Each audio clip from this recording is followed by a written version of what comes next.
Good morning, everyone. Man, a lot of stuff going today.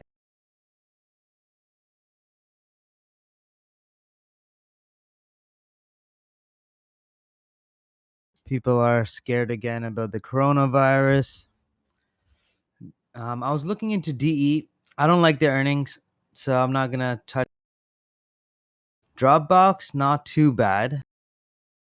Plus, they have that the repurchase program going on, so that's amazing. I love buyback.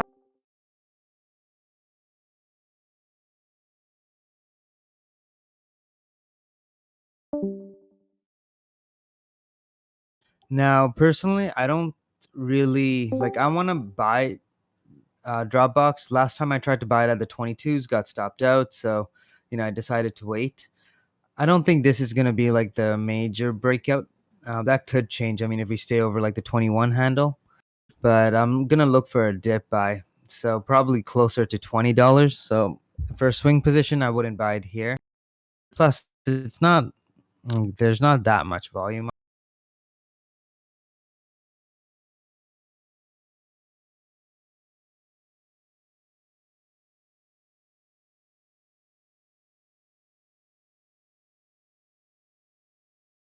So ZS, I'm still long, but I hedged out my risk. So if it continues to go down, then I'll just stay in my puts. If it doesn't, then I'll just get rid of them. Starts to, move back up.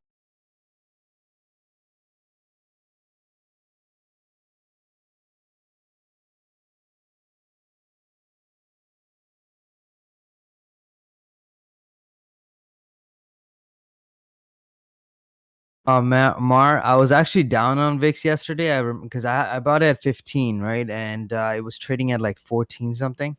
So I was like, ah, great, this is horrible. But luckily, just and hopefully, let's see, we'll get a major. I just want one major extreme move. That's it. Add on to some of my positions, make a killing on VIX.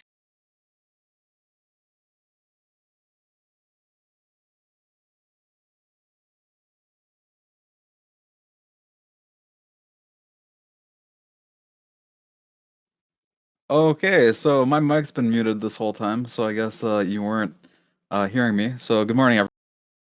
Morning, Good Johnny. morning, Johnny. Man, I've been asking you so many questions here, TJ. Like, why is this guy ignoring? No, it's I kept like talking over you two by accident, like we would talk at the same time. I'm like, hmm, maybe it's my end. So I just saw my mic had a little red light, and I was like, oh, whoops. And guys, I just posted the VIX chart. You can kind of see like we're in a good area. October now. That's gonna be. Look at that volatility. Day trading is gonna be a lot more volatile soon.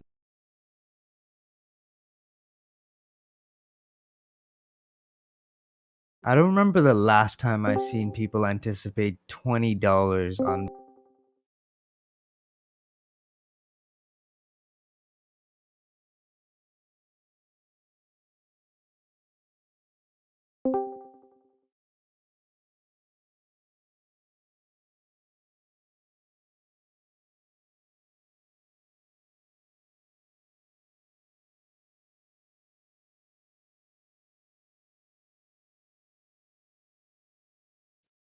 Okay, we got about 3.5 minutes to open, everyone.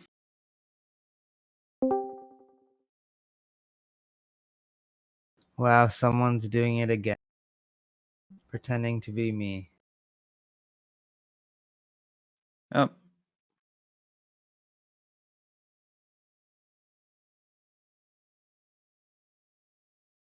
Yeah, they made a fake United Traders account too. Wait, on the 21st? How is this guy? Johnny, can you check the members list, see if there's anyone with my username? I actually read an article that someone tried to do that to S&B Capital too. Like swinging forward. Like, this is ridiculous. No, they tried to pretend to be like one of the traders there and message Oh, people. Same thing was happening no, here. no. But no, TJ, I don't see. I just see that guy TJ that we had re-invited back after I banned him.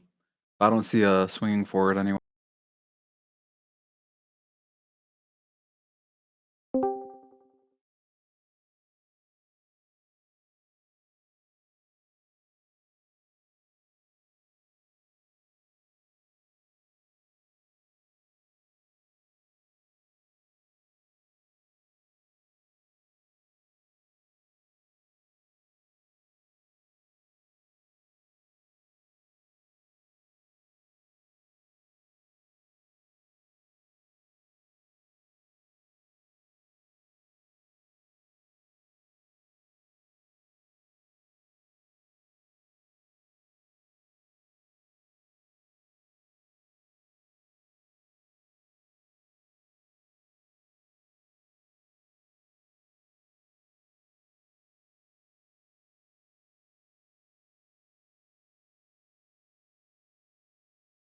Yeah, about 500 million people are using Discord. So yeah, guys, just like remember, if it sounds like, if it doesn't make sense to you, if it's me or TJ messaging you saying, we got something we're doing in private, we're only selecting certain people, it's not true. If we're gonna do something like that, we're gonna announce it in the group, and then you guys can solicit us. We're not gonna solicit you guys. Yeah, and guys, it doesn't make sense. Think about it logically. So in order for you to manage money, you have to get all these, I guess, like regulatory certificates. Then you have to actually have a team. It costs like 500K.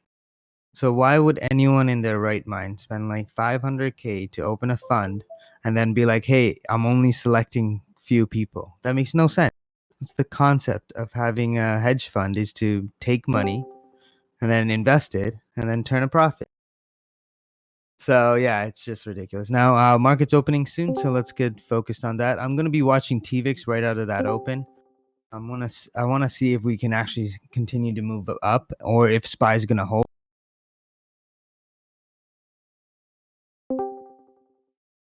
VIAC.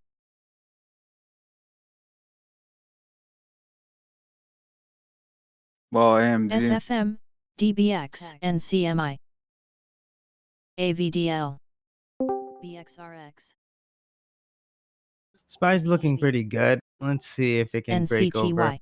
It has to hold this 335 level. True. TXRH. EHTH.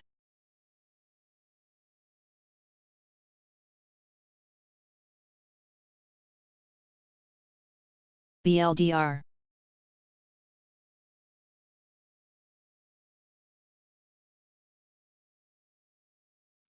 PHUN.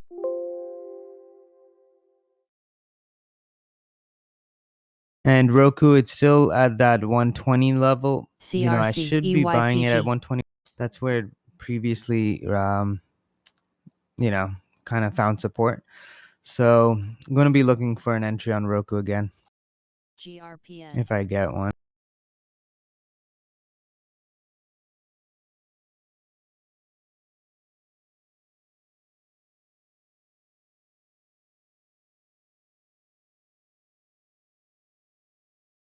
DPW. I could also see a spike on like SPCE because there's probably a lot of people that wanted to short this on the back end, and technically today is considered the back end of the. So if they all get squeezed out, that looks good. Like I think it's a pretty good long just to squeeze out some shorts. Ego. J. AMD still coming down here. It looks like 5630 will be on inflection.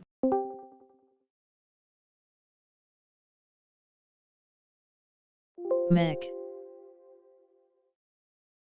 Man, I lucked out on AMD. DCO. CLDX.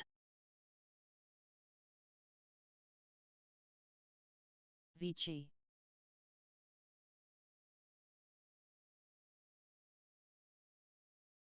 ATNM.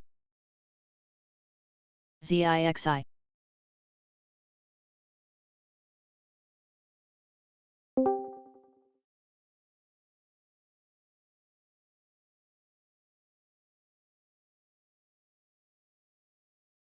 CMCM.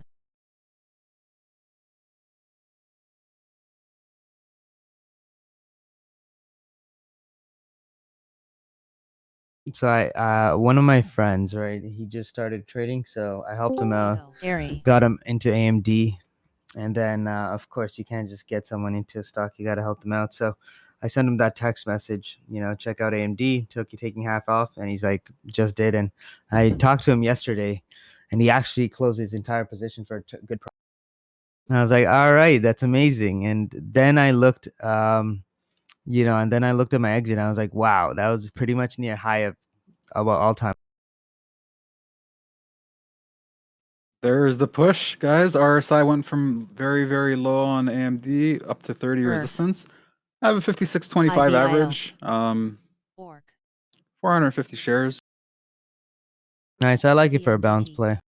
Guys, it's so easy to trade when you reduce position size. Like on this one, I just started with 100 shares and I scaled up to 1200 and now I'm down to 450. I'm in profit. So easy, guys. Just reduce TWMC. position size.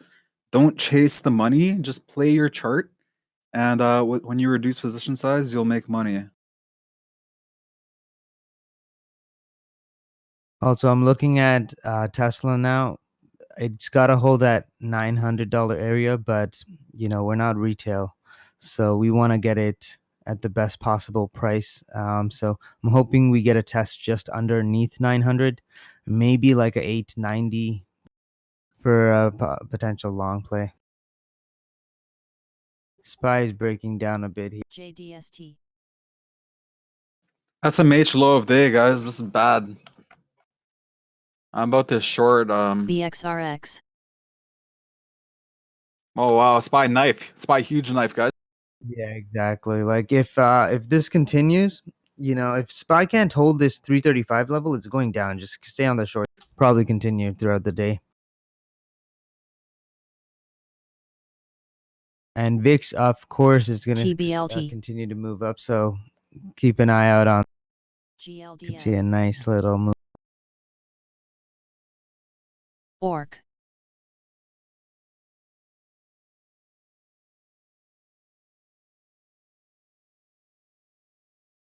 BXC. Hey guys, I've reversed my AMD. EBS. I'm short now. Good call. CENX. TMV. DJ. NCTY. So I Spies do it. closed my position and took the 56.23 short. Loss. SMH under 148, SPY knifing. This is really good for the short. Only 250 shares on the short here. Oh yeah! Yeah! Guys, it's tanking. They're pulling orders, guys. Literally tanking. Take a look 335. at SPY. Holy SPY God. tanked too, that's why. AMD just FND. AMD tanked 30 cents LL. instantly. I've never seen that on AMD, guys. So that's why I was a little NCMI. over the top there with my emotions. I saw 30-cent drop on AMD, which I don't ever see. So that was a huge reversal play.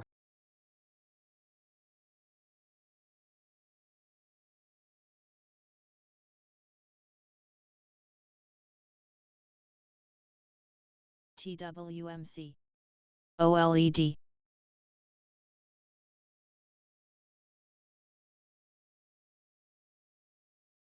PTI.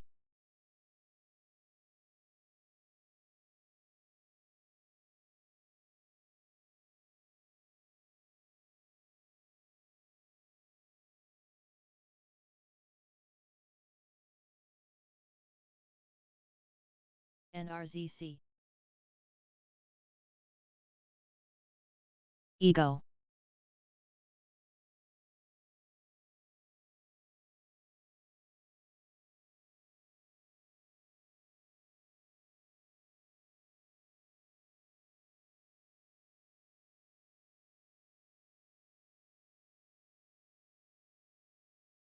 Bid. EYPT.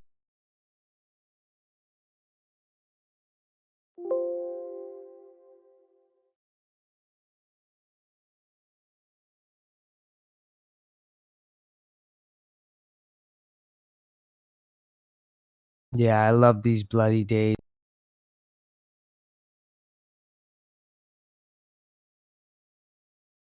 Tesla surprisingly holding, but Tesla's always gone against the market. I wonder what Tesla's beta is. CHWY.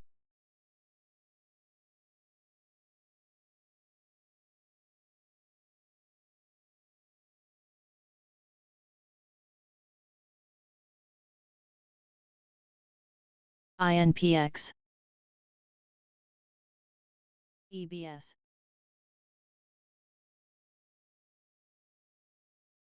Actually, Tesla's beta is not too bad.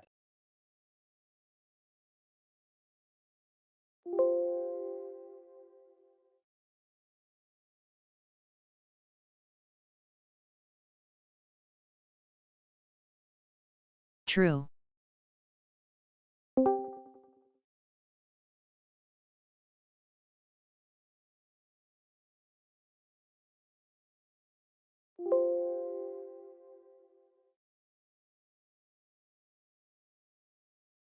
Oh my goodness, this is amazing. APPN. I really didn't think so I was gonna reject that level so hard, but I'm glad that it did. Really happy with the reversal, and gonna be moving on to my next trade. I still have this open, just 150 shares left. I took off 100. FSLR. Nice job, buddy. CLDX.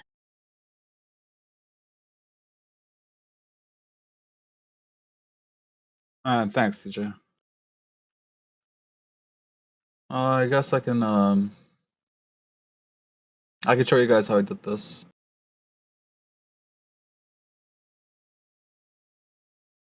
It's still coming down. This is really good. Yeah, I think it's gonna continue. It's really bloody right now. This is good. Make money on my VIX.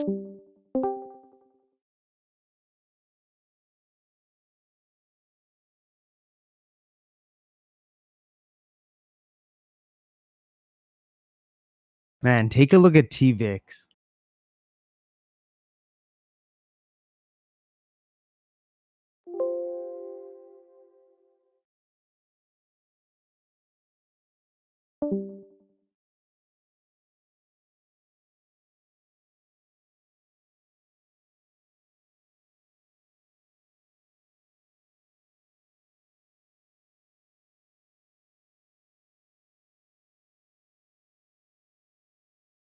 EDAP.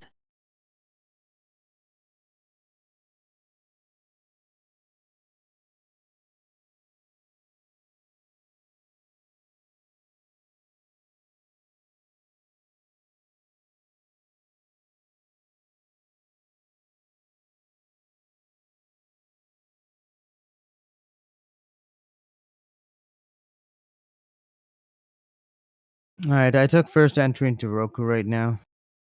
I'm hoping that it holds this level. TVIX 45K on the bid. I'm gonna keep my stops tight on this one. If it doesn't hold that 121 level, now I'm not gonna like put a hard stop, but as long as it stays around that area, I'm okay.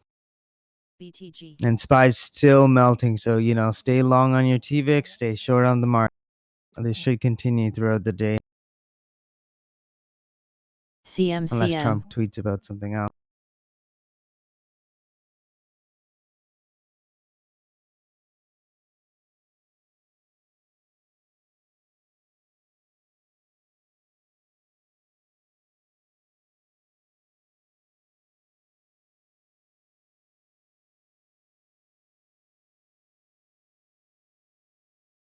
So COD Runner, everything will be melting anytime there's fear in the marketplace, right? When you have look at the conditions we have. We have an election coming up. We have the the coronavirus everyone's been talking about, and the impact that it's going to have on GDP for China, and we have banks that are in negative yields across the world. We're barely like keeping rates down here. It's like QE, not QE, situation. It's fucking QE. And when you actually look at everything, we're at the peak of the market. Everyone knows this, right? It's just even though we're at a peak, it doesn't mean that it can't go higher. Quantitative easing, it's a method used by the ECB banks. Well, every well, now it is. It was technically not. I don't think they did QE back in the 70s. I don't think so.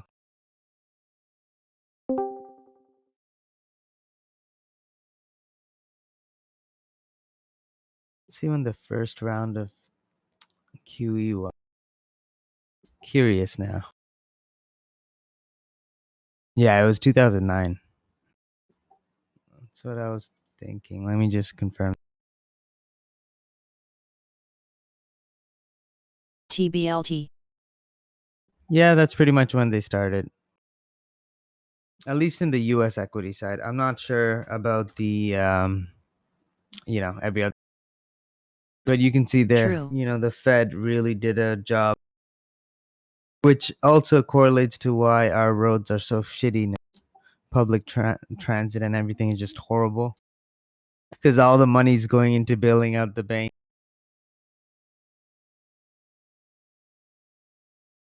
DCO. That and the army.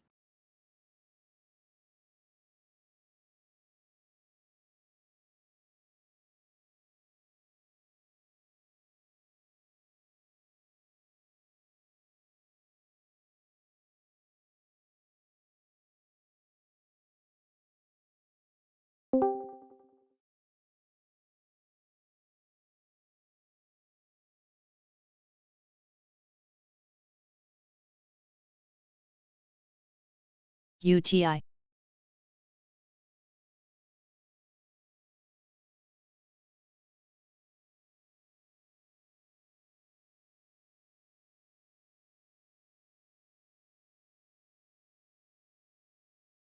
There we go. Roku finally cracked that 122.11. Hoping to get 122.50. Gonna scale half out and then keep the rest with a stop loss at break. It tanked. It's tanking. Yeah, Sorry, I guys. know. It's huge tank there. That was such a fake out.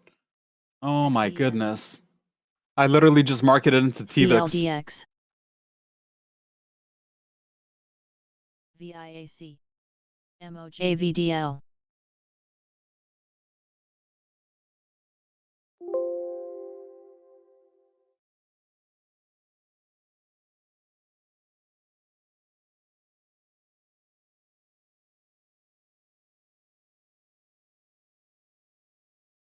AMLP. ZIXI.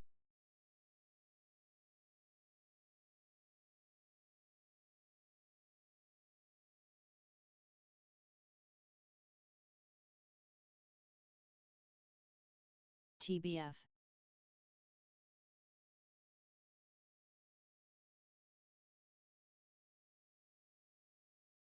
MGY. VNRX.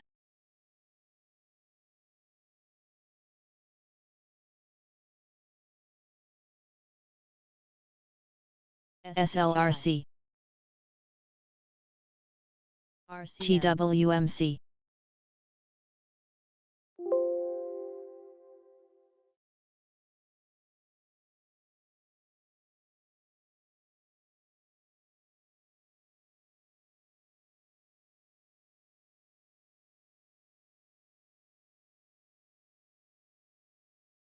And look at TVIX go. CMCM. That's $2 a share from my alert on TV. Dust.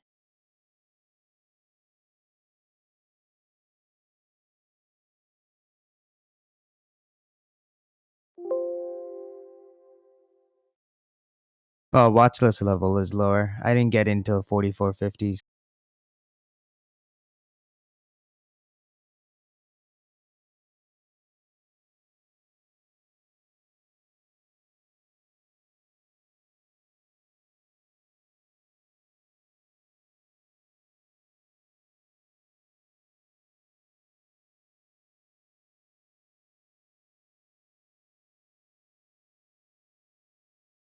John, check your PM.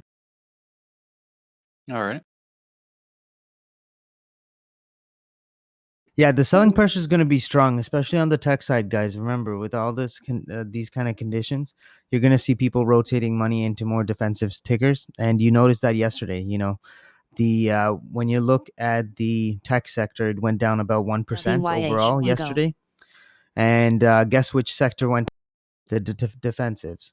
You can also see the same thing go. when you look at gold. Gold's always going to be running against it too. So there's so SAHT. many different plays you can take here. Tech, that's also why I'm not too confident on my Roku trade too. And of course, I got stuck. But yeah, well, I should have just stopped out before then. But we're probably gonna get better dip buy opportunity.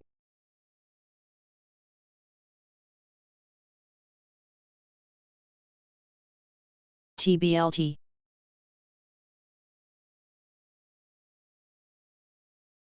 I can see SPY testing lower to like 330-ish, 331. That would be a nice move. LLIT. So I'm gonna try and time some entries around that area, and SPY hits like that 331, or maybe a 330 bounce. Man, look at SPY go. Just so directional. Tank.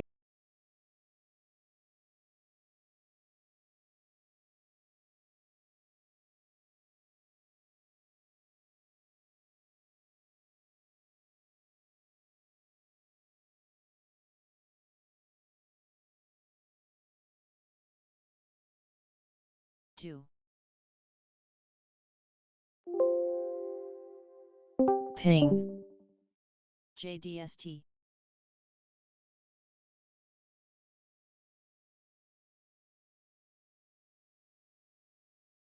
So.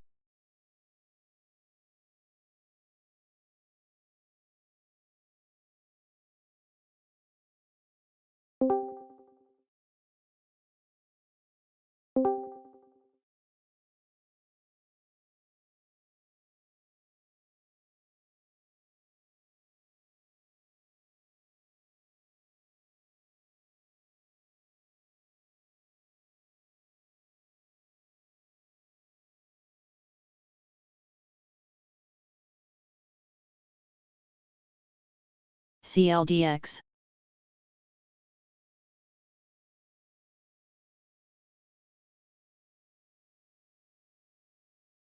Jeff, I think you mean TVIX, right?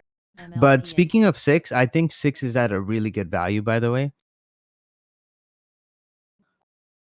Like, I think Six Flags True. is a good value buy. I think when I was researching it yesterday, it was like 12 times EV to sale.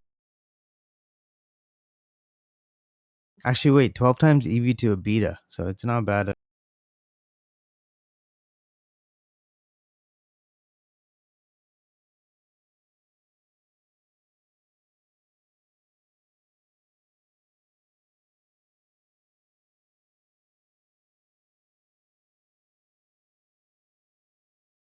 Watch SPY over here. Looks like it wants to reverse. Nice strong volume came in to support it. Let's see if it gets rejected here.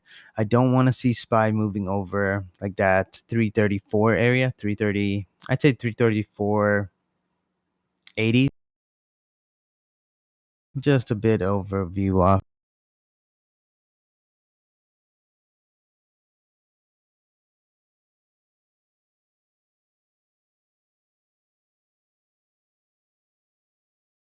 DCO. Yeah, and Mara, like that coronavirus, like what's serious about it is just how many people are actually getting sick. It's like a super flu.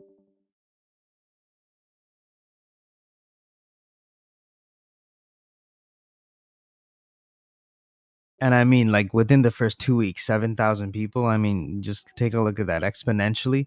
That's a shit ton of people getting. They should just like ban all flights in or out of China. I mean, if people are stuck on a cruise ship Kirk, because of this, I think, they should have that same kind of precaution in a country.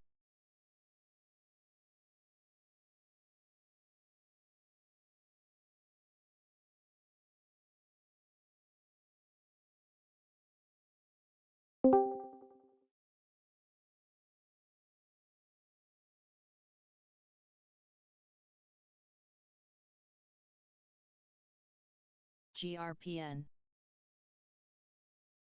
Yeah, Cod Runner. The virus actually hit the prisons, and I think over 200 people in that prison died, unfortunately.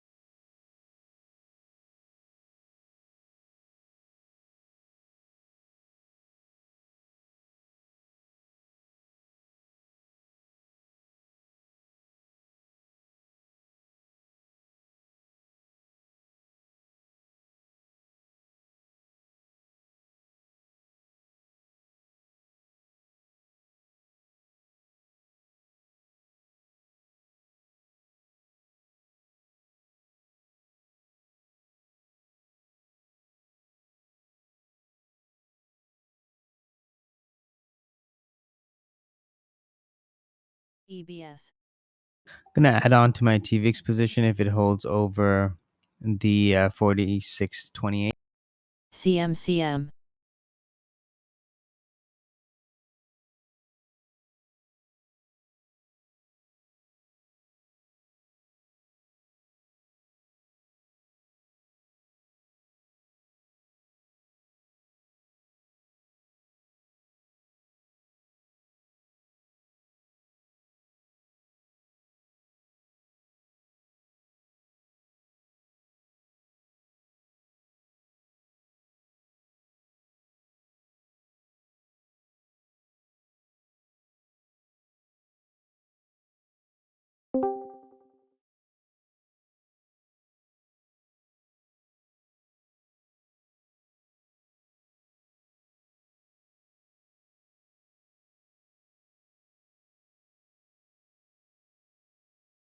JRVR, TWMC. AQN.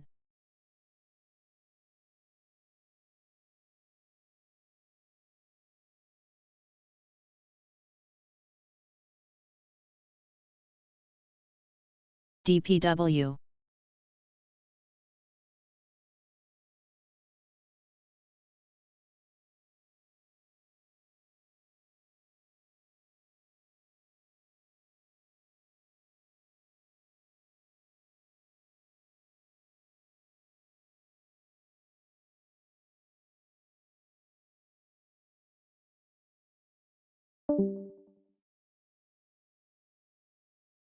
NCMI. GORO.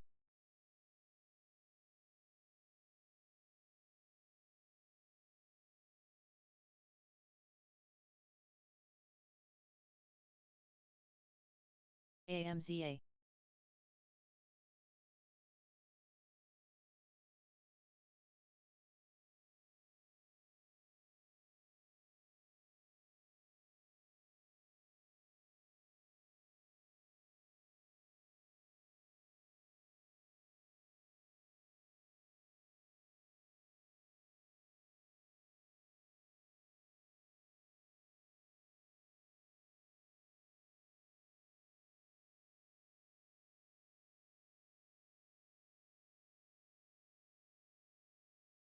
Kurito, well done, buddy. Broke the 2K mark. Well done. Like what, a month and a half?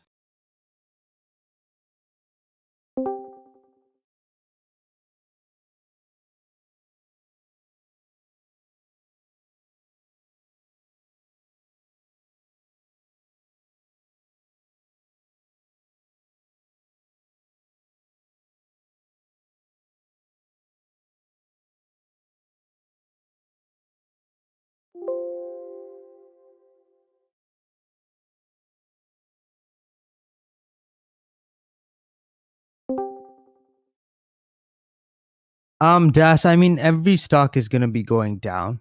AVX. You know, you it's just part of the business, right? Like if the market goes down, everything else is gonna or have some sort of a resistance, and that just normal. And guys, come on, like Virgin isn't even like supposed to be trading at even 30.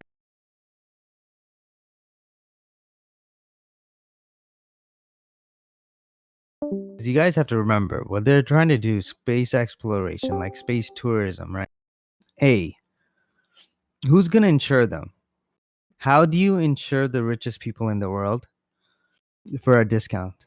That's the biggest question that I have, right? It just doesn't make sense to me. Now, obviously, they have heavy hitters on their team, so it's gonna work, but it just doesn't X8IR. make sense. As in, like the profit margins, I don't actually see large profit margins on this sort of deal.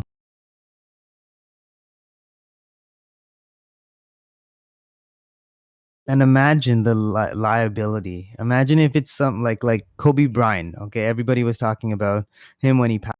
Just imagine if something like that happens to this company. That would destroy them.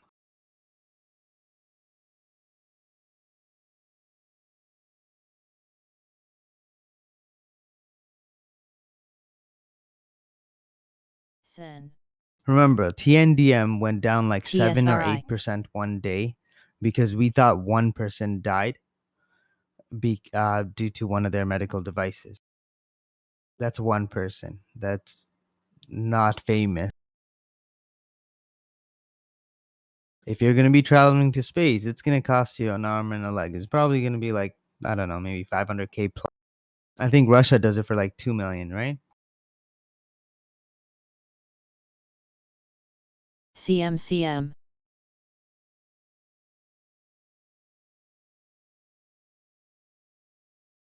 Mar, they do sign a waiver, right? But you also have to remember that they're going to try and, like, they have money. They'll just tie it up and just like the airlines would do. They would say it was a bad inspection or something like that.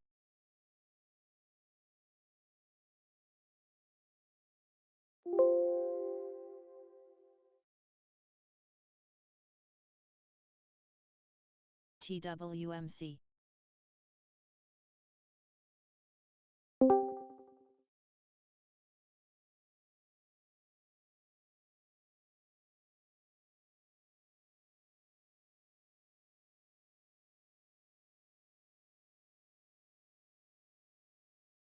CLDX.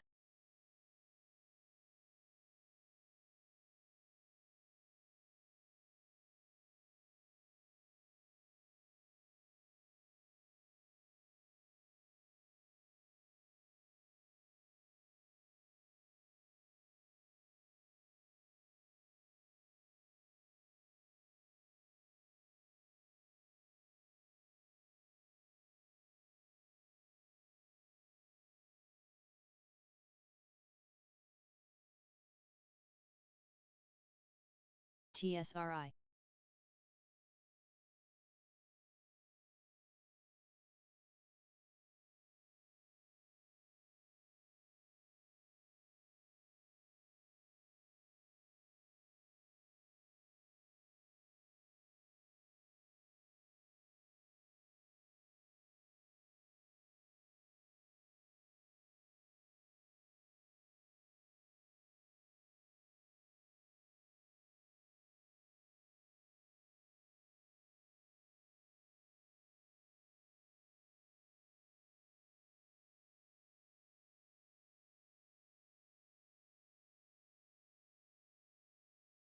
All right, SPY's looking weak here. Bands are getting really tight, so keep an eye out for that 333.50. XES.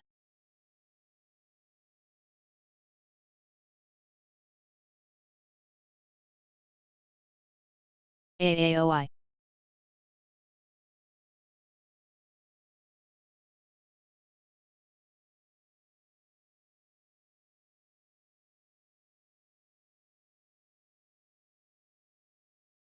Yeah, we have an RSI reset here as well to 50. We also have some divergence here. I think we're gonna get more of a down move. It looks like a 250K order just went through 337.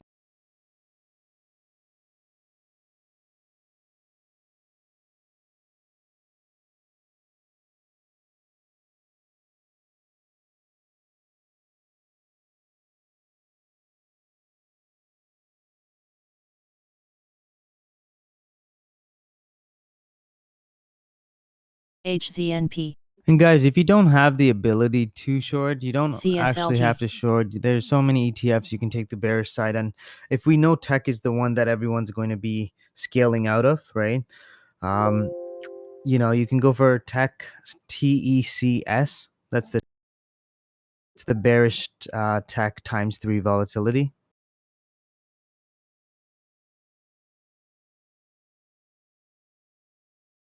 BTG,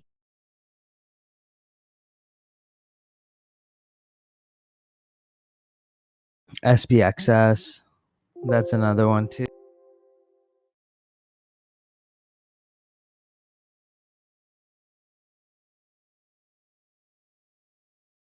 And there's so many different plays you can take, guys. Dust, And to be honest, some of them are actually safer than like TVIX2. Remember, TVIX isn't something you want to get stuck in.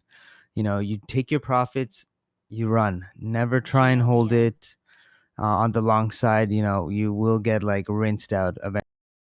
And it's one of those situations where it doesn't matter if you win 80, 90% of the time. One bad TVIX trade can just wipe your.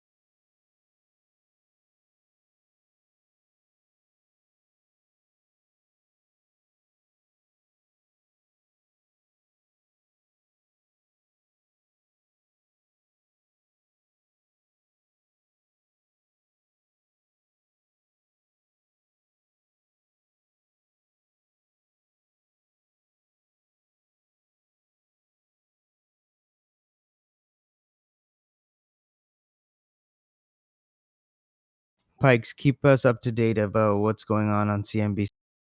JDST,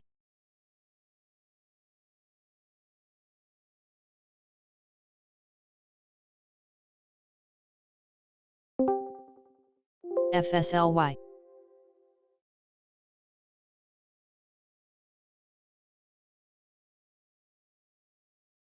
Kirk,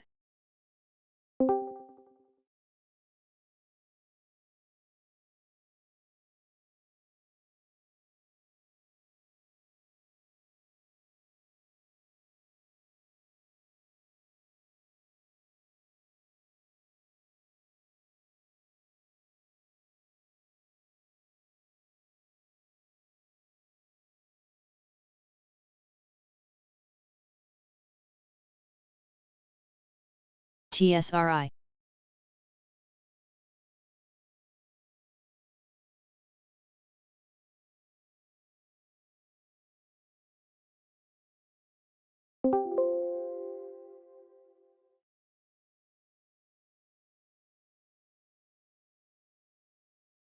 RCM,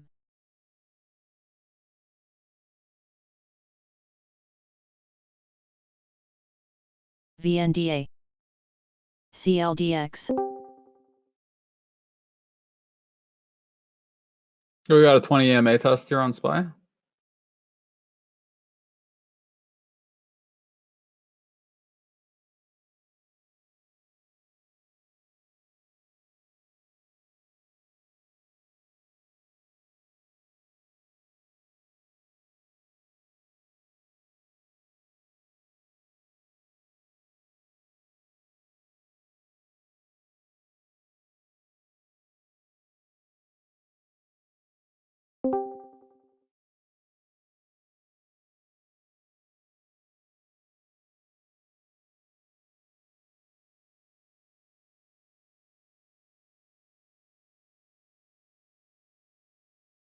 KRMD.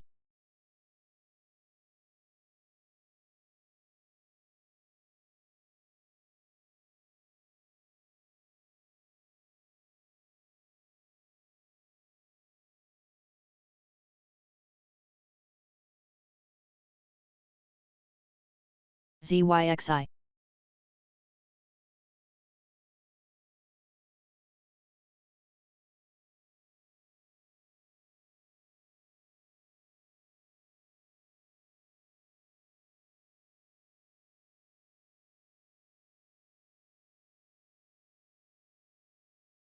MLPA.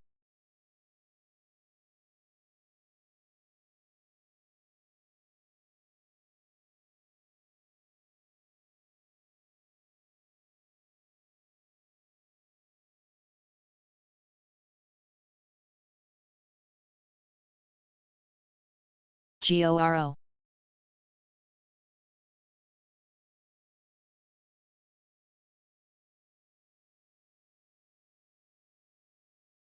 SBAC.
PZA.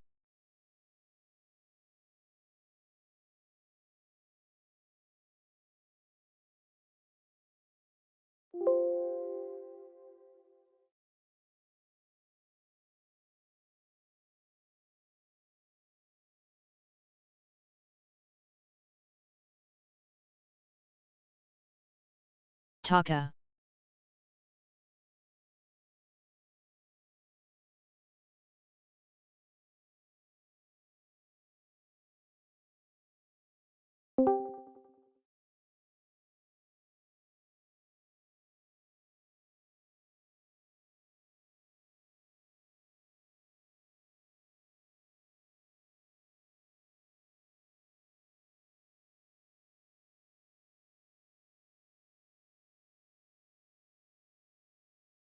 VAR.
Ego.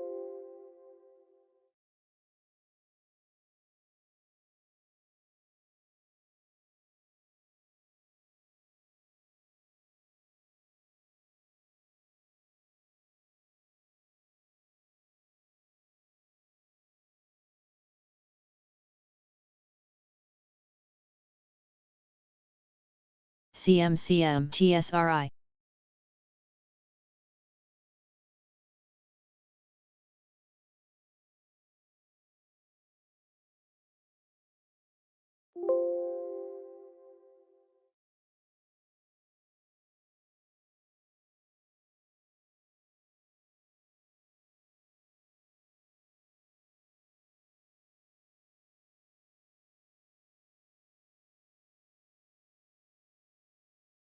Ego.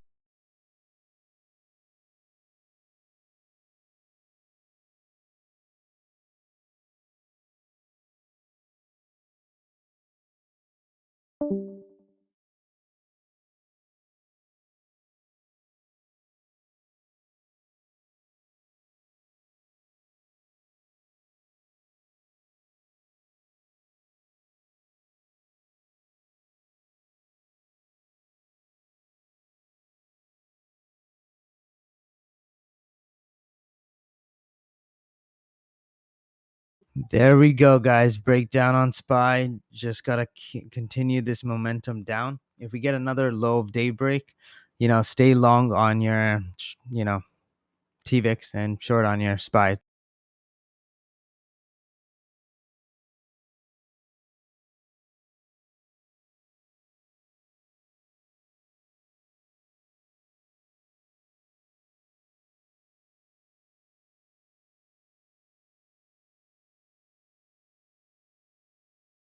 CDE.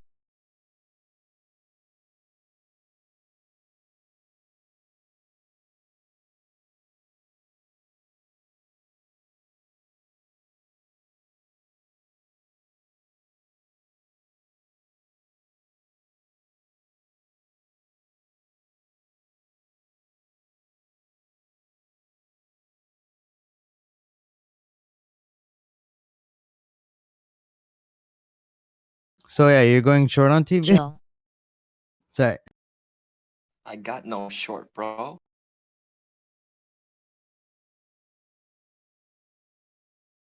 That's a bullish sign for my TVIX. RMAX. I'm getting short squeeze on TWMC. What is that company? I don't fucking know. I just see it popping to.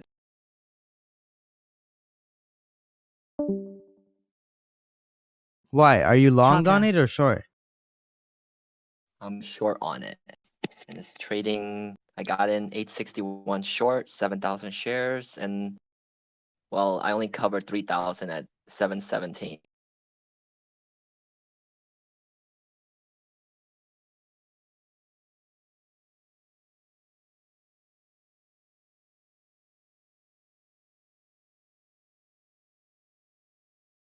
To be honest, that company's not bad valuation wise. Well, it is bad at this price, but at $3, it would have been a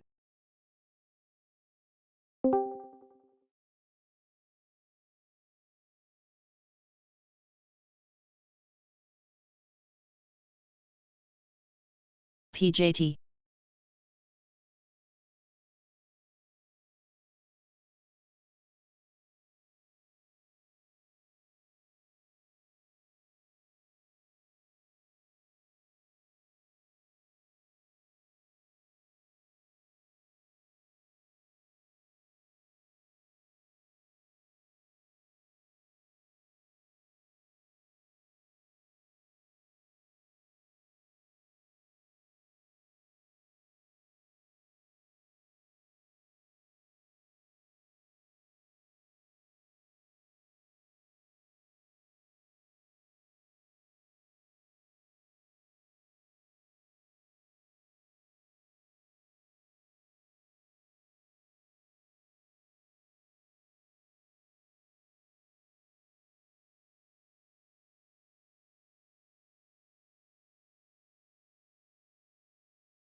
Man, tech is getting destroyed. TSRI. John, are you still in GORO. the AMD short? I closed out.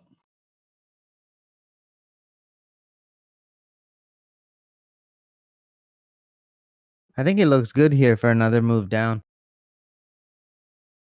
Yeah, honestly, let me take a double. Did SPY break 50? Oh, still holding. So for me, TJ, it's exactly what you said. 334 is a critical level. We already saw that they went for the 333.30 inflection point, which they failed. Sorry, 334.30 inflection point, which they failed. So my next target on SPY is 332. So I just want to see 333.50 break, and I see and then 333.30. So these two critical levels. Now I see 332. So yeah, tech, short, short Apple, like whatever we can get shorts on, perfect. If we can long, let's say UVXY or TVIX or anything that's gonna, let's say we think that's gonna go up, we should try and get some pieces of that.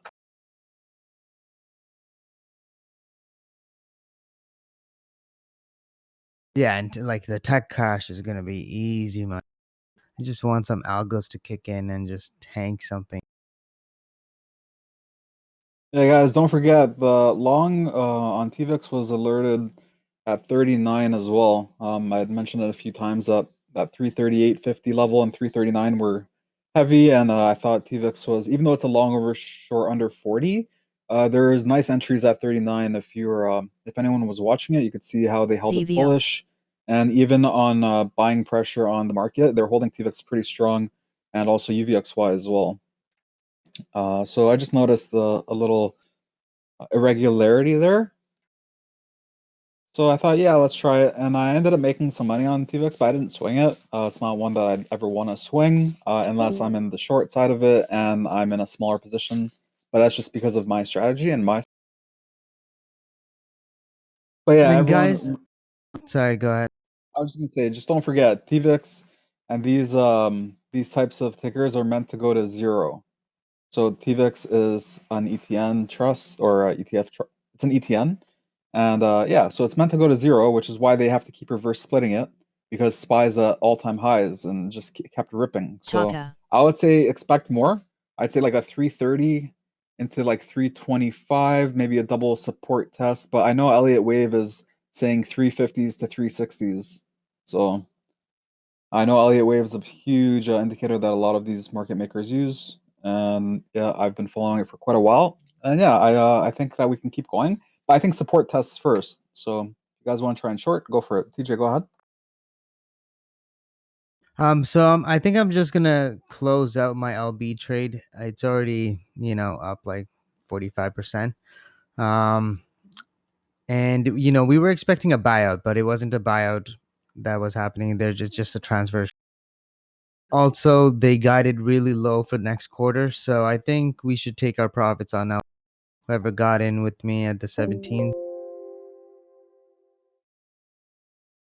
LTHM.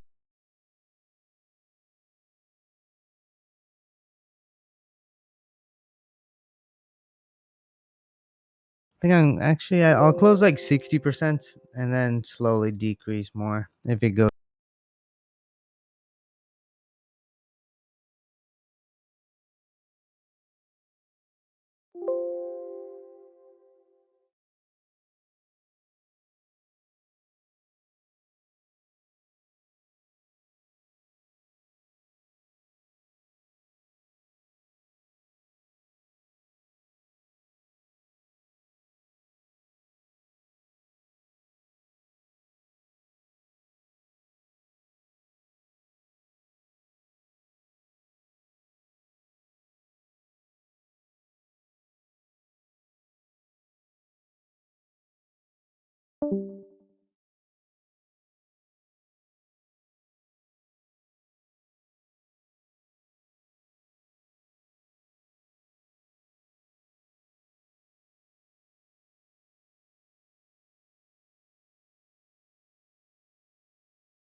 Kin.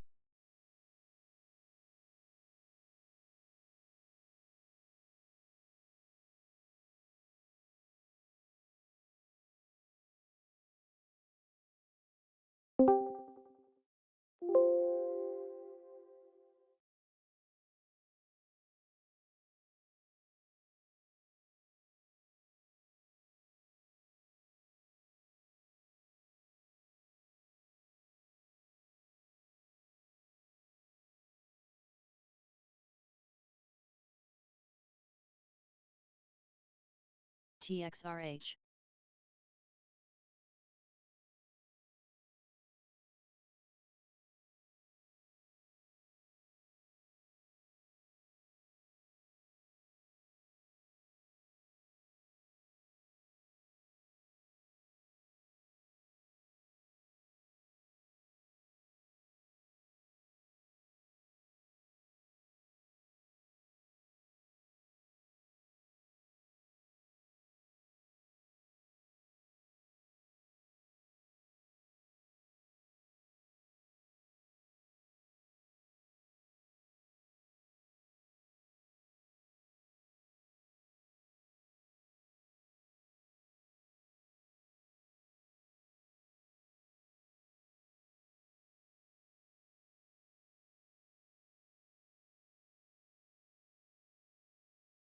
Taka.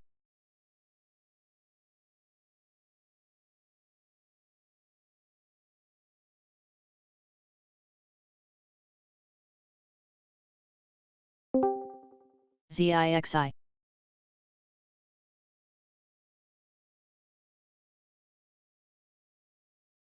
So many pennies are running. I just noticed TOCA just ran 50%.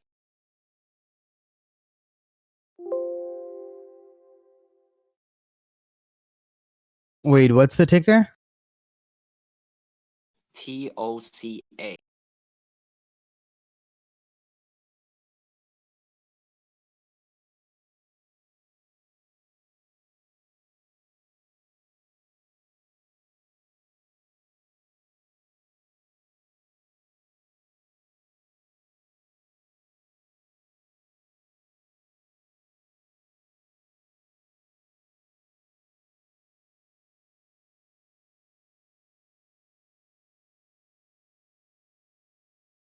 Damn.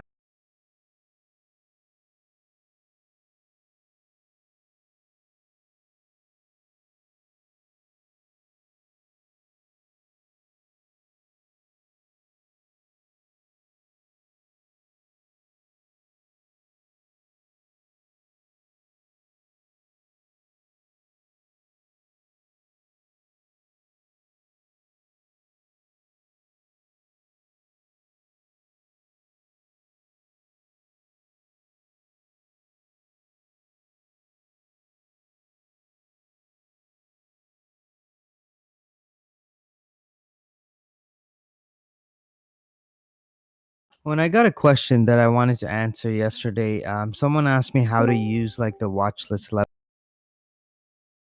So it's it's really tough to really say that it's gonna work in every situation because it won't. You just gotta look for a reason why you're either gonna be on the bullish side of that trade or you're gonna be on the bearish side. You gotta build some conviction in your own strategy. And those levels, we're just looking at it as it's bullish if buyers are able to take control and stay over that long level, right? So whatever the price level that, And then we suggest that it's bearish when it goes underneath it, because if it doesn't maintain it, what's the point of being in a trade on the long side if it can't go up, right?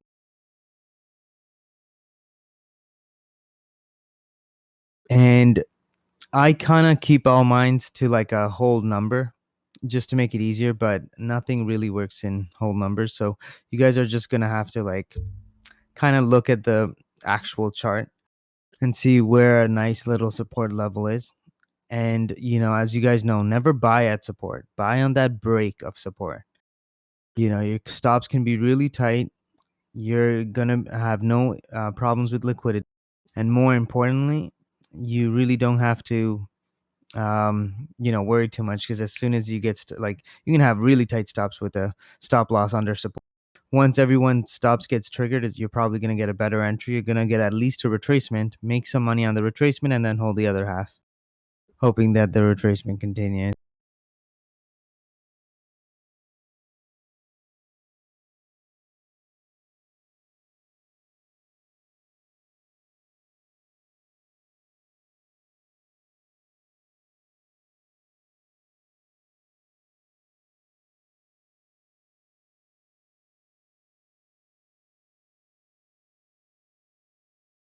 Trump is pumping again, guys. There we go.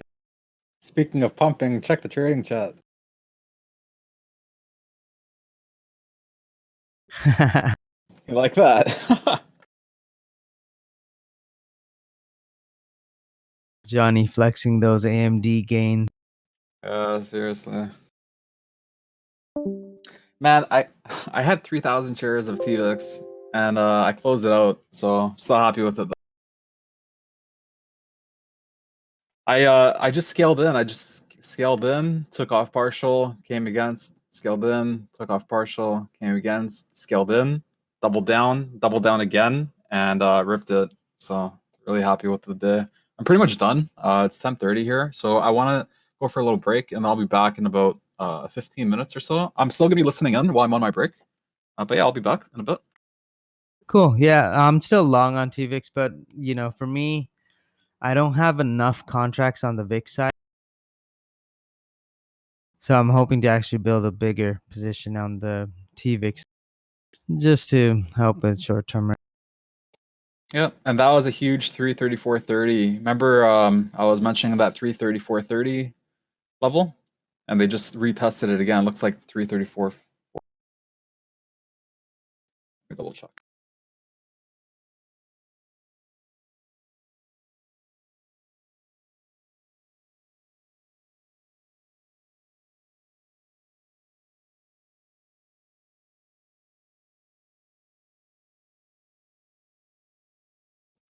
They got up to the 100 EMA, 334.60.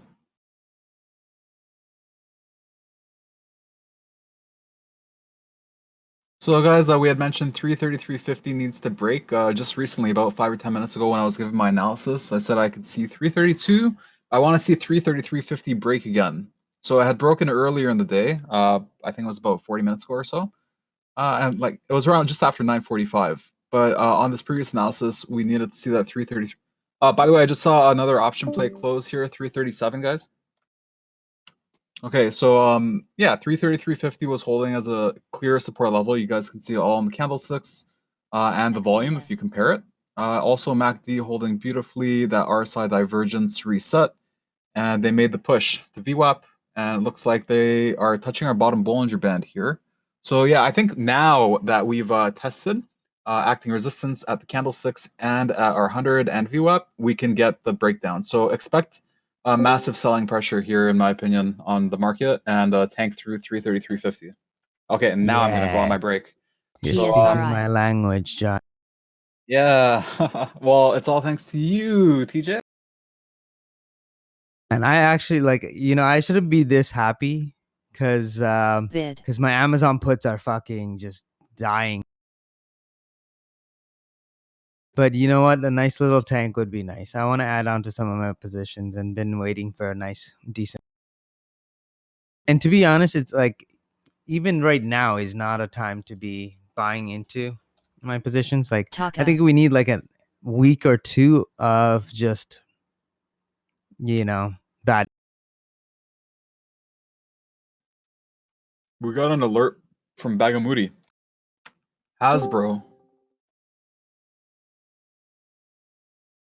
Hasbro is sitting here at 95. It's come down about 4%. TJ, well done on your Roku idea.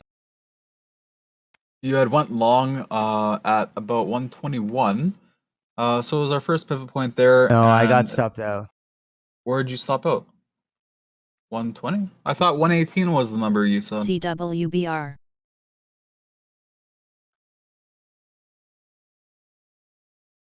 That's all good. Yeah, I thought you had said 118. So No, 120.67 is when I got. No, I kept my stop tight because I moved my stop up because I knew the market was gonna go down. So I was like, okay, I'll just stop out, buy it again.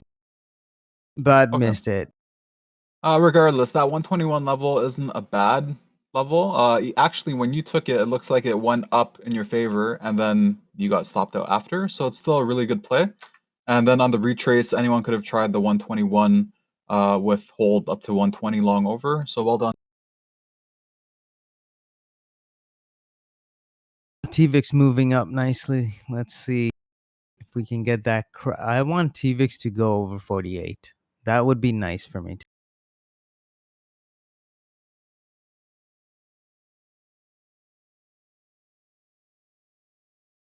Also, actually, yeah, I don't see anything else.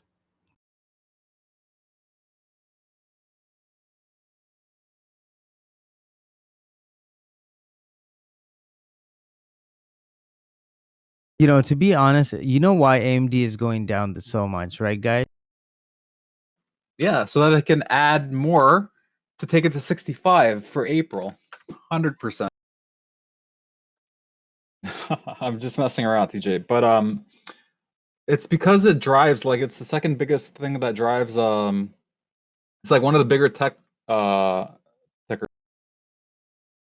No, 25 their million. China exposure is heavy. Oh, is it really? Holy Yep. shit, Toka just broke over 129. Which one? Toka, TOCA. I just cashed out at 126 and it broke to SPTI. 139. Damn.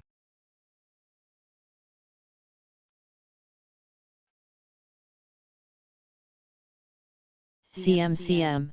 Be careful on Toka, Soya, but I see some potential on this actually for I fucking left 13 cents on the table. It's okay, buddy. You can make that back. Just use the same amount of shares on Facebook it's or still just ripping. AMD. This is accumulation, Soya. I think 140 will break here and take it back down to 125. So 140 tried to bid prop. I think they'll fail it here and take it back down to 125. So watch this. It should happen within 1 minute. Honestly, if you take a look at that, it could run all the way up to $3. Well, I can't short it, so oh well. Okay, 250 realistically.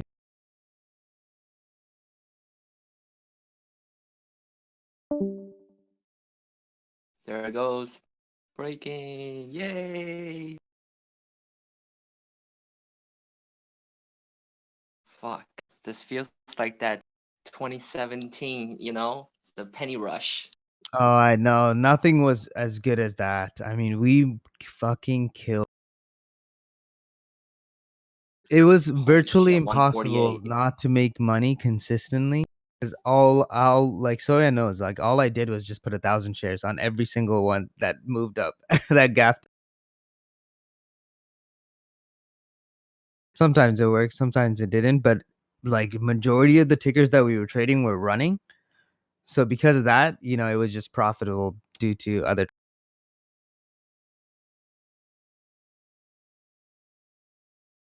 Okay, everyone, watch the markets here.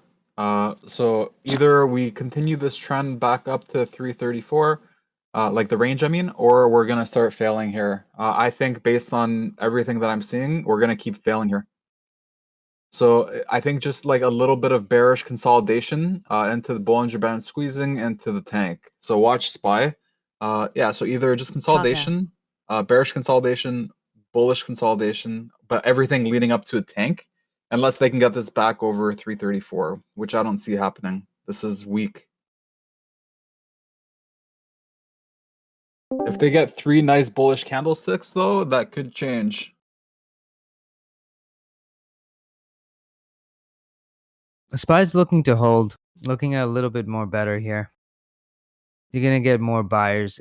We got a nice little test over here and almost a triple top, triple bottom. If this holds here,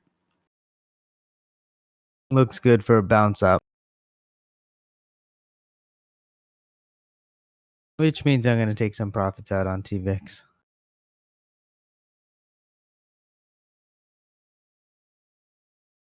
Not doing it yet, but, you know, just going to give it some time. Let's say 5 to 10 minutes. Yeah, I think that's a good idea. I think within 5 to 10 minutes, this could go back up to 334. But yeah, guys, I think it's going to knife.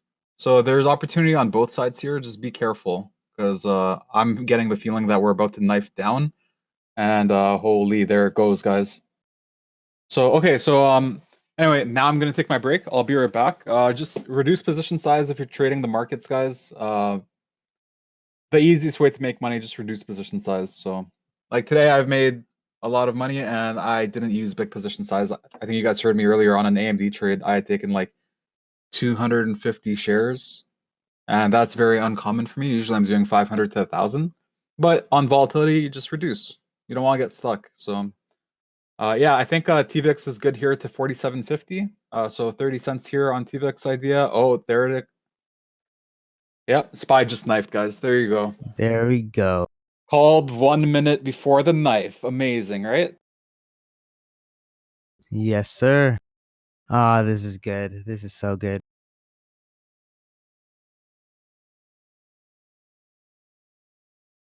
Fuck, I needed that so badly. That was good.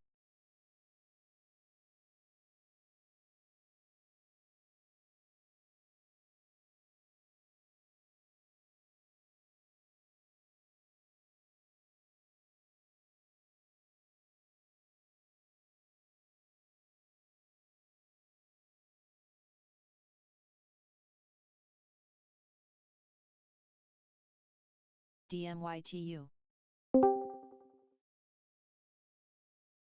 DPW.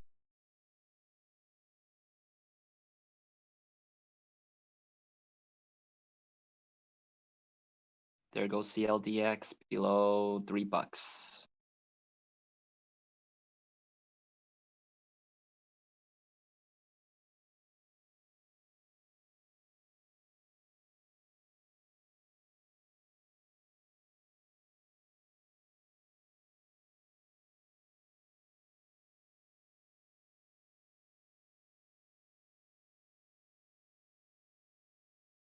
TBT. TMV.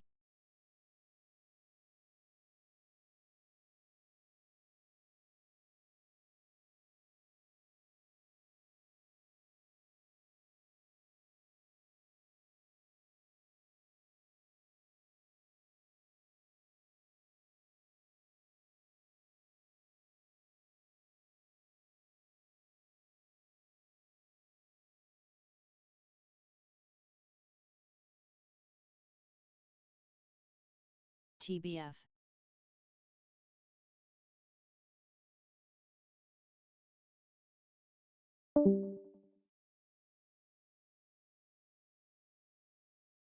Damn, the Tesla short is working for me. Maybe I should cover some of How many shares? Sorry, what's your entry? 4,000 shares at 890.41. $890.41. Yep. I think you're good, man. I think it's gonna hit. You're not planning on holding these, right? No, I was gonna use it as a scalp play, so I was gonna exit around 8.85 cents. Okay, well, you don't have to remember, there's no reason to cover everything, you know? Yeah, I know. I'm only going to cover maybe 1,000 or something. Okay, cool. Yeah, yeah. So you build the position, perfect. Let it work for you after. I think even like you said, a Taka. third or half is great. And here it's trying to build support. It has a really healthy support level, so I think taking partial here is fine instead of waiting for the 885, because then you still Okay, let it sure. work for you. Yeah, I see. I see it wants to hold above 887. Guys, I can't wait for next week. I just thought about it too. Like the Ivy is just rinsing off of option side. Spy This still is so good. Spy still tanking, guys. TVIX has not gone as bullish as I wanted it to go. TVIX should have broken out. Be very careful. I said 47.50 on that tank. I feel like TVIX should have been a higher than high of day. So be really careful here. So if we look at different time frames as well in the market, you could see this is just broken a huge trend, downtrend, and expect lower, guys. Like I said, 332 is my target for the day based on my volume price analysis and my chart. Yeah, But for me, 331 was the target. If we can get 331, I'll be so good on the VIX trades. sweet.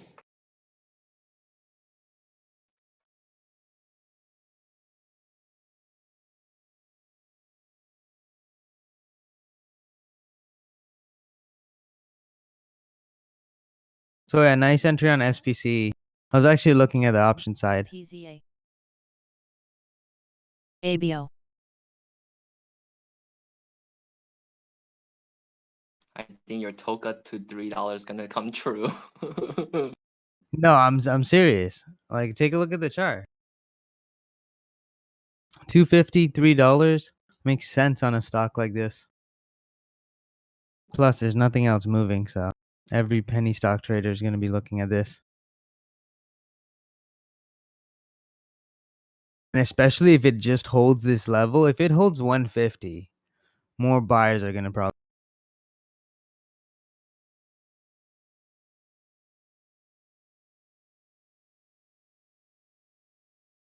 There we go, TVIX.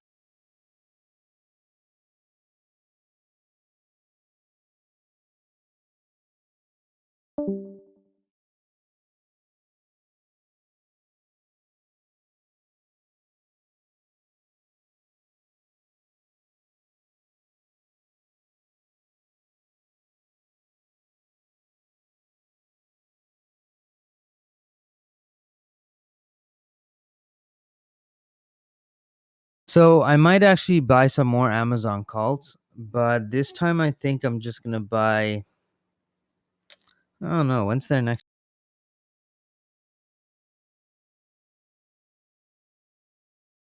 Let's say 70 days out then.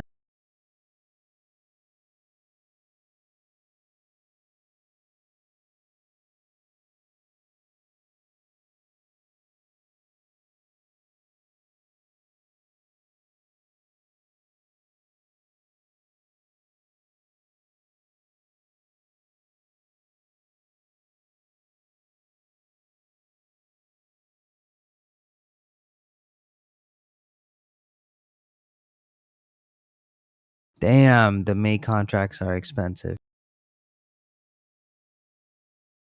2300s. Actually, 2300s aren't bad. 4.5.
INFI.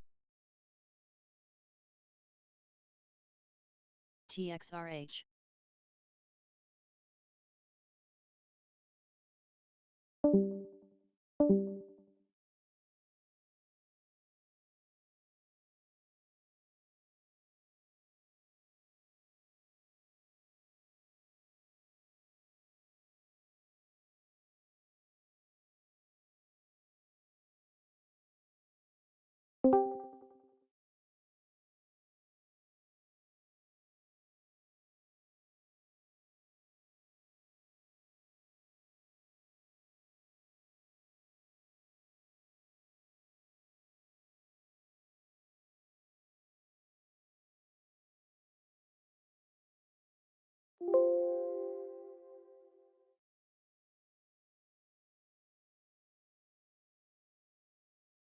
Man, why didn't I just sell Amazon calls this morning?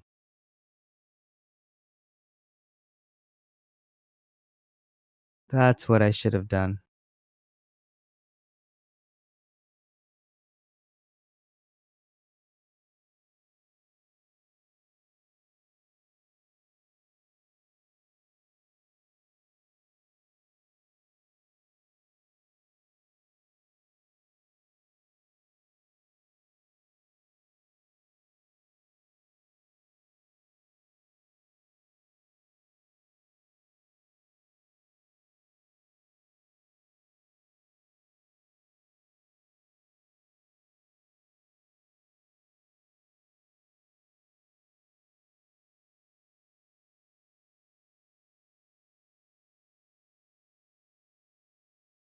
Oh, guys, there's a few things that I wanted to do today. So Bagamoody, I'm gonna PM you quickly.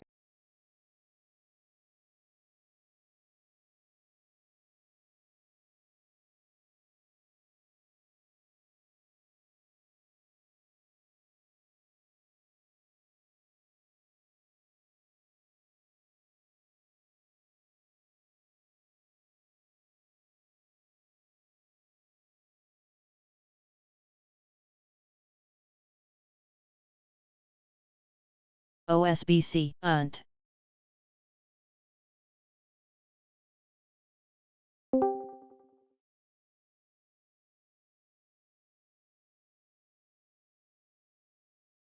Oh, I'm just gonna PM Bagamoody.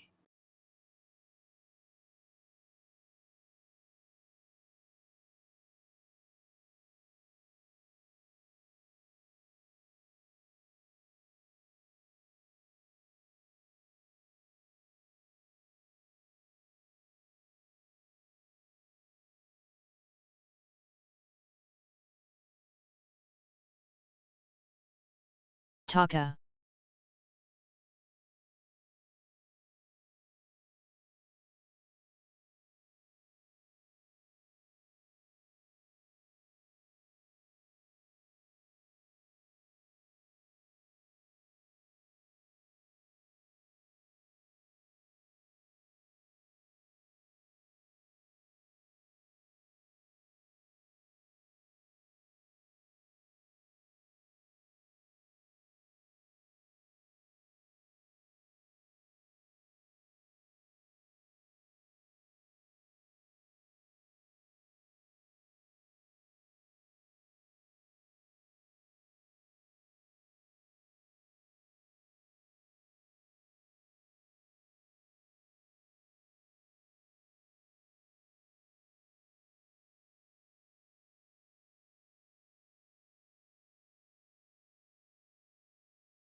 NBEV.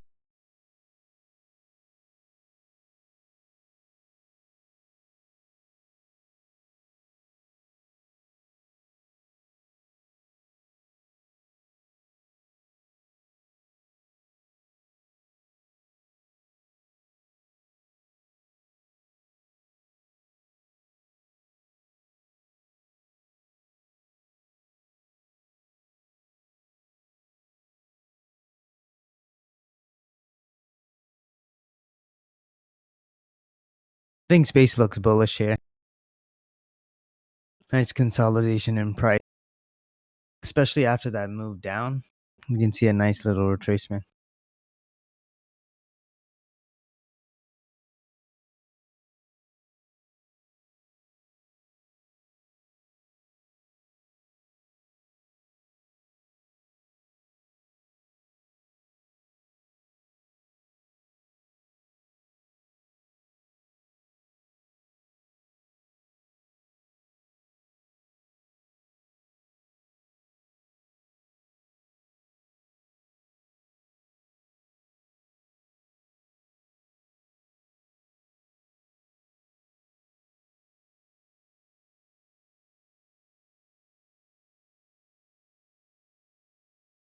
Tech.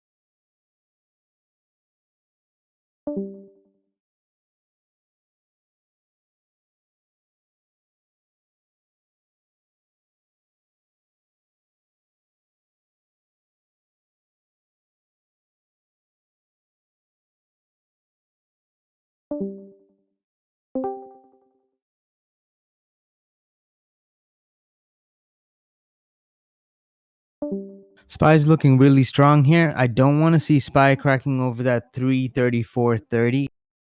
If it starts to hold over there, I'm going to scale out of TVIX.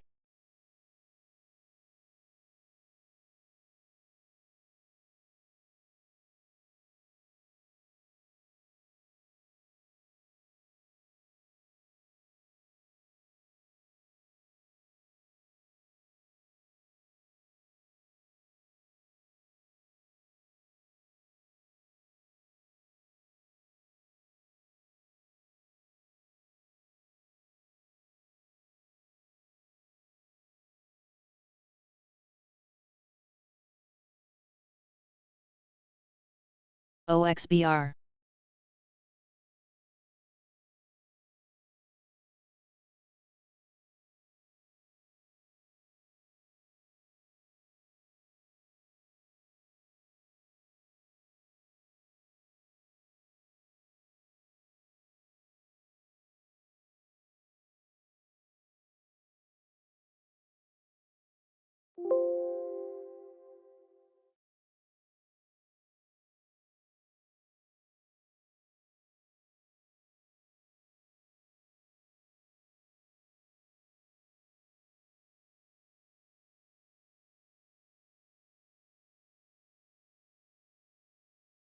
All right, so we haven't really promoted our members in a long time, so I wanted to get that done. Want to give a special shout out to Bagamoody.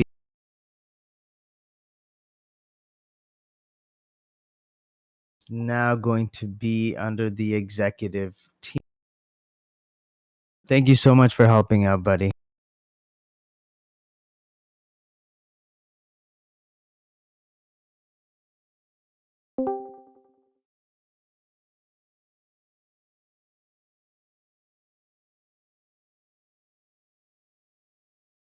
And there's a few more. I'm just gonna run through it because there's a couple guys that I wanted to promote.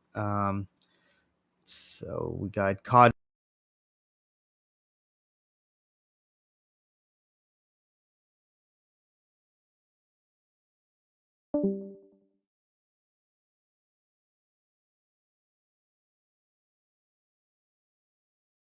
Got Tassif.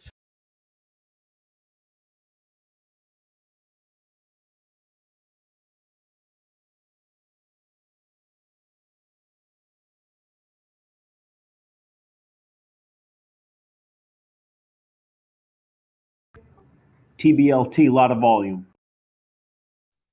Hey, Monraj. Nice to hear your voice, man. It's been so long.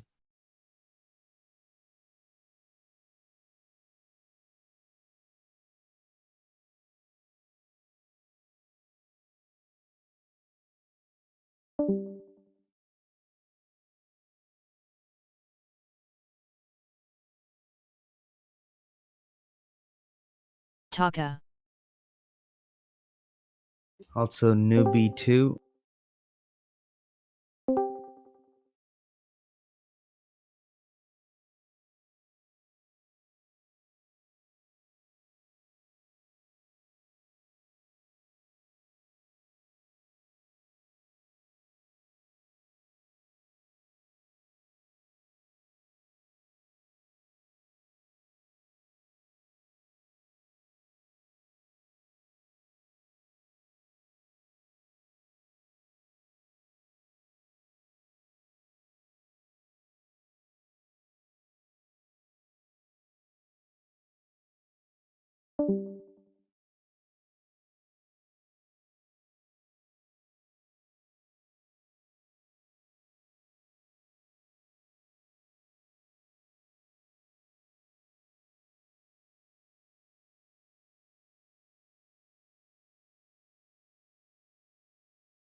SDGR.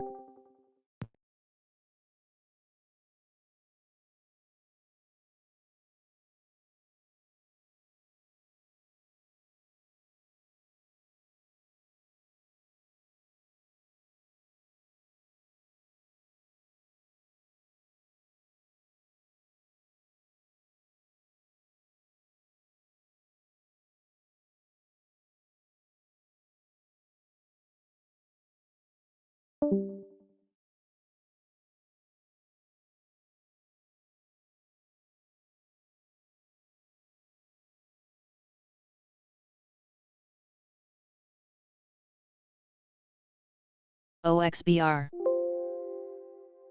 Ego.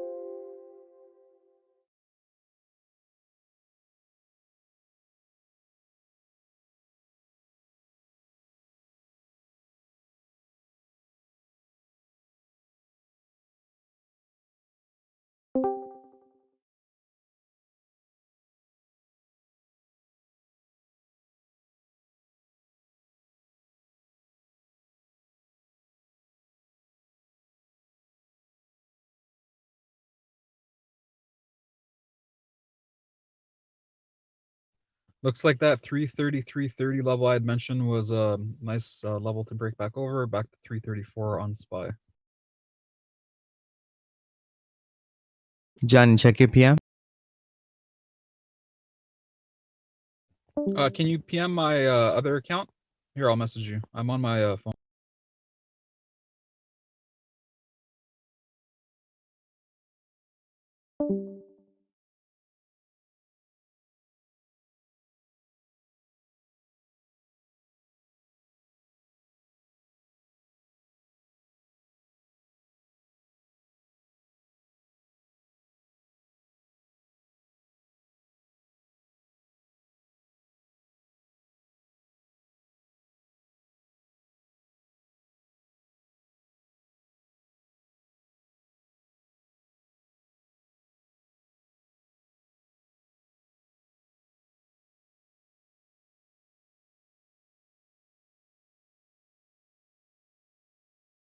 Also want to promote Kirikito Kid.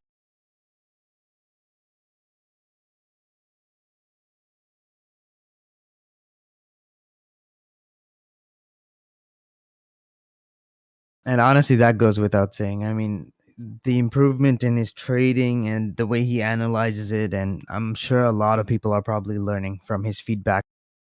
So, and he asks questions. I like that. I like people that ask questions and aren't afraid when they fuck up, because that's the only way you'll learn in this game. You gotta mess up sometimes. Pain is a strong motivator. Yeah, you gotta lose to win, guys. Exactly. And you guys will notice, like, we're not promoting based on account sizes and stuff like that. That's not what matters. What matters is just building the team, right? Together, we can do so much more than what we can do individually. Like, trust me, I try to do as much as I can by myself, but without our team, half of this stuff wouldn't be possible. Like, I'm good at my stuff, but my things take time. Analyzing these stocks on a fundamental basis takes a lot of time, right? So to have other people sending me their ideas, why they're bullish on it, that sort of thing, that helps get those really good plays so that we can all capitalize. Yeah, well said, TJ. Yeah, and you have to remember, always model yourself after the Fortune 500 companies, and when you look at them, what do you see? Like, they're the pinnacle of economics. They are the standard, right? The gold standard. So, one of the things that I look for is just, how are they structured? Why are they making money? And you'll see it in every firm too. It's just their team, right? It really matters to work as a team, because there's something that I'm going to be opinionated on, right? So I'm going to have a biasness on maybe like bullish side on Roku. And then Johnny's going to be on the bearish side. But that's helping me with my trade, being like, okay, maybe I don't have to buy it here. Maybe I can just wait. There's some days like on Roku, I'll just keep adding on to the trade. Today, I just took the loss just because the market was bloody. Didn't want to take that risk. And yeah, there's so much that we can learn from one another.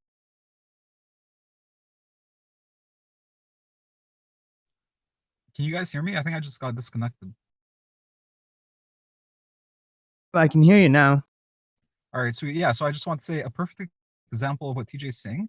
Well, it just literally happened about 10, 15 minutes ago when TJ was saying that he was thinking about taking some profits. He thought it looked like a bounce level and he wanted to give it 5 or 10 minutes. And well, before he said 5 or 10 minutes, I was like, yeah, I think it's gonna knife here. So I think just give it a big. He's like, yeah, let's give it 5, 10 minutes. And within 1 minute, guys, it tanked to ENV. like, what was it, 60 cents for the market, which is a nice knife. And 47.50 target hit. And now even on the tank, guys, we saw that 47.50 level didn't hit when we thought, or at least I thought it should have been at higher than that, up to HOD 47.70s at least. And they weren't stepping up. So it's already come down $1 from the top that we called, and that's a really good example of teamwork. So we're both opposite each other on the idea, but we work together to help each other so that everyone stays happy. Because guys, like, I can make 100,000 today, and if everyone loses money except for me, I won't be happy that I made 100K. I'll be sad that everyone else lost.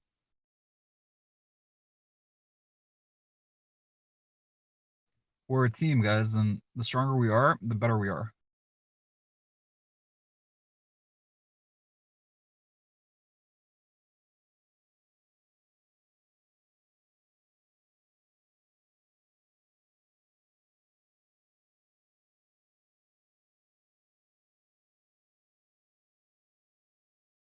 Unt.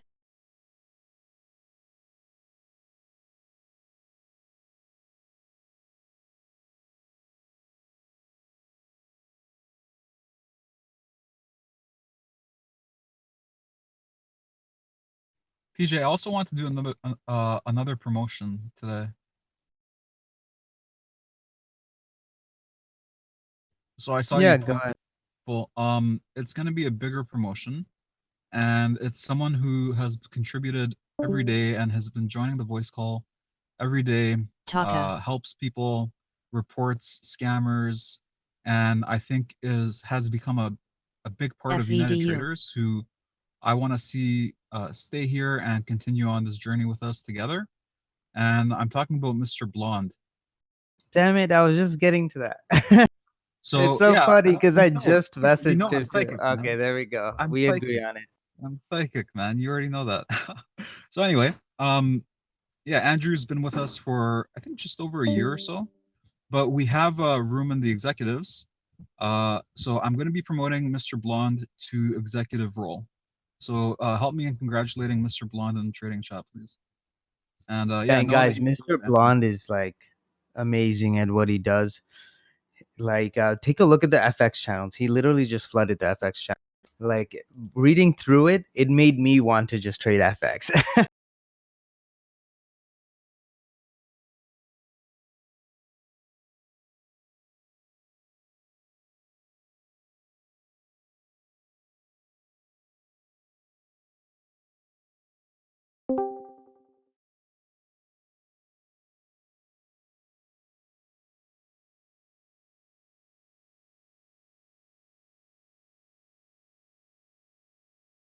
I got one more to do, but I don't think he's on.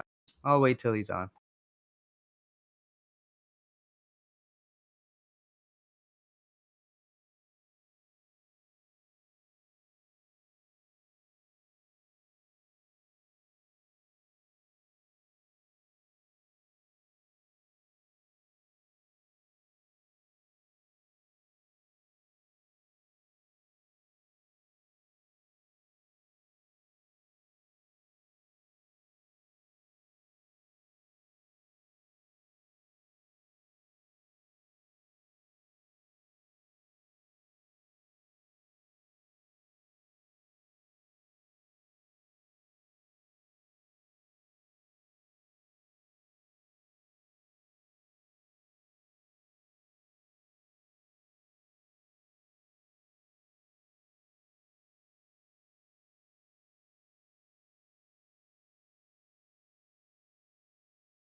Hey Johnny, can you ban United Trade? Can I? Did you ask me if I can? Yeah, someone joined our chat. I'll wait. How do I? Forgot how to ban. It's been I a already while. banned that, DJ. Sorry? I'm pretty sure I already banned that person. No, there's two more.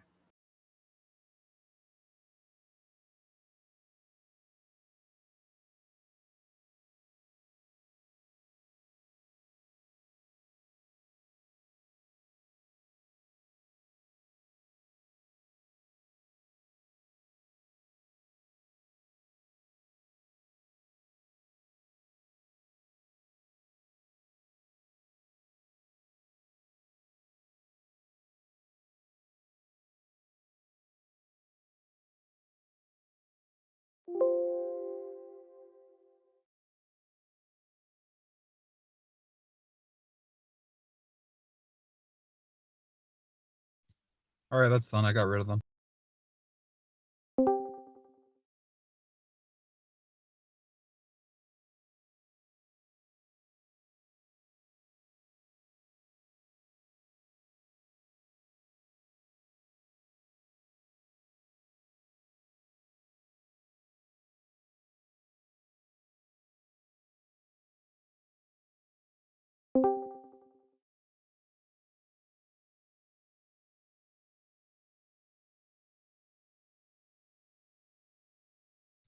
So yeah, what happened with your Tesla trade? What did you end up doing with it?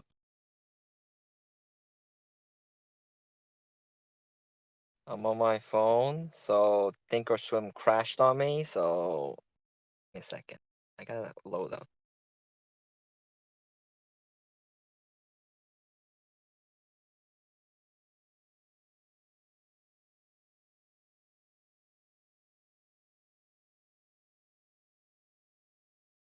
I had to reverse the trade, so it's 894 long. But I'm gonna get out of this Tesla thing because I don't want to look at it while driving.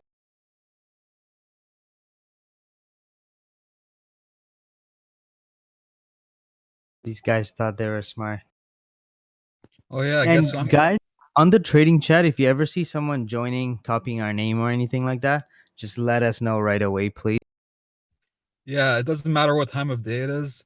Just send a message. Like if even if it's the middle of the night, feel free to send a message.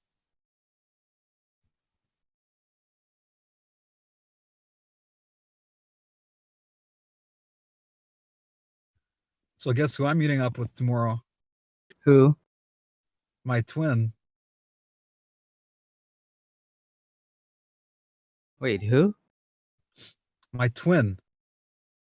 So I think I don't know if I told you guys, but a good friend of mine who I've known for like 15 years, he's an actor, and he ended up doing like a 6 month stay with Aquaman, you know, Jason Momoa. So he's become pretty nice friends with him, and he's staying in Toronto.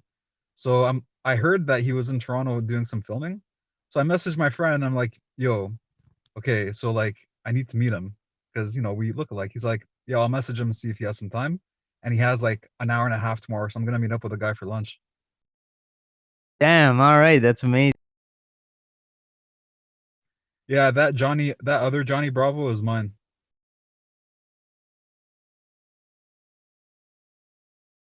Yeah, Johnny has 3 accounts for some reason.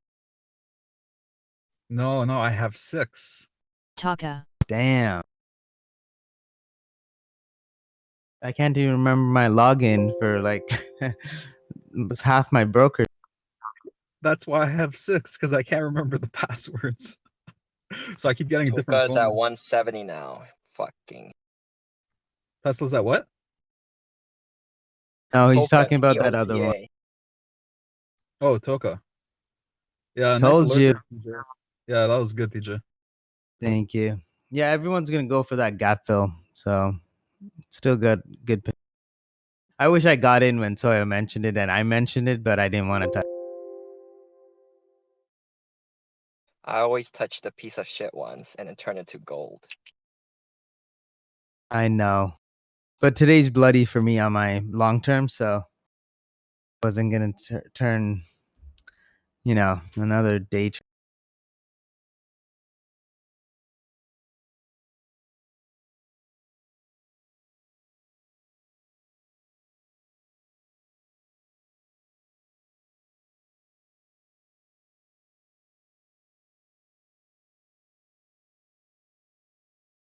Come on, Spy, just do something.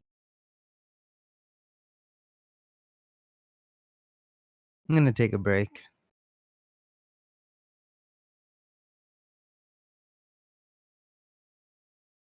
TJ, I think wait for a few minutes here before you go on a break. Wait, give it like 2 minutes.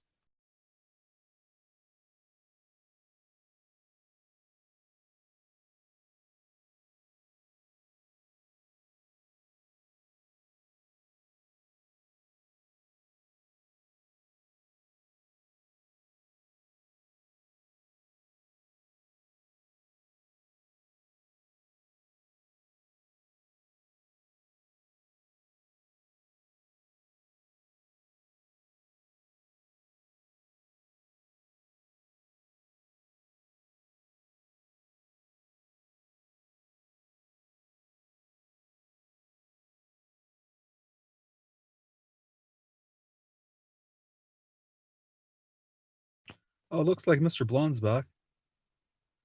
Yo, Doji, you on voice?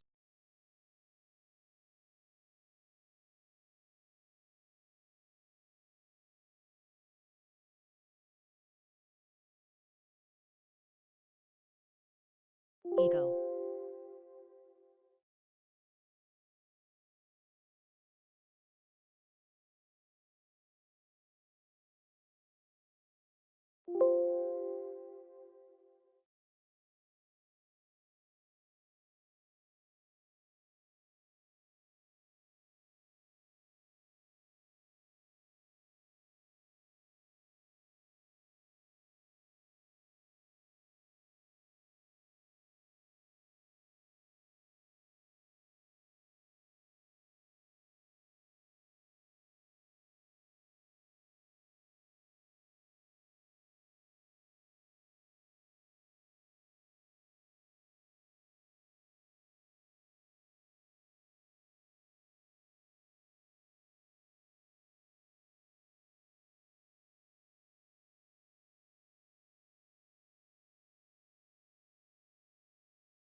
And I just wanted to also thank everyone else too, like for helping. It's not easy to do what we do, especially there's so much noise in this, so much things you have to focus on, but you guys taking the time to help one another out, that's huge. I really do appreciate it. And like I always tell people, don't chase the money. The money comes after like mastery, right? And as a team, we can get so much things accomplished more effectively, right? And I have to give a special shout out to like Nick, Meta. Um, they always keep posting, the updates in the mornings. Nick always posts the upgrades and downgrades. Those kind of stuff really helps me with my trading personally. I just take a quick glance at it. I don't have to go into, each ticker, look at it, or go on to like someone. So I appreciate you guys posting the news and the upgrades and downgrades.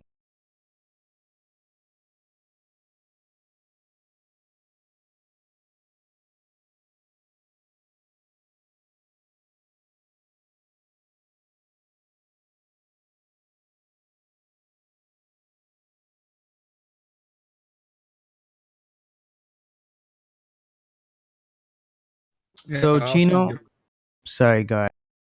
I just want to say I also want to give a special shout out to everyone on the voice call and the group and just all around. The time that you all spend with us means more than to me. It means more than any amount of money I could have. So the fact that you all have faith in us and spend time with us day in and day out means the world to me, and I know it means the world to TJ too. So thank you to everyone.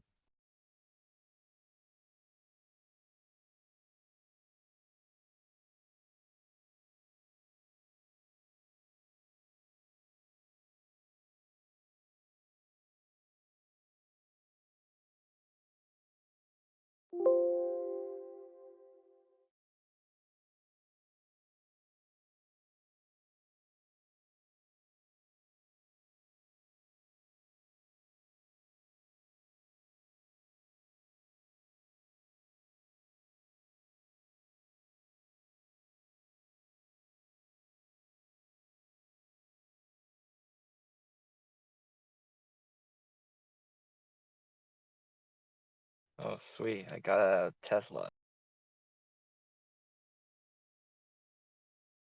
You got in Tesla or out? I got out of Tesla from a short position. Did you reverse Nice. long? I kind of wanted to go long on Tesla. Yeah, Should same have. watch level as yesterday's watch this level 890, and 890 has been a critical level over the past couple of weeks.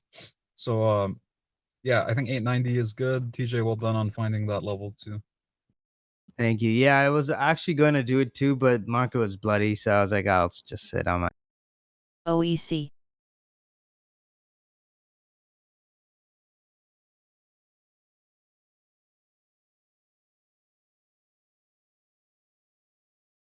Oh, come on, Spy. Don't do it. Yeah, and guys, if you want to give back to United Traders, the best thing you can do is just tell your friends and family or anything or anyone that you think can benefit from joining our community.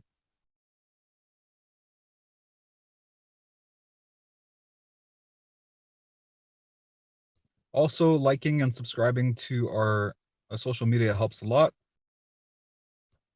And just a quick thank you to the people that go on StockTwits every day and like our posts and YouTube as well. Yeah, I do appreciate that, guys. Because I'll be honest, I hate marketing. I hate sales. Those are two things that I really don't. I like what I do.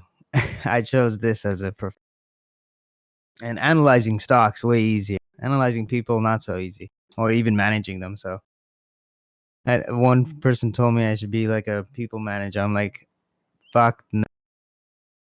Yeah.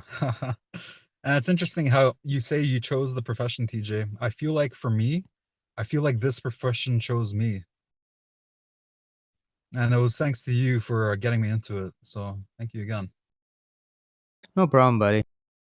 not a lot of people can do what we do, to be honest, guys. But I see a potential in few people that like close friends, and they've been doing good actually.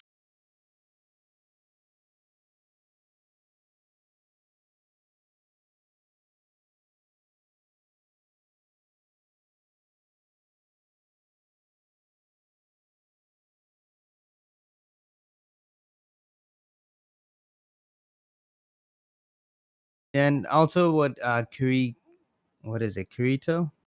I'm just gonna call him Kid from now. So what he was mentioning too, guys, don't base your trades on how we trade. Taka. Okay, like you have to realize I've been doing it for 11 years. So the capital that I've accumulated is obviously going to be amazing because the market's just been going up in 11. If you guys spent 11 years, you guys are probably going to make more than me. If you can be as dedicated as I have been in the last 11 years. Most likely you'd beat me just because like when I started, there wasn't a lot of data on this. It was really kept us, so when I needed help, there's not a lot of people. Like even, if you ever worked at a prop desk at a firm, no one wants to help you. You're the competition. Everyone's competing for the next role, right? Because it's just like a pyramid. There's the minions, junior analysts. There's a dime a dozen. Everyone wants to be like a lead there, senior analyst, and then potentially move into other areas too, right? But those area specializations, there's only a few spots left. And then if you even get that job, to be honest, right? So it's really important for them to be competitive. And I like competitive. Competitive is always good. Keeps you on your toes. Sometimes it bugs me when Soya makes more than I do. And that's just like the competition aspect of.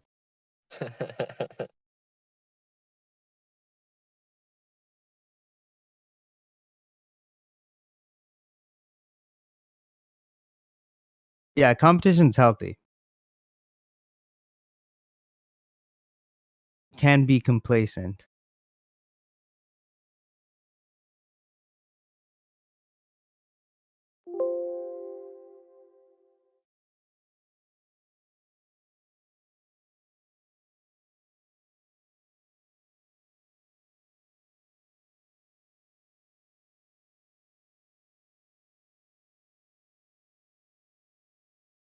NBSE.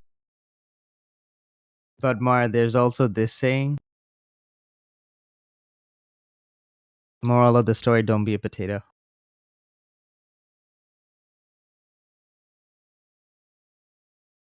I think one thing that everyone should realize, and that I've realized, is that long term is definitely the way to go. Now, day trading is the fast money, long term is the big money. And all you got to do is listen to TJ, as he's proven his knowledge and his overall just his skill with his fundamentals. So just look at his posts every December in StockTwits and in United Traders, and you'll see that everything's gone up. I think almost everything's gone up 100%. Out of all the plays that you did, maybe one or two were red, and everything 30, else. 40 usually. Like 20, 30s is roughly what it's been. There have been like more than 100% once, but not all. Right. Okay. And but in general, like the big plays, for example, Apple 100% return from 150, Tesla 500% return from 180. Like it doesn't get better than that. Yeah, and if you piss off DJ, he'll pluck out your eyes. Nice, Turkey. Nice.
Tassif, that's exactly what I mean. I can take the credit for all this, but realistically, it's just really good market timing, right? Like after a 20% dip on SPY, it's a no-brainer.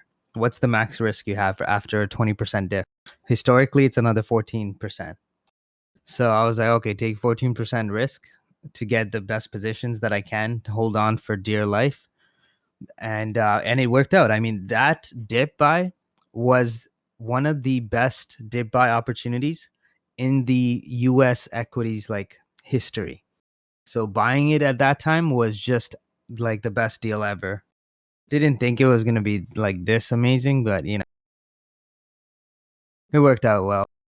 But honestly, just the compounding. Like it's not me doing most of the work, it's just me continuously reinvesting those gains into like different trades, looking for that growth aspect. You know, I don't like holding stocks when it's not growing. Like I want that growth, aggressive growth. You know, like Walmart. Walmart. I only had 1,000 shares. Okay, it was like $117. I think it was around that price. I sold it recently. I didn't even make a penny on that. I think I lost like 12 cents when I closed out. And you know, that was capital being like locked up in a trade that did absolutely nothing for my entry when SPY made a bigger. And even though it was only 1,000 shares, I was like, why am I holding it? Shame. I remember in my trading journal, I was like, why am I so stupid to hold on to that stock if it did absolutely nothing while the market? TJ, I want to ask you.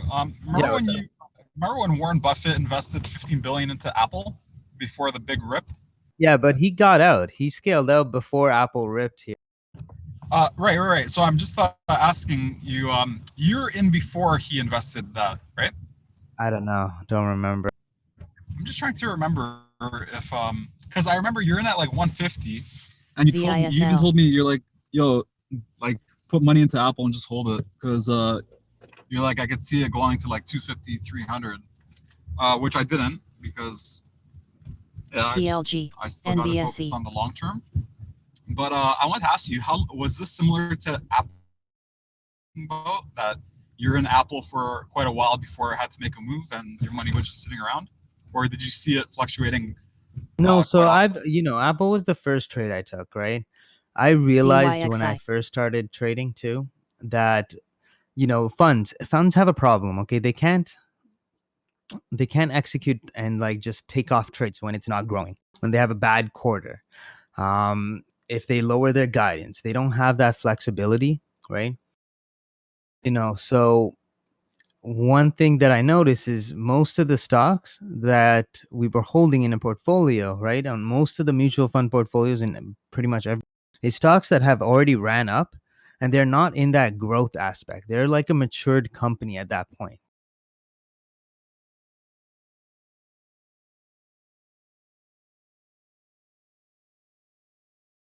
And once I saw that, that's when I realized, okay, so why don't I just go for that aggressive growth? And the highest way to get growth is to have good profit margins, right? So the highest profit margins is easy. Tech is like the easiest solution, to be honest.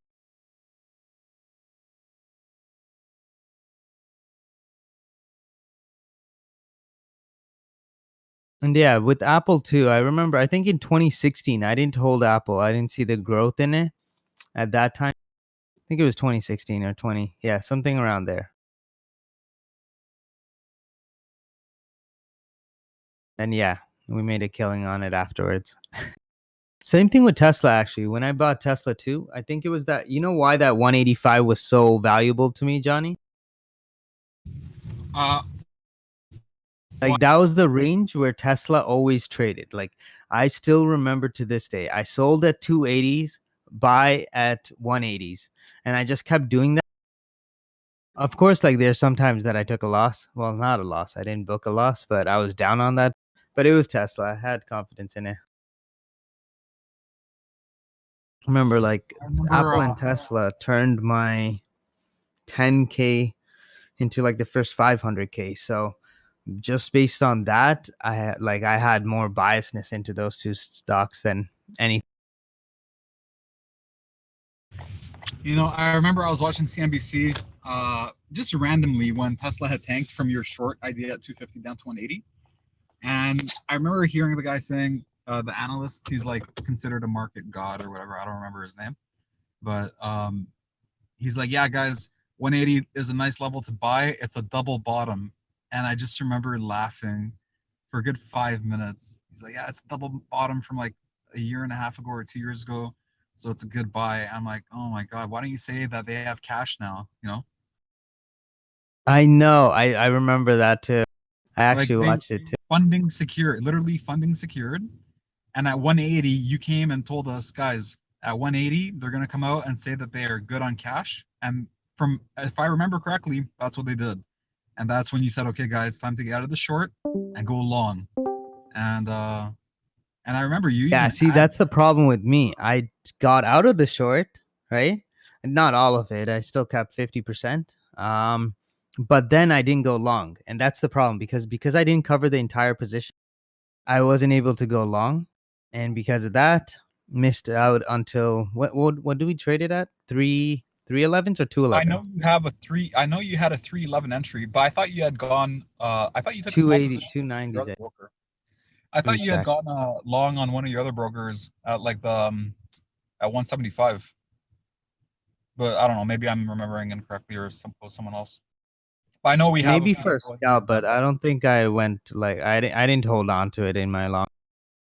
You see, it's weird because I feel like you did go long on at like 175 to 180 because I No, remember. because I didn't believe in the company at that point. Like, it was only because of the 2 quarters prior, right? That's when Tesla came out with that killer earnings, and like he pretty much said everything that would like it's like a wet dream for analysts, NYMX. So when he came out with like all the data saying that it's going to be positive FCF going forward, when you see all of that, every single model changed. And just knowing that, I updated mine and I was like, okay, it's plausible. My model still suggested they're not going to be profitable consistently, at least for another 3 to 4 years. But as long as their revenue is growing, and especially with this new factory in China and the one they're working on in Germany, it should be a good amount of revenue coming in the meantime.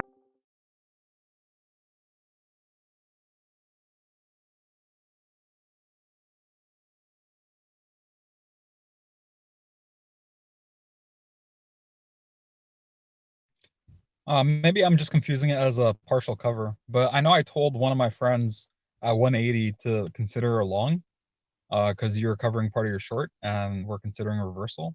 And he did, and he still has 10 shares from 180. Real life friend of mine.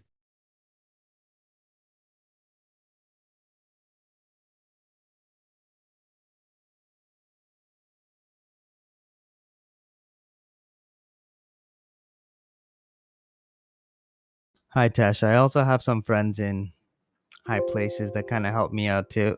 We help each other out.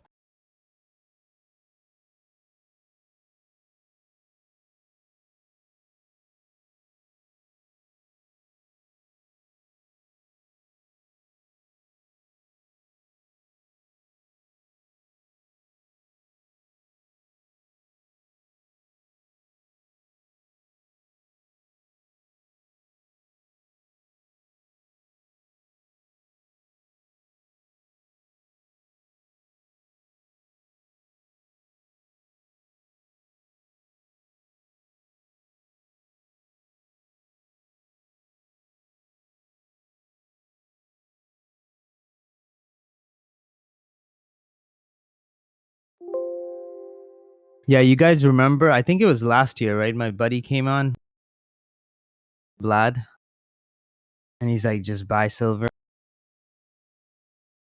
Oh, wait, that was Danny.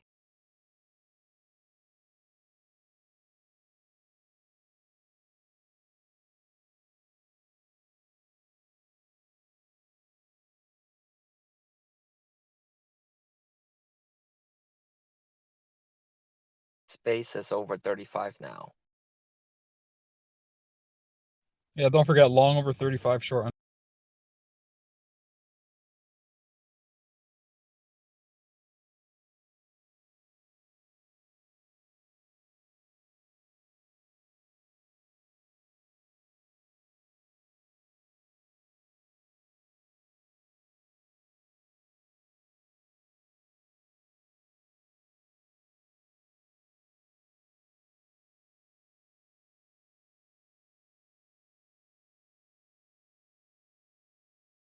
Ooh, one stock that I'm looking at, I want to try a BlackBerry trade.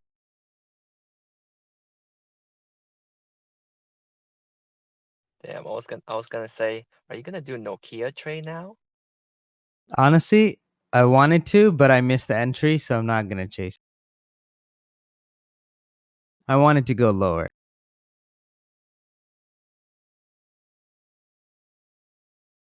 Like I was listening to BlackBerry's earnings, they're not bad at all.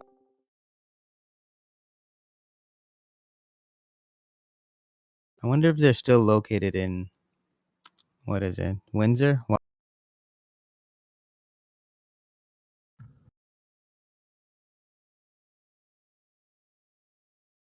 Did you read that article I posted about how Amazon might be looking to take them over? With who?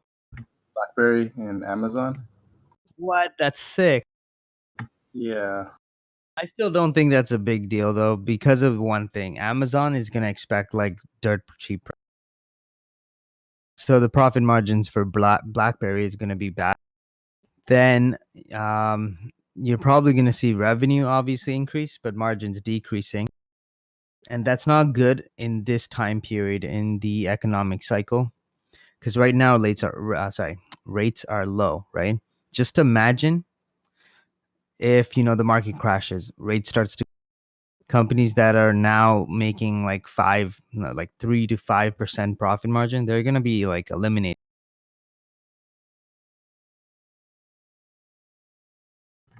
It looks like they're trying to make cars. Let's see. Mike, that's a good question. How long does it take to become a confident trader? Lifetime.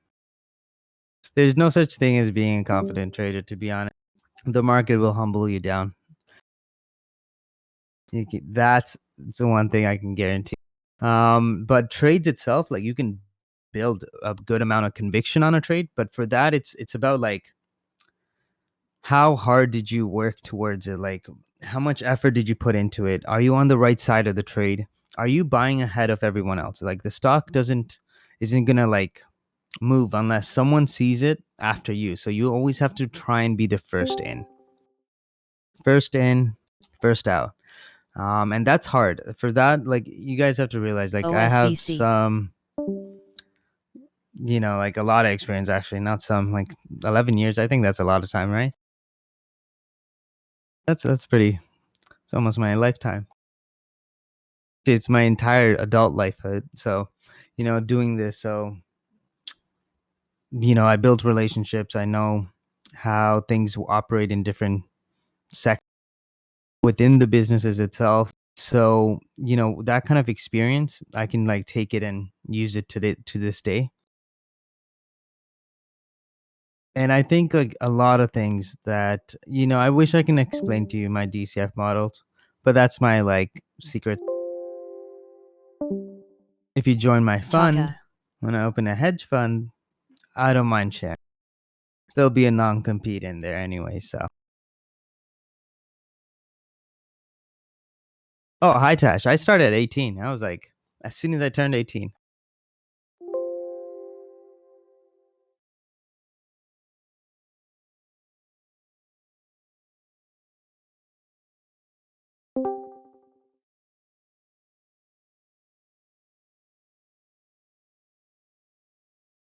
And it's one more thing. It's like, I understand how models are designed. I understand which rates that they use, what the standard is in the industry, and how companies or like big funds will evaluate their risk, right?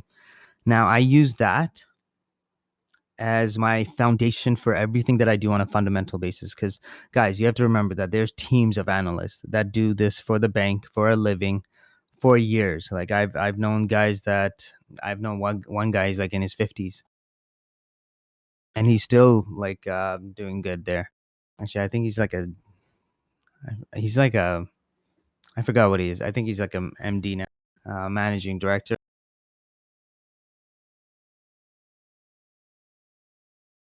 Slash, yes, my fund's going to be open to everyone, kind of like Warren Buffett style.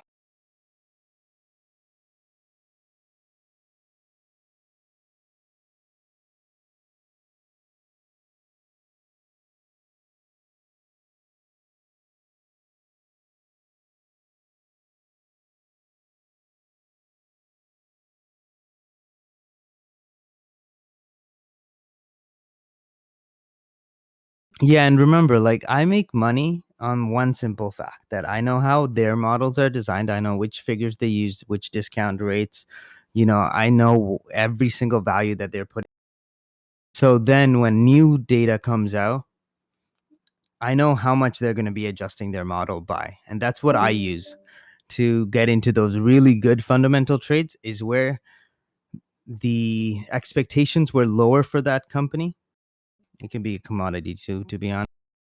And then data came out saying that it's going to be way more aggressive on, either up or down. It doesn't matter because we can.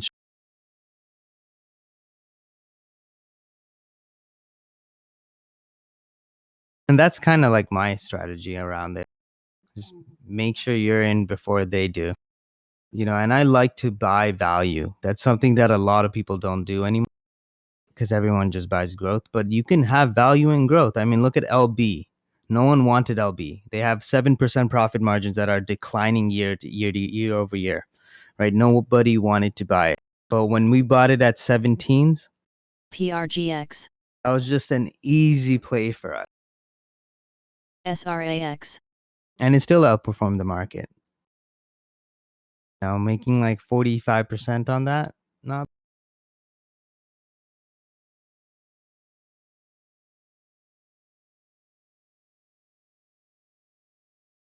And SE, remember SE, guys? Take a look at SE now. We were talking. I tried to get every single one of you guys in it on a daily basis at the 37 mark.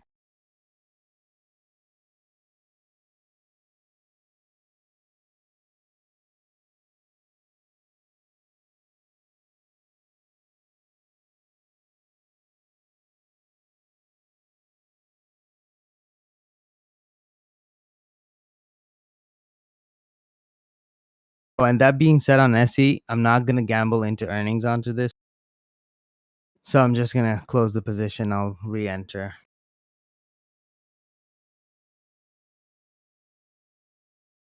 PE, I don't really like PE ratio. Okay, that's the old way of looking at things, and it's like the most inaccurate way to evaluate a company. At a quick glance, yeah, PE makes sense. You can just quickly look at. If it's a stock you never heard about, and you're like, okay, let's see what the PE is, and like, okay, like if you're gonna make a decision like that, there's nothing else relevant in a trade. Okay, I can see why someone would use it, but for me, it's EV to EBITDA. OSBC, 100%. That's the biggest thing for me. Next, like there's a lot of stuff too. Like profit margins for me is important. So yeah, I know you asked me this topic, so that's why I'm covering it. Hopefully you're listening.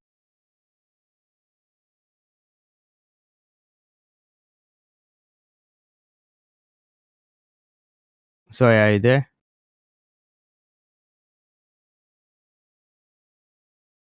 Okay, he's not here. So profit margins are big for me. Like I want to see how much No, they're I'm here. actually. I was just busy driving. Sorry. Oh, it's all good. Assets. I like the breakdown of assets, breakdown of liabilities. There's a lot of accounting tricks that these companies will use to kind of make their book look more valuable than it actually.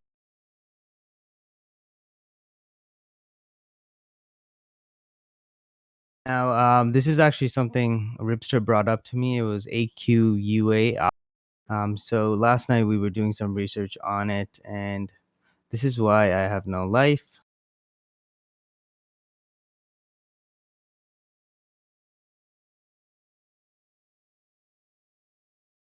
Because this is what I do at 2:45 in the morning. At night, I mean.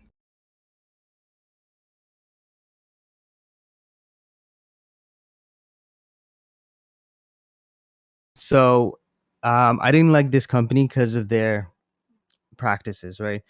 They're doing a lot of M&A. One thing about M&A, you're going to get a lot of goodwill, intangibles.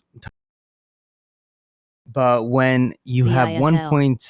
1.7 billion in assets and 700 million of that is goodwill and intangibles, there's 330 million in receivables. That's that's part of the assets. That's a big problem. 1 bill in debt, that's another problem. It's okay. It's like they're still within their ranges. shareholder equities though, right? And then look at the AFYA. growth factor is, it was 8%, now it's going to 5%. On the EPS side, not good. The only thing good about this company is their cash flow. Their FCF is kind of increasing. It's actually positive for 2019. So that's the only thing.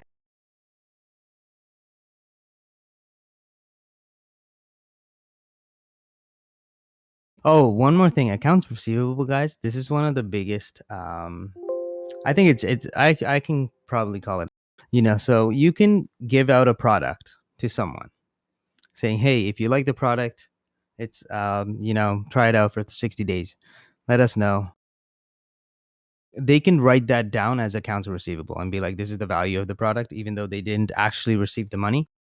And then that actually picture, let me just quickly show you that picture.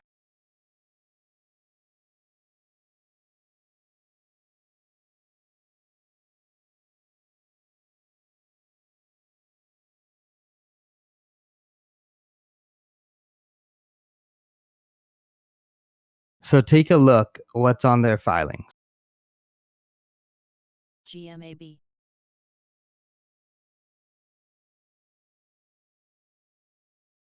Like the Doubtful company already accounts. knows that they're going to be writing off some of these.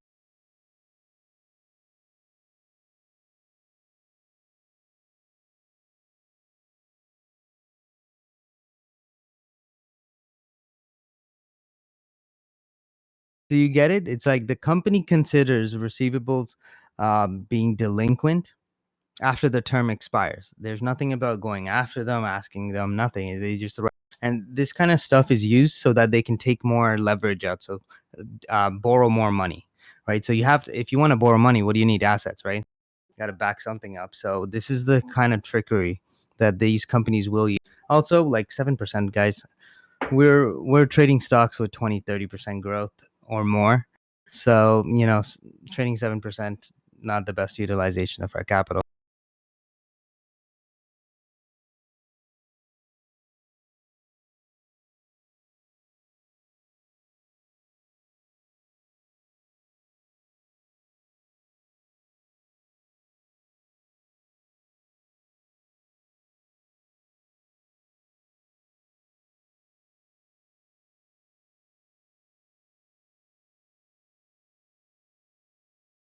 Taka.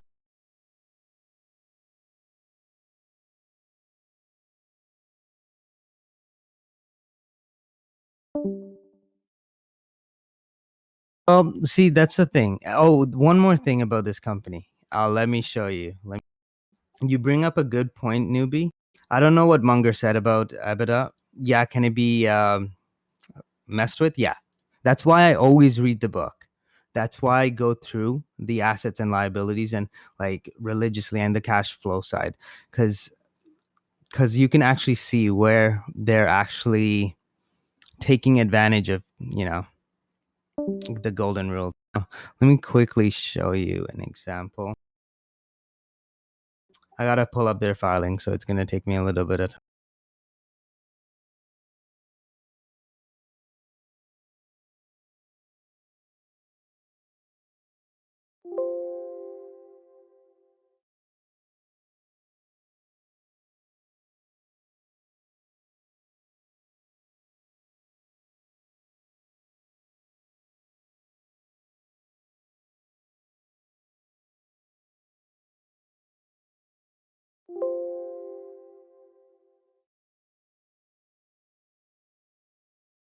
OPI.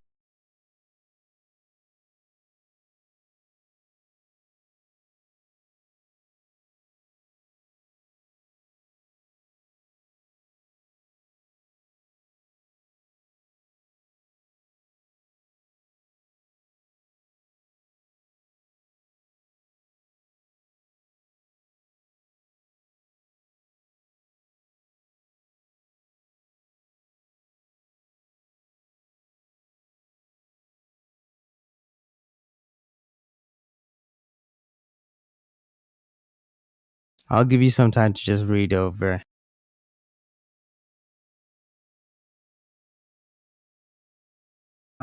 Do you think what Buffett says about The post I The what? post I posted is correct. The post that I posted.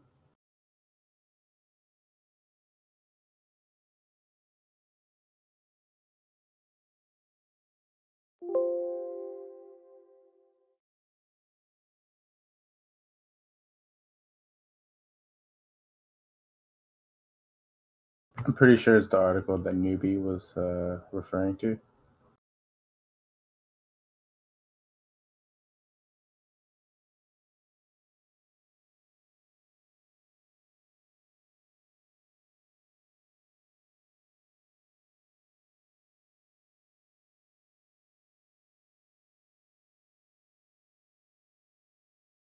No, I don't agree with them.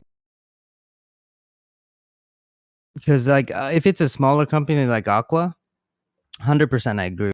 For bigger companies, it just makes more sense. Like, why do we need to know about their depreciation and amortization? Like, these companies aren't going to be changing like drastically or trying to manipulate it. Like, it happens once in a while, like with Xerox and companies like that. But realistically, it doesn't actually happen. Like, I don't see a situation on the stocks that I'll be holding on to where this is going to be an issue. And also interest, taxes, those are stuff we can't control. Depreciation can't control. Amortization can't control, right? Now, can they EISL. mess around with the numbers? Yeah, that's just accounting. That's why you always have to read the book. And I don't know why he doesn't like it. I don't get it. Maybe because probably, well, I don't think they even used EBITDA back then. Yeah, I just wanted to get your take on it.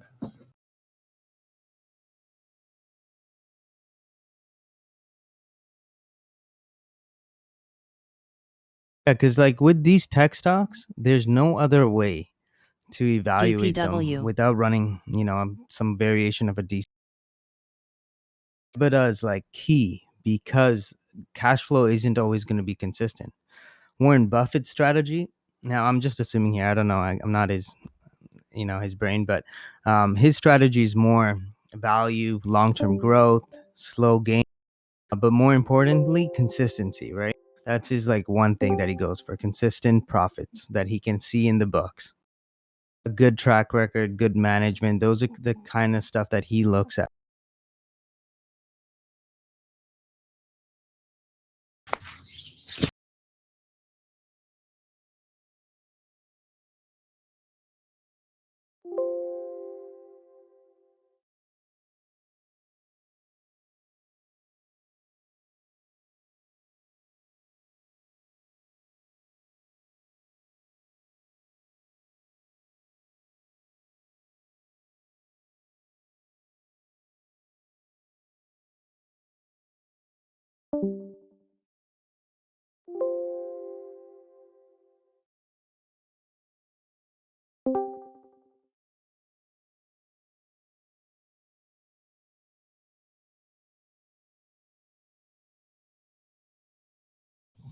Hey everyone, I just went out for lunch, so I'm gonna be back in like an hour or two. Market do anything else after the retrace, or still just at like 334?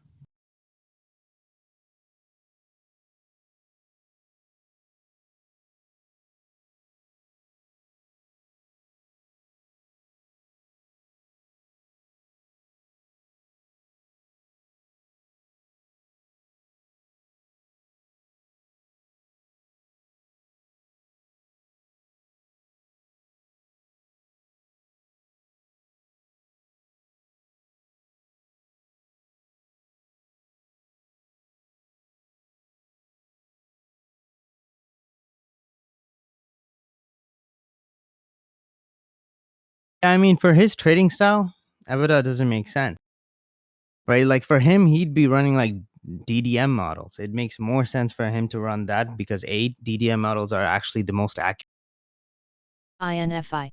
over the course of like 10 years. It's proven it's the most accurate type of model you can. But the stocks that we're going for aggressive growth, they're not going to be giving out divvy. Divvy goes to companies that are mature. They're in their late stages in their business. Everything is good. They have everything settled down. They've secured market share. Everything's down to a science at that point. obviously they still have to evolve as a business, or else you'll turn out like BlackBerry and yeah,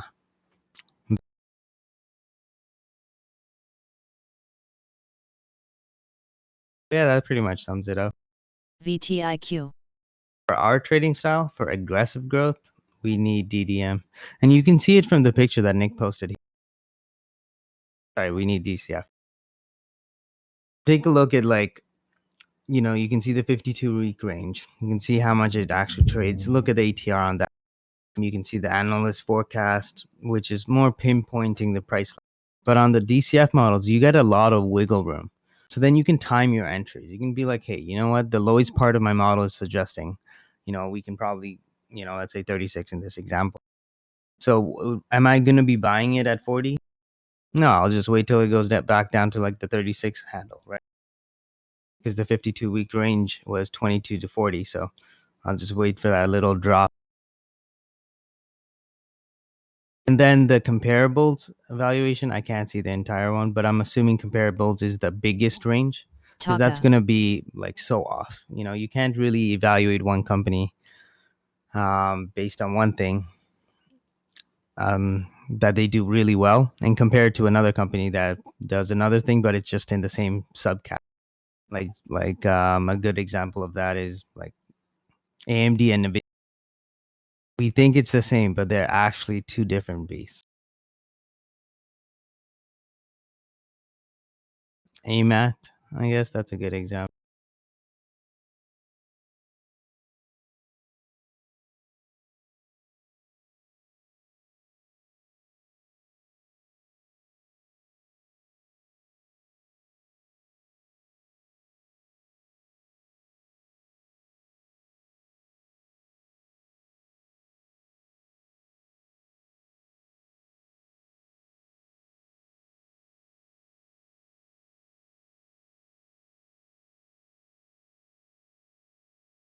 FEDU. You know, it's funny. So you bring, it's funny you brought that up. President transaction valuations is actually pretty much how companies go public.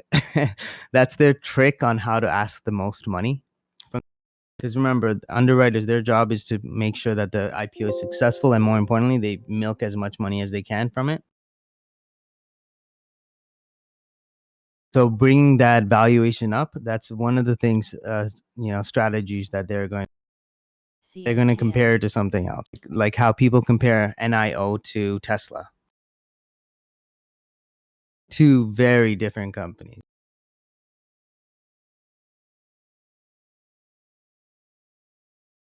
You'll see a lot of this happening in M&A as well. So, you know, like I mentioned before, you got to know where,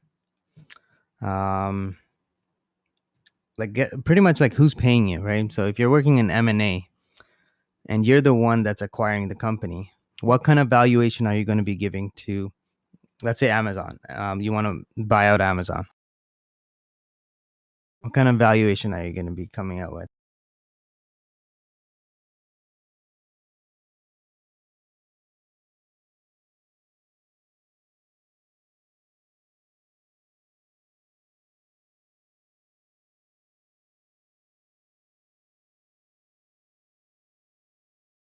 Come on, guys.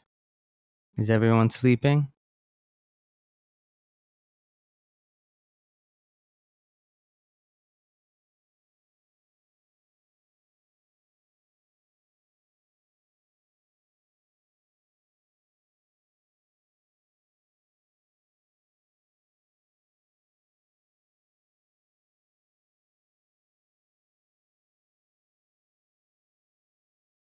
No. Let's say you work for an M&A firm. Okay, so their entire jobs is just deals. All right, they're supposed to book deals. So you're trying to acquire Amazon. So you have to propose a deal to Amazon, but you have to be able to rationalize it and explain it to them why they think this is the value that they deserve. You can't just come out with a number. So, yeah, there you go. You'd go with the lowest possible one that you can justify.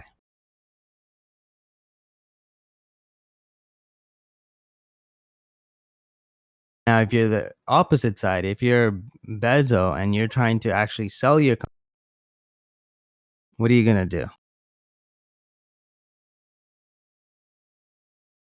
High as possible. What metrics is he going to be using? What model is he going to be using?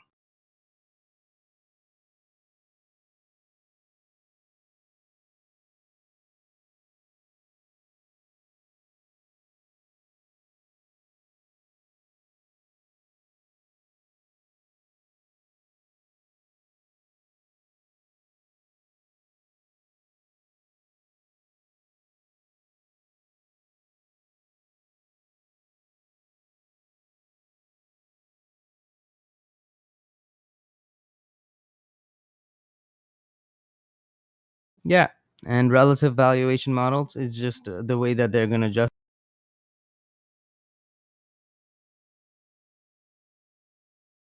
Right, and guys, it's not one model. I know I always keep saying I'm just going to update my model, but it's actually like different models that I have to run to get all the information. And that's why I wish I can just tell you, guys, just focus on EBITDA. That's not it. EV to sales is not the only metric.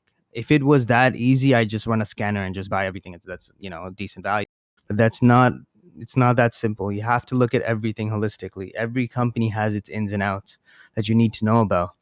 We look at that post that I made. Okay, let me just quickly post it again. Does this seem like a company that you want to deal with when they know what kind of DCF model you're going to run? We uncovered that 700 million of their 1.5 billion, the 1.7 billion is in goodwill and intangibles. And then another 300 and something million is in receivables, which they can write off at any point. They have 1 billion debt, 5% growth rate. What is this company doing? They're just trying to take your money. And they know how to, because they know exactly what analysts are going to look at, right? Like most of these companies, you have to realize they have the best analysts too. It's not just the banks.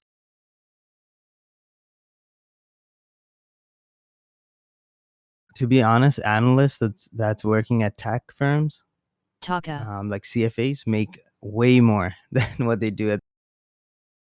A buddy of mine works at Google. It's astronomical how much they pay.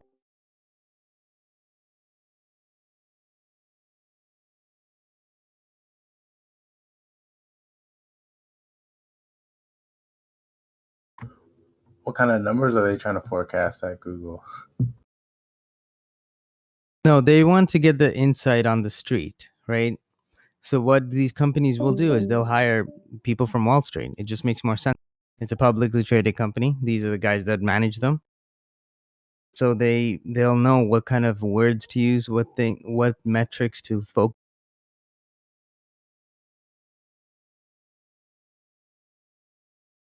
And then obviously that's why reading filings is so important, guys. You have to read the filings.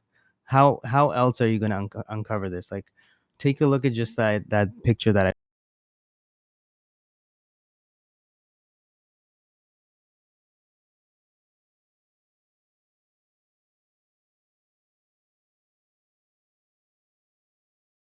Like, read that line that starts I think it's the last line. In estimating the fair value of the reporting unit utilizing the DCF valuation technique. Read that line.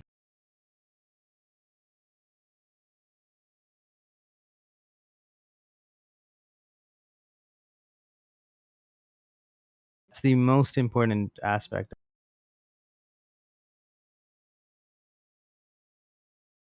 Yeah, so something's not adding up on it. Like, I don't want to go with a company that I can't trust. And when the book tells me not to trust it, when they're kind of telling you in the filings not to trust it, you shouldn't touch that stock.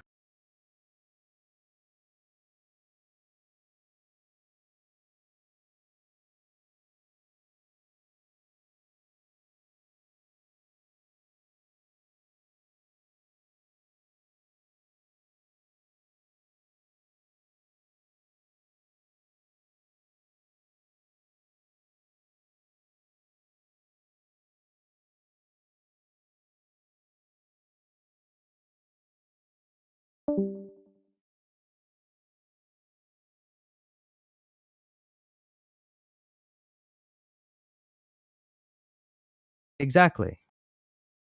And that's what analysts do, Mar. I'll be honest. You just have to be able to justify it. Not to yourself, but to others.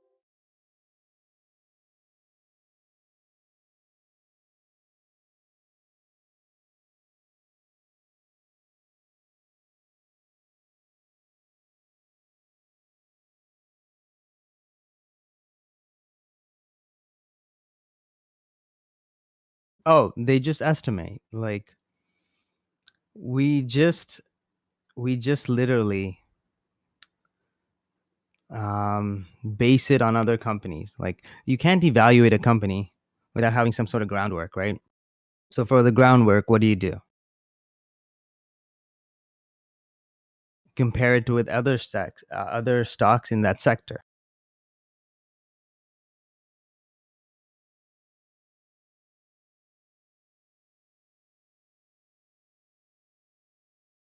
And then depending on who's paying the bills, you're going to know if it's going to be the high end of the scale or the low end of the scale.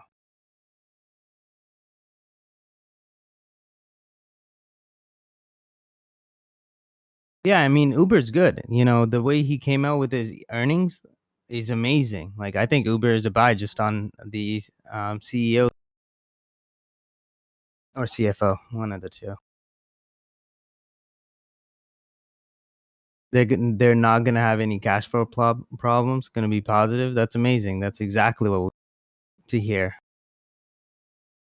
And I mentioned that too, 2 quarters ago when they came out with that new. I think Lyft not so bullish.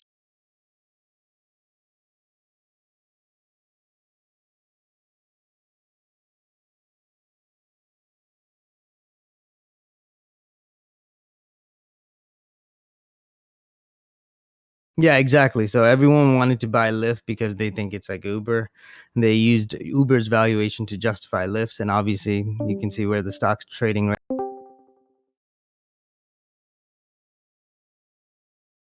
Taka.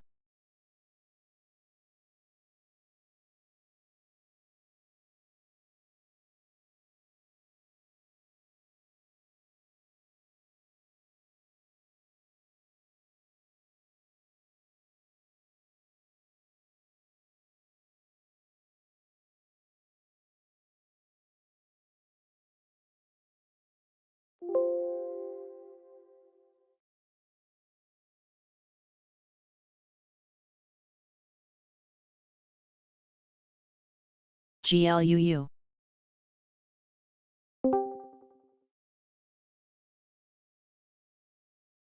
Okay, so that's a really good question you bring up, right? And there's a lot of reasons behind that. One, it could be like if there's a catalyst. Now, let's assume this is the perfect world. Stocks just trading sideways for the last 6 months. There's no catalyst coming up, no earnings, nothing. Everything is just like plain. Smaller volume moves prices more because there's less interest either. There's like less interest in the stock, higher spreads, lower liquidity, not a lot of people looking into it. So it's a lot easier to move that stock. Larger volume, there's so many people trading it, more eyes on the trade, more traders. It's going to be harder because your margins are slim. It's the same concept with any business. If everyone, it's the same thing as trading. If everyone could do it, then we wouldn't be making the money that we're making. If everyone became a trader and was able to successfully trade, there's no profits in trading anymore. I wouldn't even trade because it doesn't make sense, right? The reason that we're making money is because the majority of people don't know how to trade, so they trust these banks to do it for them, right? And that's our advantage.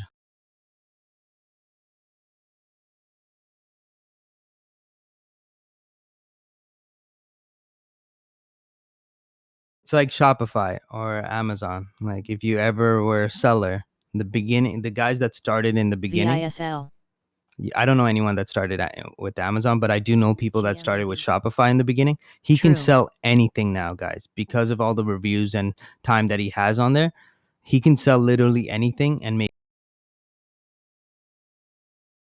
Right now, that's because he just had good timing on it, right? But Now, he has to look for constantly new products because people are trying to undercut his price. So guess what happens to his margins? It's shrunk, even though he has better sales now, right? He has more sales, more consistent, way higher. Those profit margins are slim. And smaller volume is good. If it moves up, that means A, there's less selling pressure, right? That's one of the big.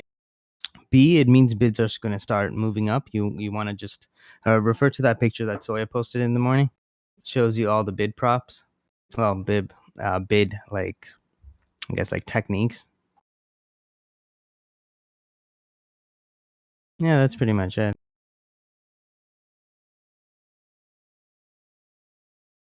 There is other things that can move stocks, on low.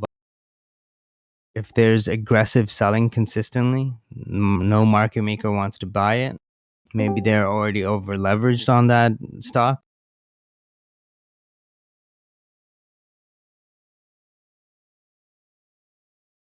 So after I was in pre-market, there's less traders, which is why the stock moves up, right? There's less volume. So when there's less traders, you're going to have bigger spreads, which also means that it takes less amount of effort to move the stock. That's why penny stock traders, if you notice, like not Tim Sykes, what's his name? Warrior Trading. He posted his journal, and I actually brought it up to you guys too. He says that he only trades between 9:30 out of the open, right? That's what we see in all of his video. Right? You guys remember?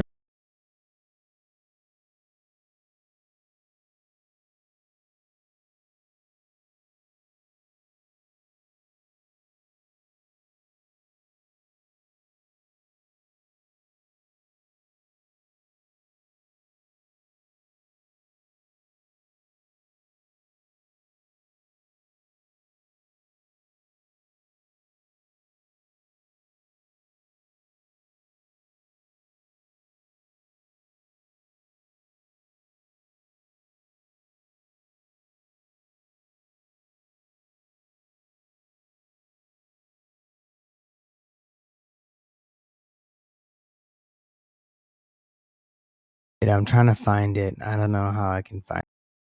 Long time ago. But I did post a video where you can actually see his trades start at 10. 8 or 7 a.m., one of the two.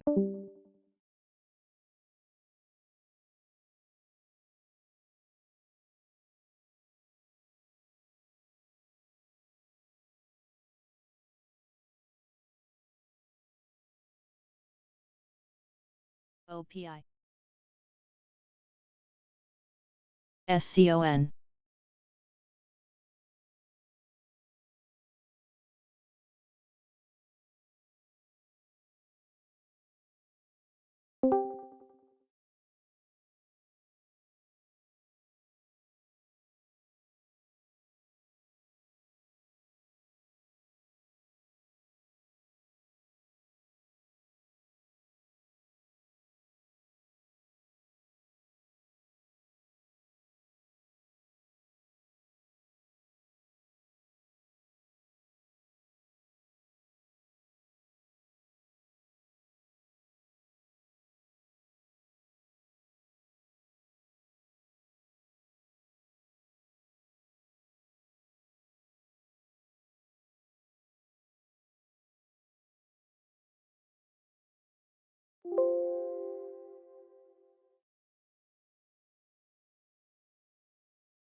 Found it. Found it, guys.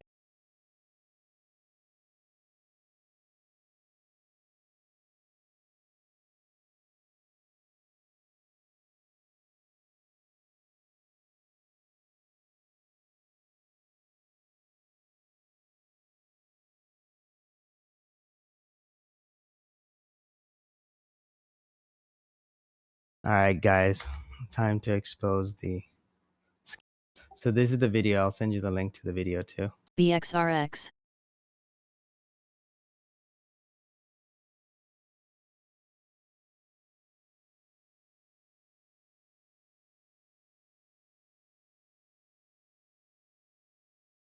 Oh, and this is why it's so good to be an analyst too. Can really dissect their trades. So this is the video. It's probably still up. Yeah, it is. Good. Okay, so you see how he made all that money, and then in his video, he actually has the audacity to go through his trading journal. And that's where he fucked up, because then let me show you the rest.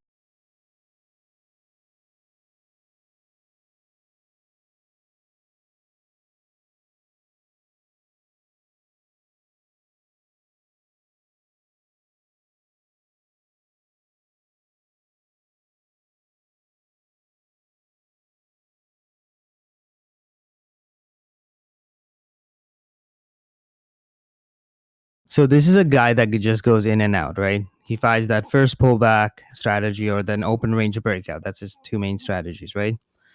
And you see in his trades that he buys and sells. But then why is it that in his trading journal, he has trades where he's holding on for like over an hour, and most of the profits are trades that are 10 minutes and higher, right? And then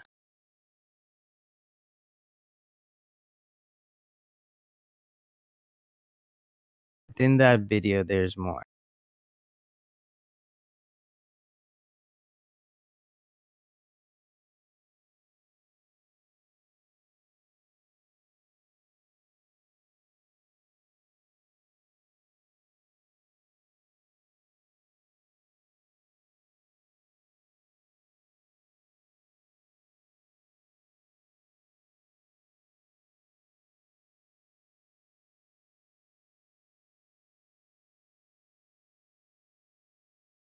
So this one shows you he's marketing in on those.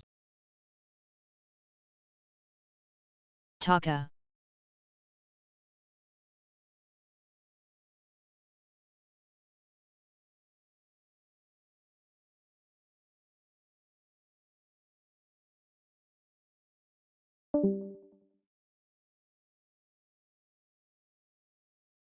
I think it's in the same video. I don't have a picture of it, but you know, you can actually see his not whole time, sorry, like which time he buys.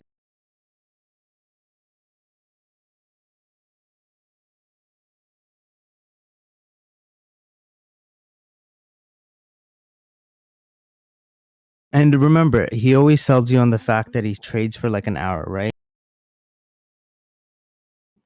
Not even an hour. I don't even think he does that. I don't know where the timestamp is, buddy. This was a long time ago when I was. Now, I'm not saying he's bad. I mean, he's still making money.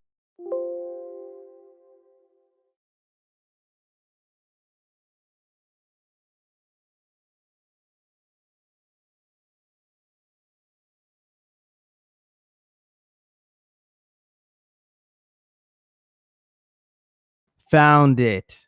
There we go. Found the timestamp. It's 19 minutes, 10 seconds.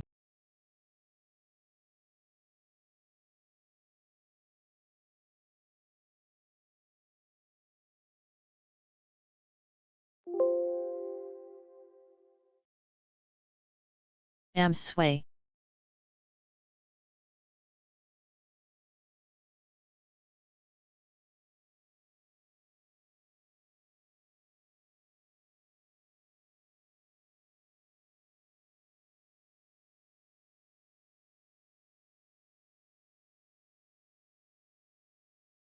All right, so let's take a look at this logically. Okay. Some of his trades, right? It's like 30 minutes plus. One thing I noticed with all of his trades that like we have a couple members that are in his group. So I've actually noticed this too, that his trades always start to run around like I guess 9 o'clock. I thought it was but it's 9.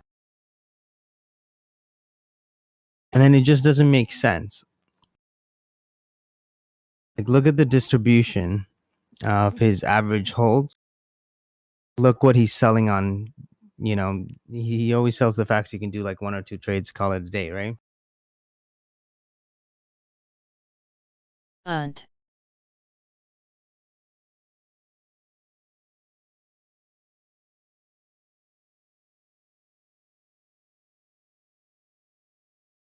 So he's front loading. He's buying it before the open. He's creating that market.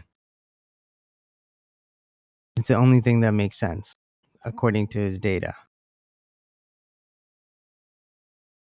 But at least he's profitable. He's to be honest, like Tim Sykes is just the worst. He's just a front. But Warrior Trading is actually a decent trade.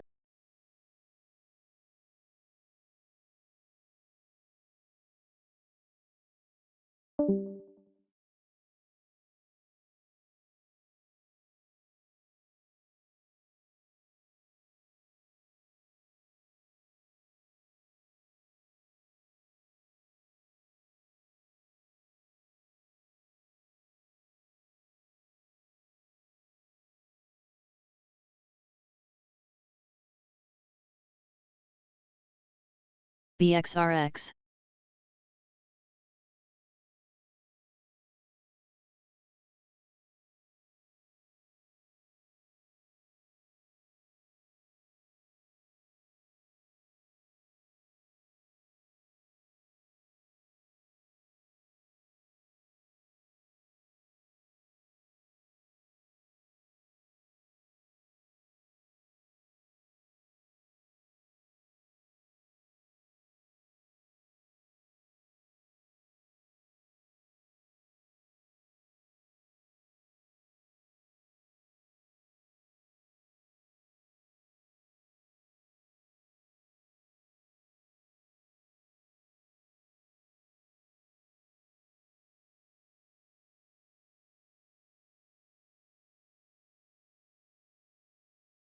Taka.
Oh shit, Toka 198.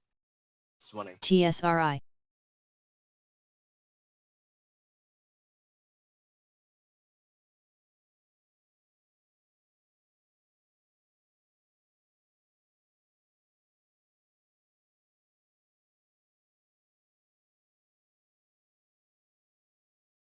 This was the entire conversation I was having with. It just doesn't make sense.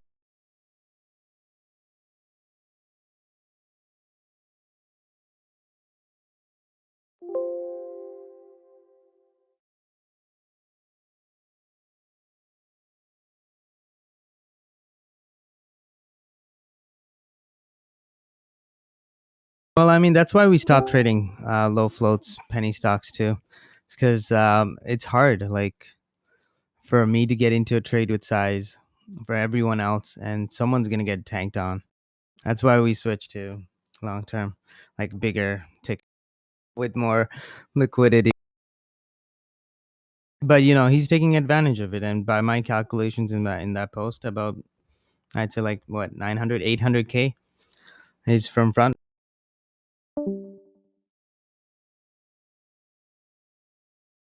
By the way, the other guy that I was talking to about this too, he's actually in his group, so he knows. He can hear him.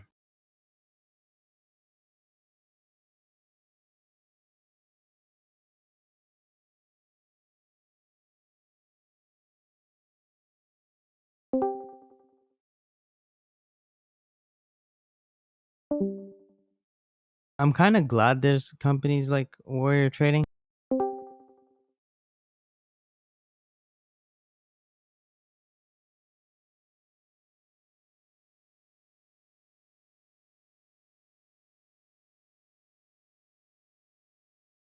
No, Das. He shows himself buying a position on that breakout, right? That's one trade. He could already be holding into it.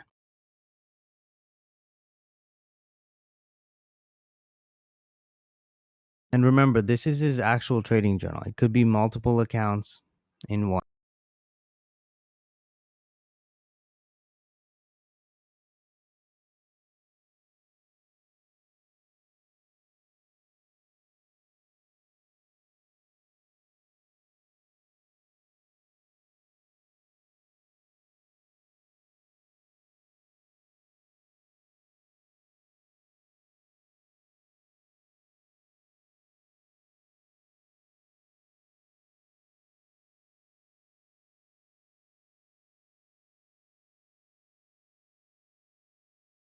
No, he can't have people short in his group. That goes against what his objective is. He can't make money on the long side if people in his group know how to. Because let's be honest, there's nothing to do with shorts. You can find shorts if you trade zero is good, and it's not that expensive. Like 20-30% cost is acceptable when you're shorting penny stock. It used to be cheaper. It used to be like 15 to 10%, but now that Americans have trade zero, it's now costing me like 20 to 30. That's why I stopped actually shorting stocks, because like I have to make sure that the stock moves down 20% at least. Well, not 20%, but more like 30 cents, 20 to 30 cents, or else I'm not actually going to turn a profit.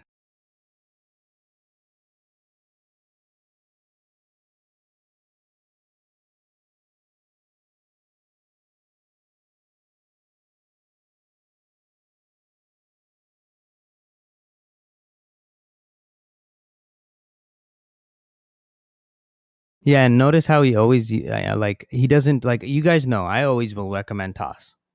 If you don't have the money, I'll say, guys, just start with TradeNet. If you don't have the money to get out of trading penny stocks, you got to do what you got to do.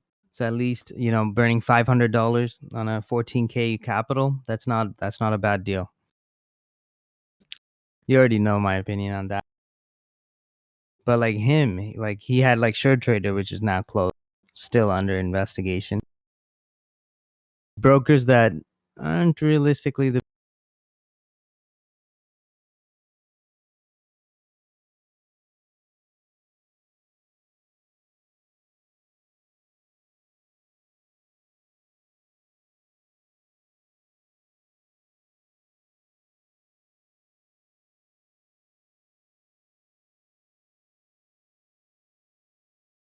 SCON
VTIQ.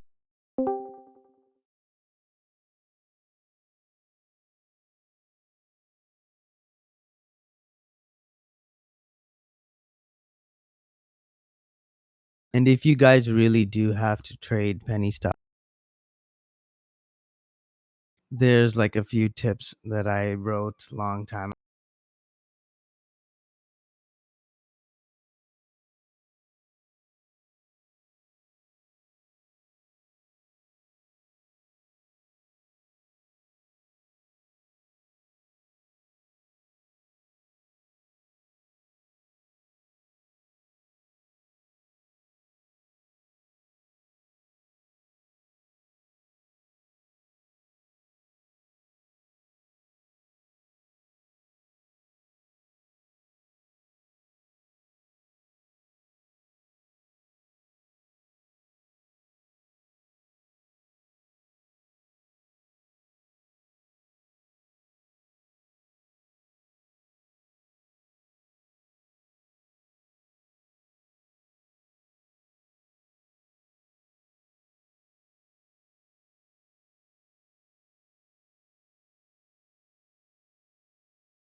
TSRI.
RTTR.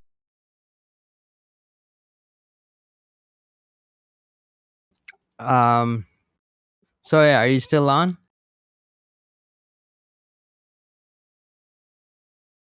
Oh, you already took profits Yeah, on I'm Toka. on. I'm on. There we What go. happened? DK. No, I just wanted to mention to take some profits out on Toka. No, I already got out on Toka. I put a 210 order when I was parked on the side. EYPT. Nice, good job, buddy.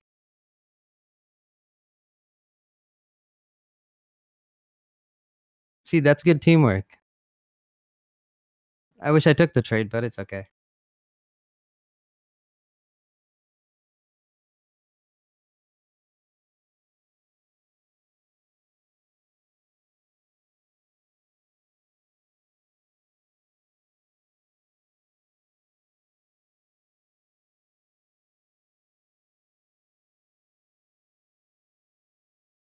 And Mar brings up a good point too.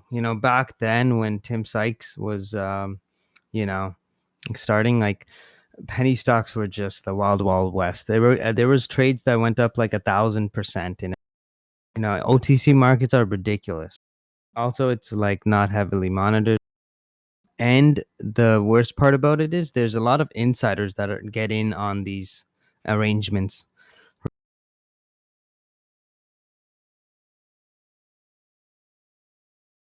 Proving it is hard, but it does happen, and it's the reality of the world.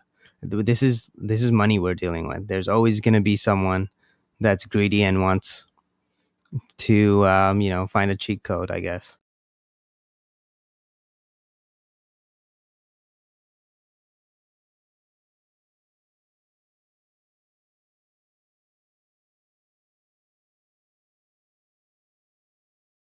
In 2016, was that when Brexit happened, Turkey?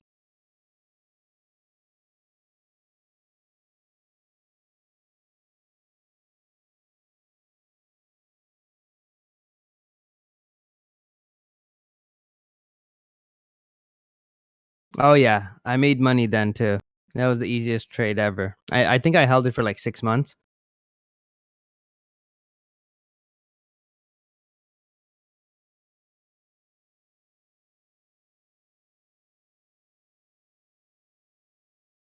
Yeah, swing trading it. Like I mentioned it to a forex trader, a buddy of mine too, yesterday. Like for me, I could only swing trade FX. I don't think I could do what he does. I'd be constantly confused. It's like, why did it wick up? Where's the news? Check the economic data for both those, both, and then still ponder like, why did it move against me? With stocks, it's so much easier. I can evaluate a company really well. So, and the companies don't lie. Like the numbers, well, companies do lie. The numbers don't lie. FX is just heavily manipulated. Yeah, FX is the most manipulated. And you have to think about the reason why. Why is FX the easiest to manipulate? A, leverage. B, liquidity. These guys can use a shit ton of leverage when they know the direction of the trade. They can use a shit ton of leverage at their disposals, right? Secondly, it's also like you're gonna see that there's no liquidity issue for. So for the guys that have, the multi-billion-dollar account,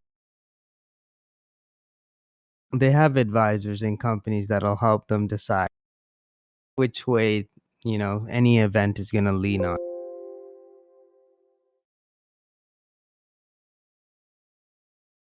Yeah, and Bagamoody, that's the one thing too. Like I can trade stocks, I can make more returns. On the FX side, it doesn't move much. Most of them are just range bound anyway. Most of them, not anymore, of course. Anything paired against USD is destroyed.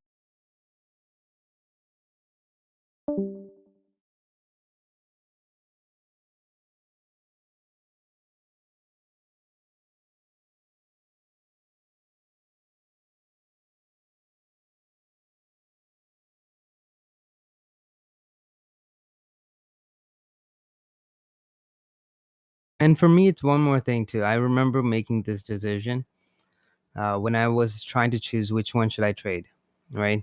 If I traded FX, I'm not in any conflict. The conflict of interest isn't an issue. I could work my day job, trade at so I was actually looking into it, but then again, like you want to model yourself after the best of industry. So if that's the truth, if you're gonna stick to that principle, then you want to look at what the best of industry is holding.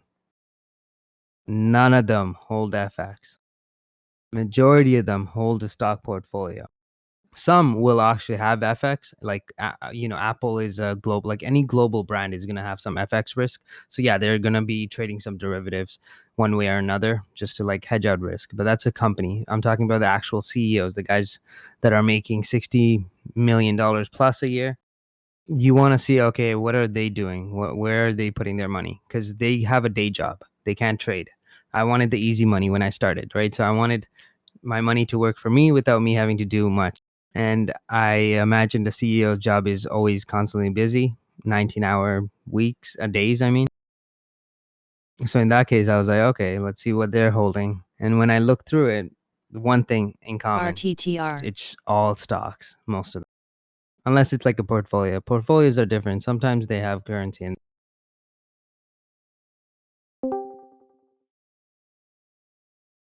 Now, big events, like, yeah, we can capitalize on big events on an FX.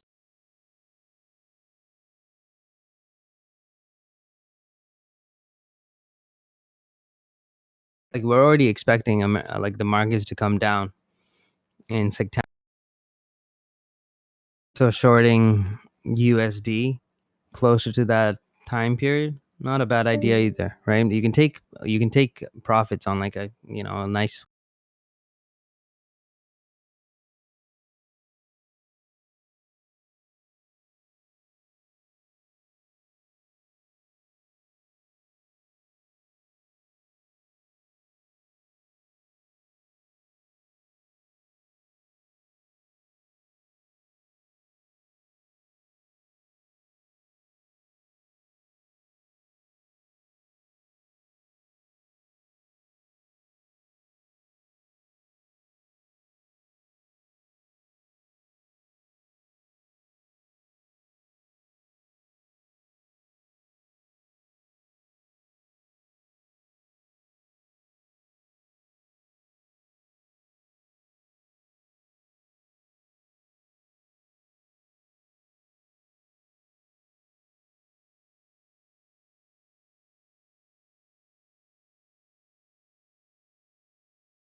Taka.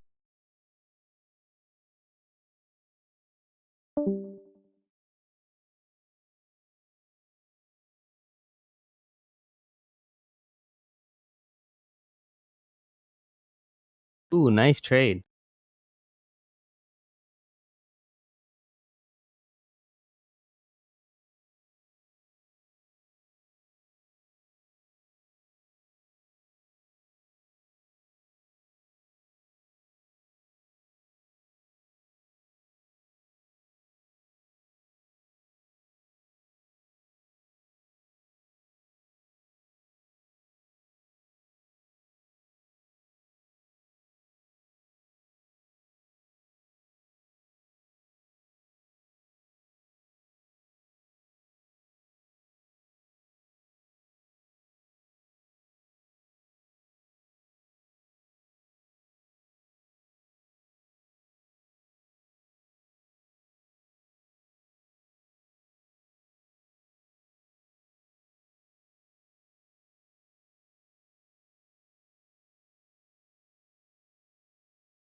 All right, if TVIX doesn't hold this 47, so I'm gonna get out.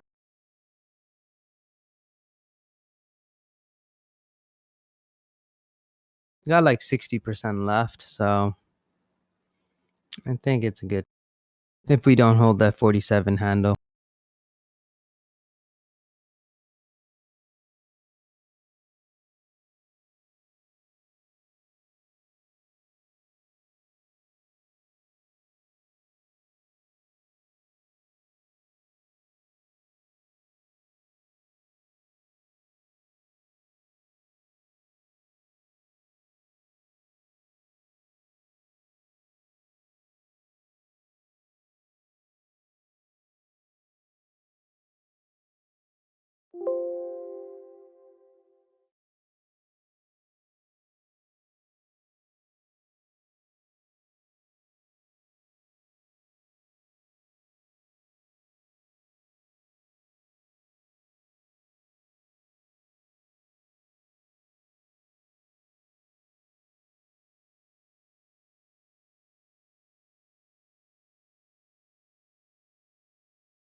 If market starts pulling back, volatility will increase.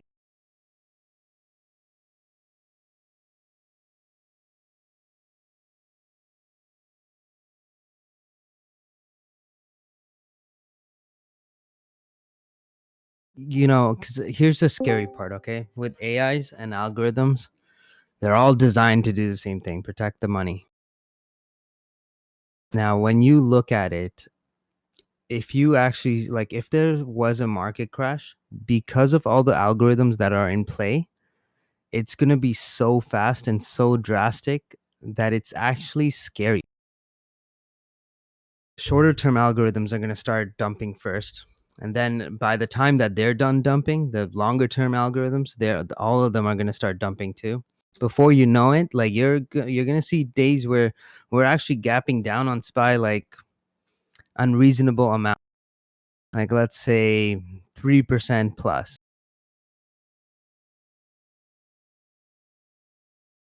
And then if we have like 2 or 3 consecutive days like that, that could trigger like a whole melt. In the course of a week, you could literally like burn through SPY going back down to like the 200 level.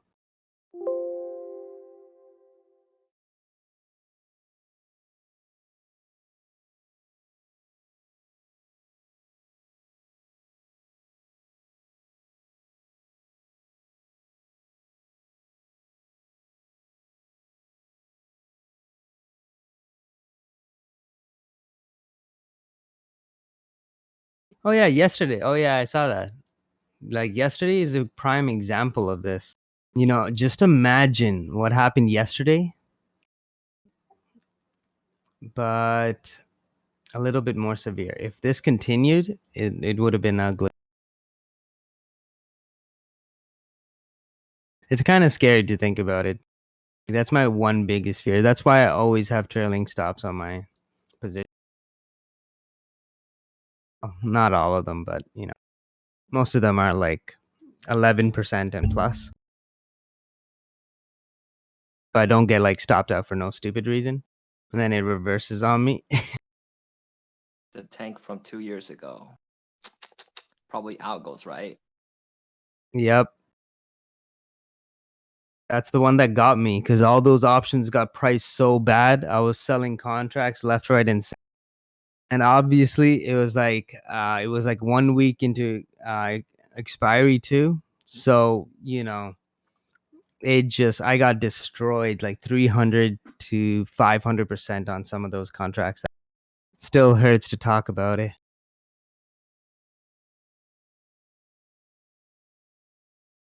That 2010 one, that was actually done by that one guy, the autistic.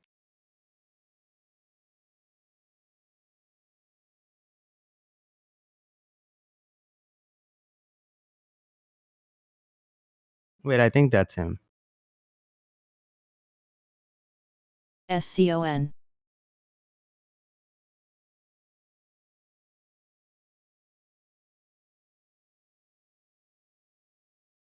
So how do you go by on like reading the fundamental? Is it just crunching numbers, or like Everything. how do you value the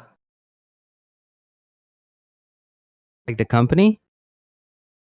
yeah, like there's like I know you said on you talk about Disney under 140, and then EV sales, and then EBITDA, and then something else, but like where do you start? Like how do you go No, about those are just like the key metrics, but that's not the reason why. There's a bit more, especially with a company like Taka. one of the biggest factors that I'm looking at is to have the same. So this technically is a comparative analysis because when Netflix moved up, right? Mm. They moved up not based on their sales. It was shit. They weren't even profitable at the time, but they moved up because of one metric, right? And that's their subscriber growth. So with Disney, the strategy behind it was that they're going to come out with more and more users, more and more subscriber growth. And as long as it's an accelerated amount, more than what the market expects, you're going to see big gap ups in price day over day. Like let's say not day over day, but month over month, right?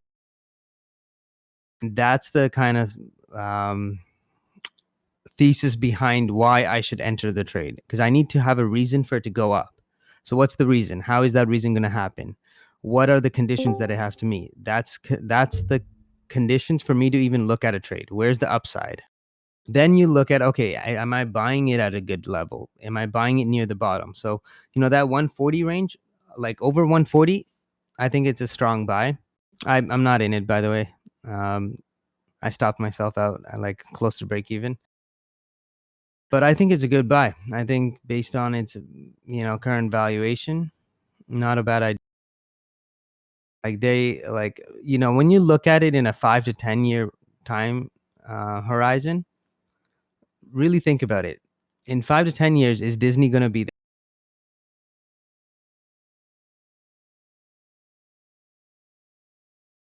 I guess you can do like a SWOT analysis.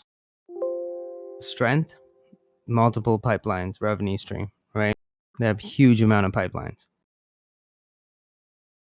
So that's a strength. What's a weakness? Coronavirus. Closing down in their China. That's a little bit of a weakness. And honestly, SARS lasted 9 months, I think, right? That's what you got.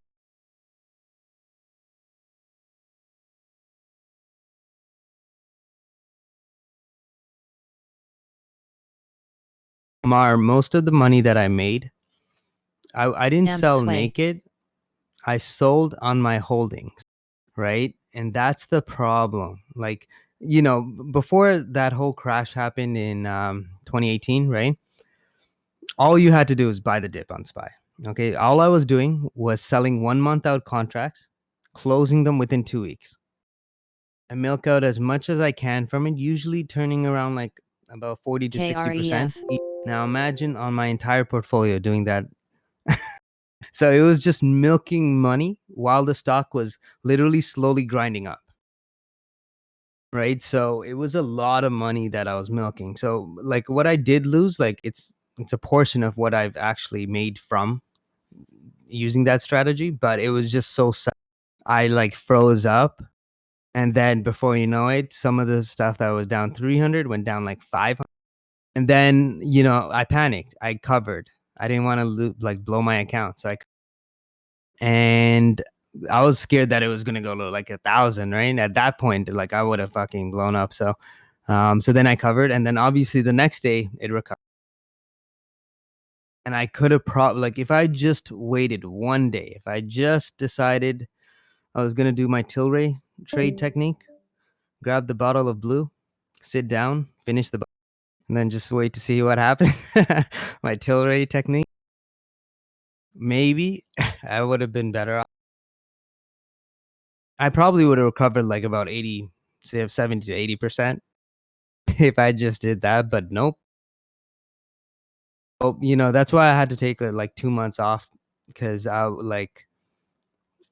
it sucked. I worked my ass off for all that money, and all that penny stock money that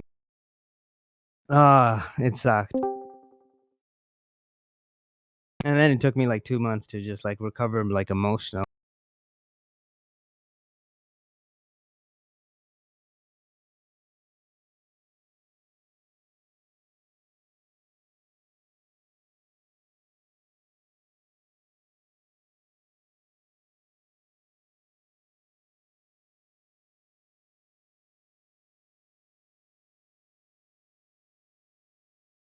Oh, I remember the 2015. I got really good entries because of that.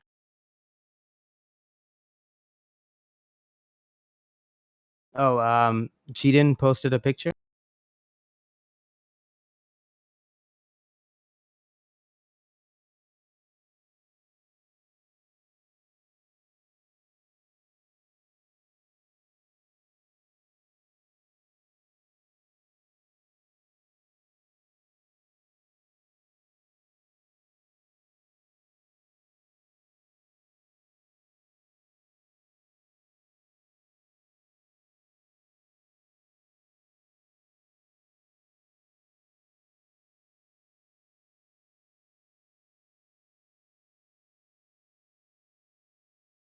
Honestly, option pricing on Amazon came down heavy. Like, really.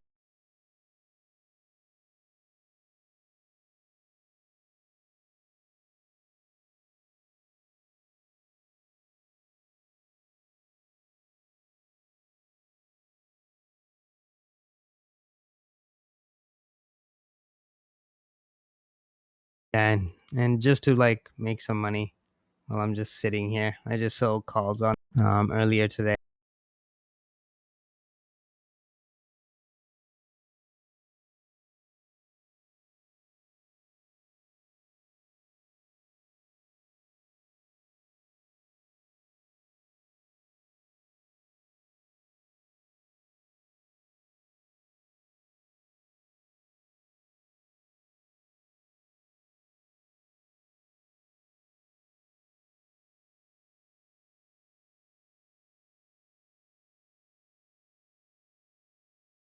Lemonize, I like that.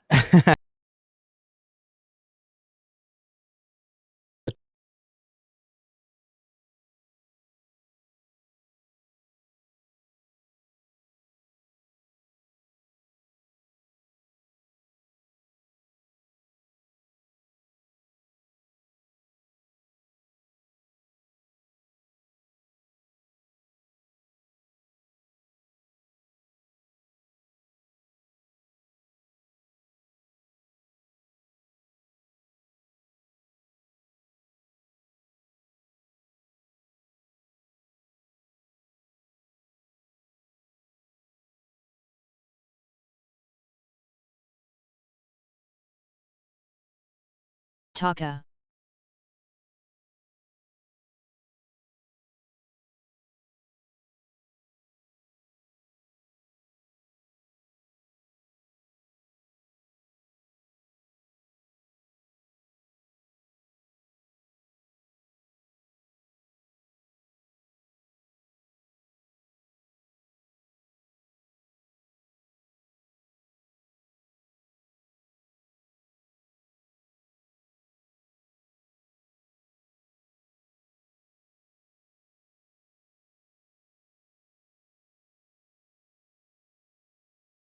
CSTM.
MDIA. And when do we start adding?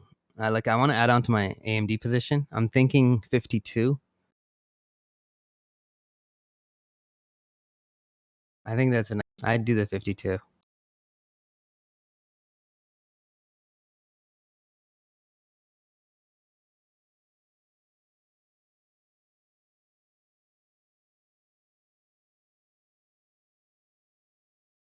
BJRI.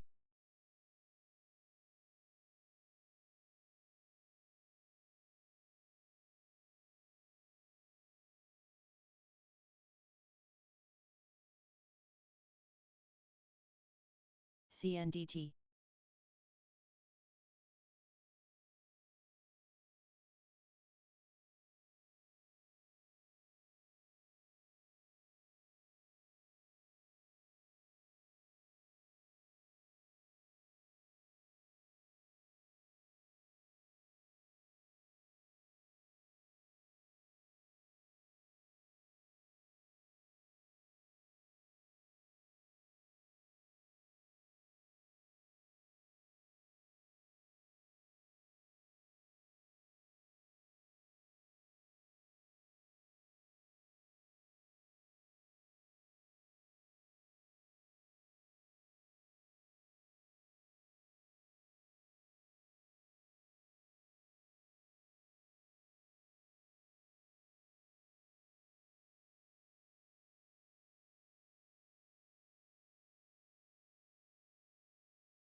Laymo 177.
Oi.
Taka.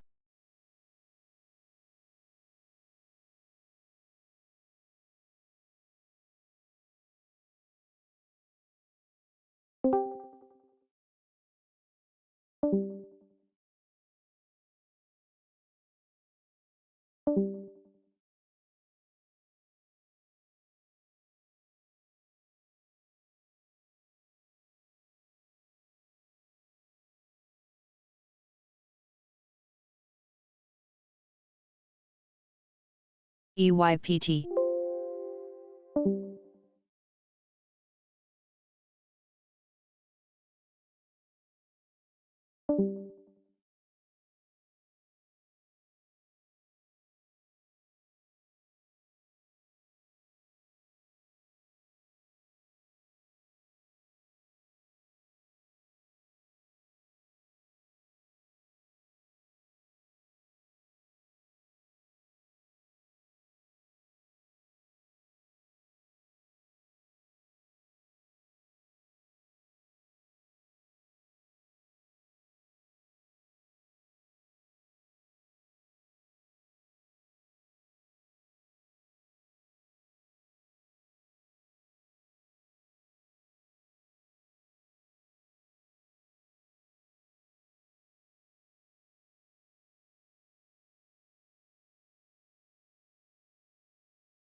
UNT.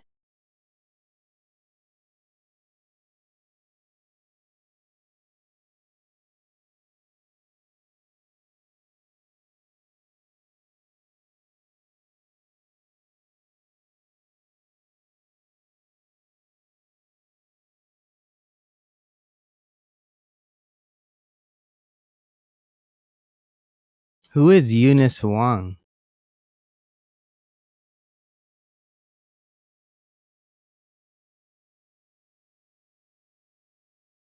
Hi, Tash.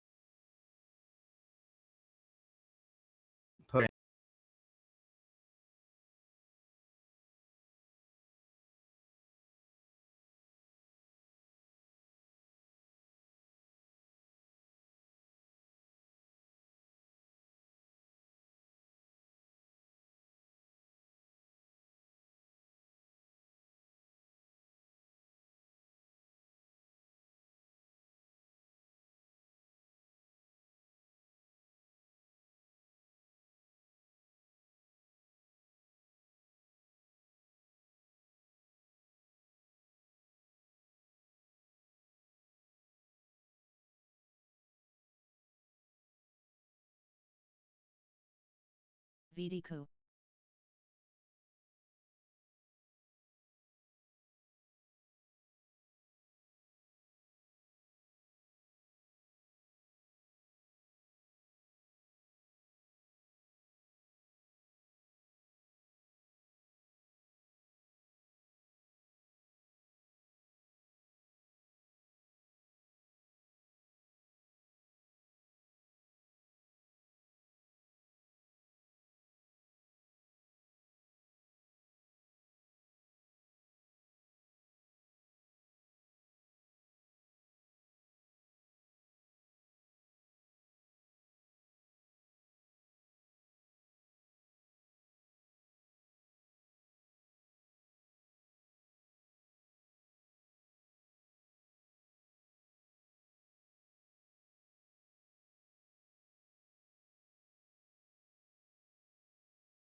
RTTR.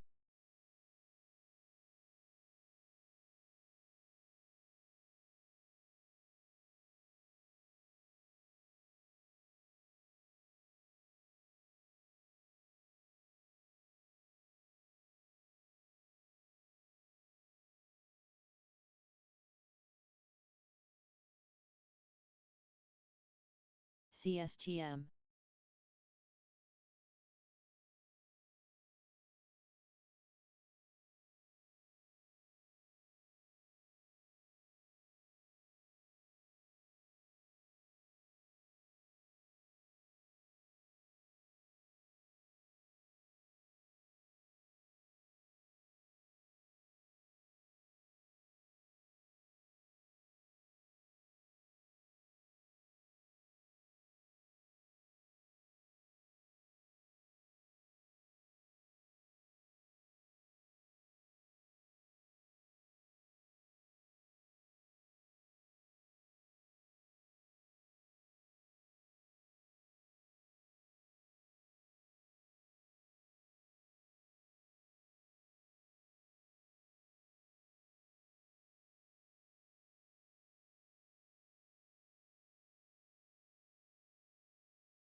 Is there any more TJ?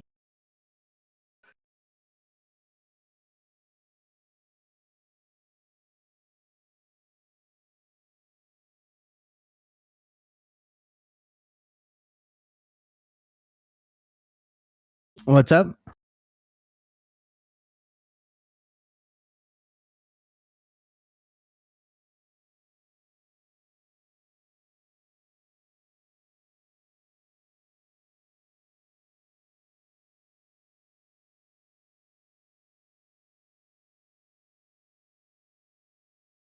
Never mind. I just thought you were. Are you done with the lessons today, or were you still trading, or are you just Yeah, taking pretty off? much. I was gonna go grab. Okay, cool.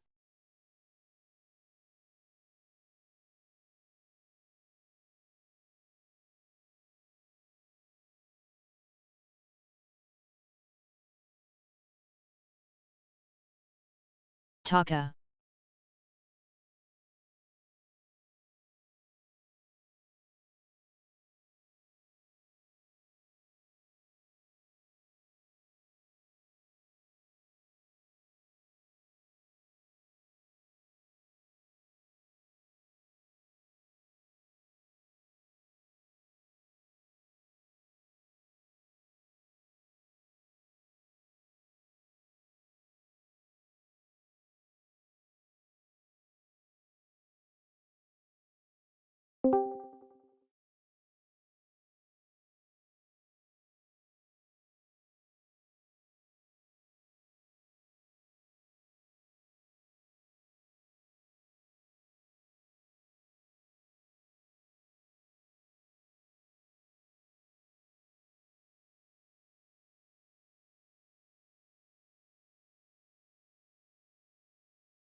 Oi.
Hi, Tash. I just read.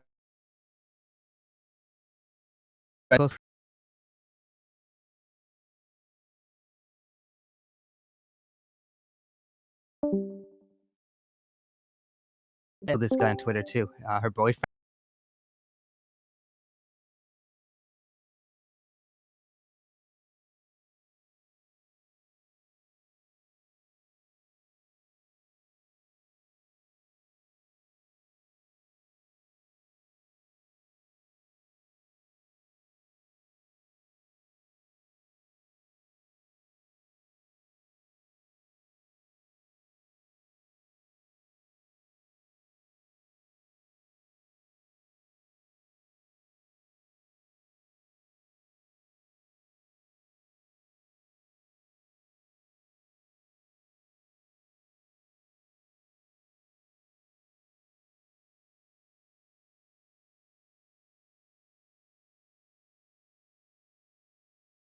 You see, this is why I don't trade penny stock.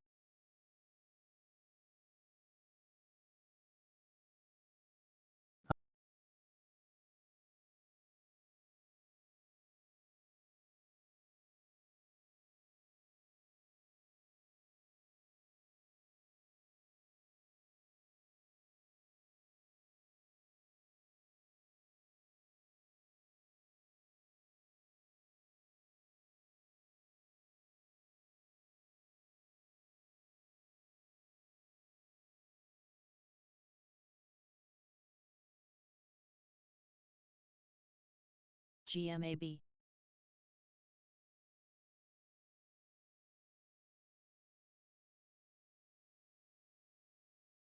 Also, one more thing. I don't understand why there are two curved TVs could have just fixed all of Verb. their issues. It's like they're returning.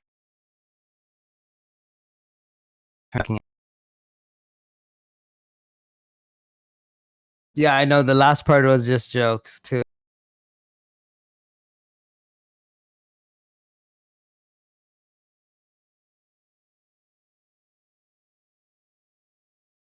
IBIO.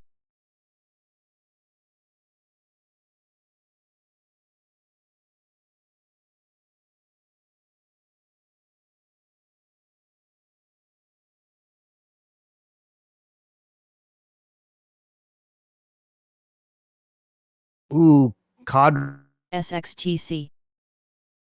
these. Actually, I don't think we have a play on that one.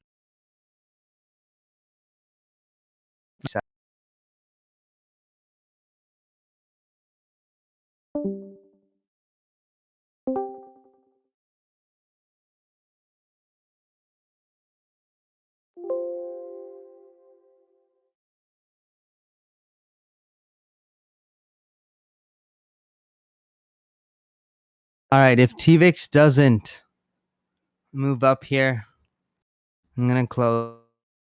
Mogo. What a boring trade.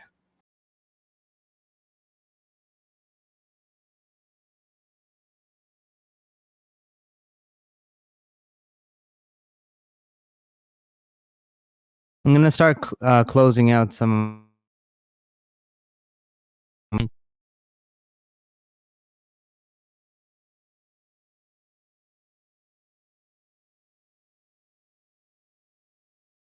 I'm feeling a bit courageous. Let's wait a bit more.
calls that I sold.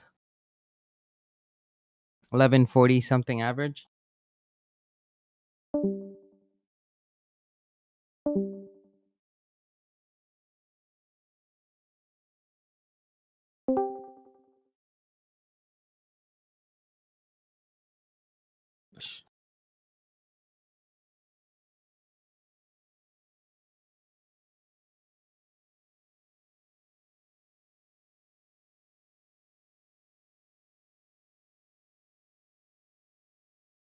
It's crazy. It's now at $2.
Yes, waiting always works.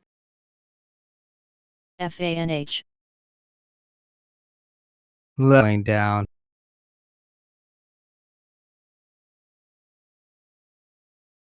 Taka.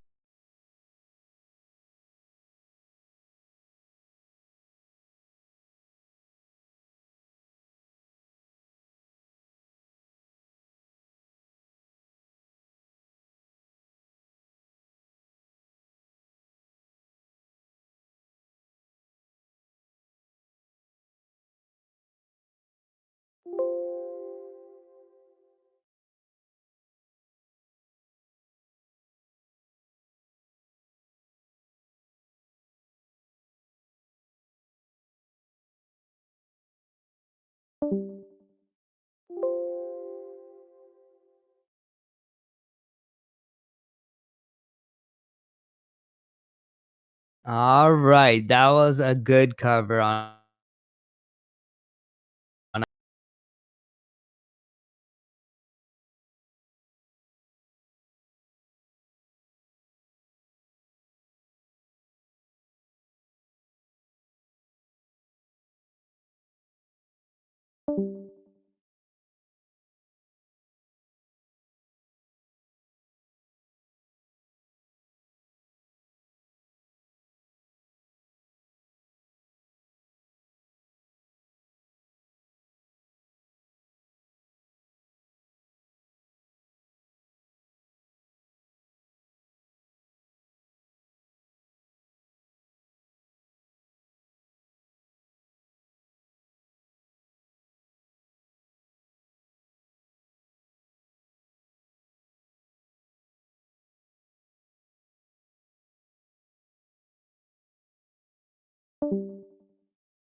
Of course, Amazon goes lower.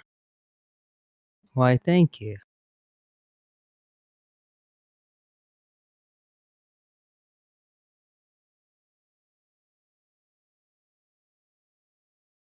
And as I said, guys, we were expecting the market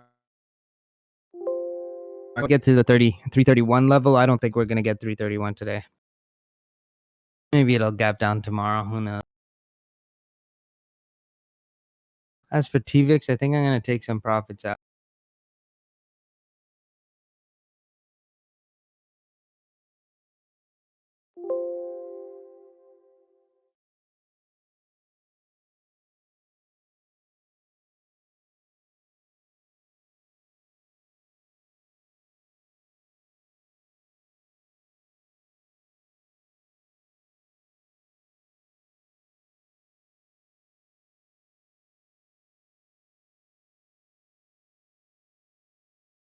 Yeah, cheating, like TVIX, don't hold it on the long side.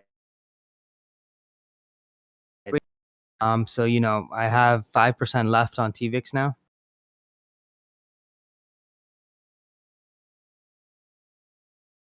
Now you have to keep in mind, I usually don't add on to my trades, but I didn't expect much today from VIX, especially because contango is not B.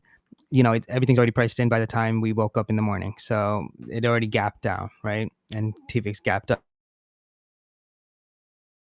I added on to the trade on this kind of scenario because I didn't expect much ATR out of it today.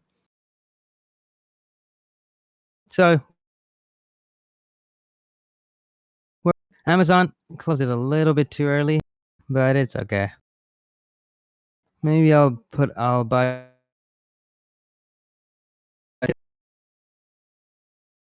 I might scale into those.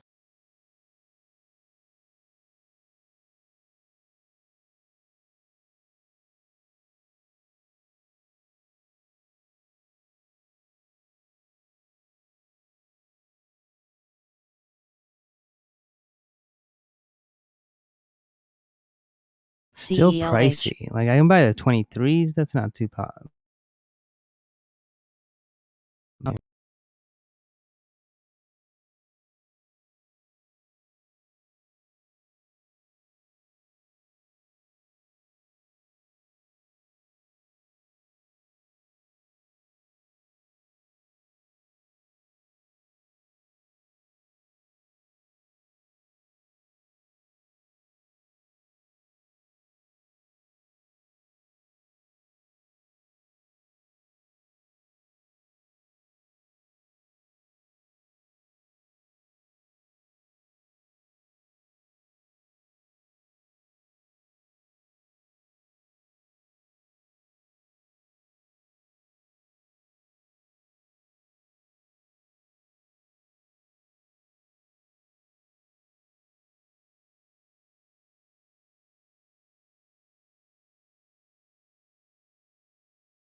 FANH.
KREF.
GMAB.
BJRI. Yeah, it's a bloody day. Luckily, the hedge worked out perfectly. I have JNUG and JNUG and 2. And then I made like 27K on.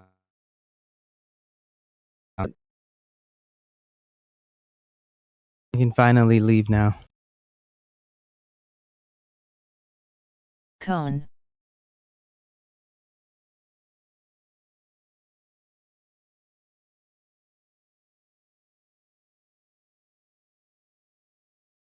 So that's only like, a daily range. It just happens once in a while.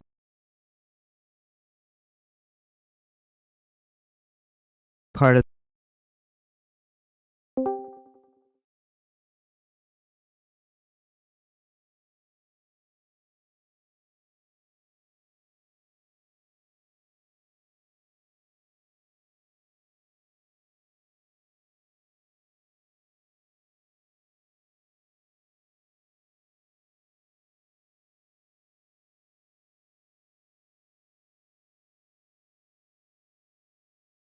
I'm still up pretty good on this portfolio.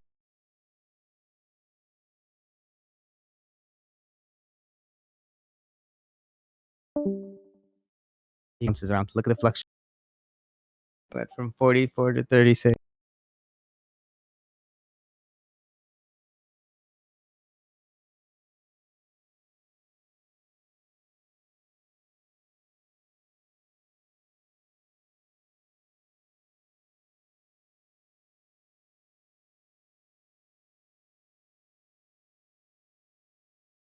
Oh, I'm still up on the.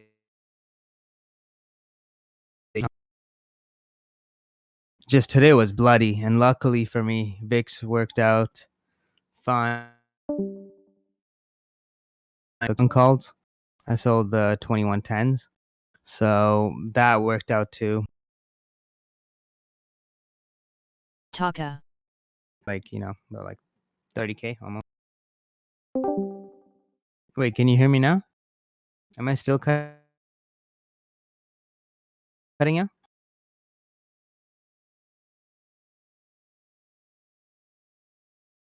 I do have.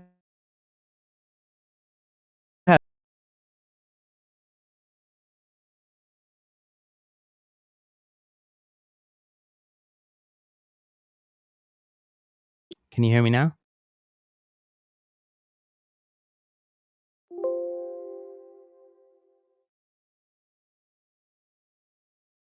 I don't get it.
Am I still cutting out? I hate technology.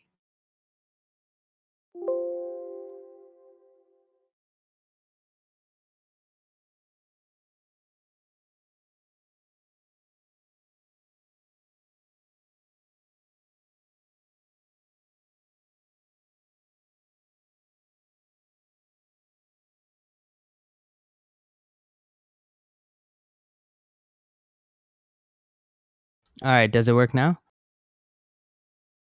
What the hell?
CMCL.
I'm just more worried about the market. If the market goes down, Roku's going to go down with it. So for me, that's my primary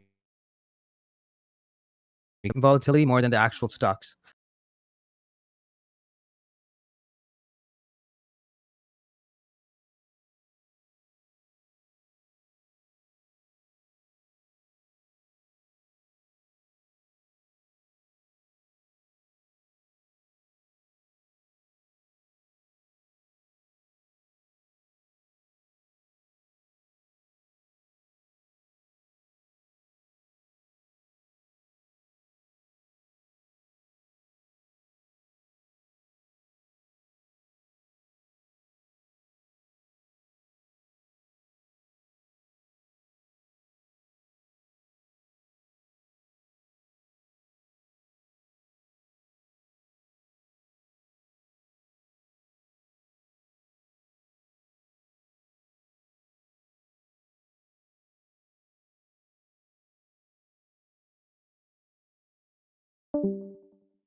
Like one trade I really like is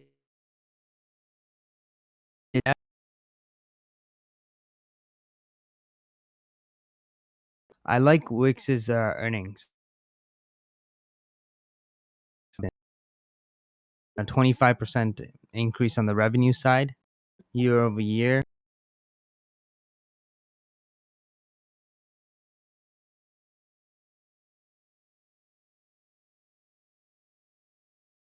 And like I think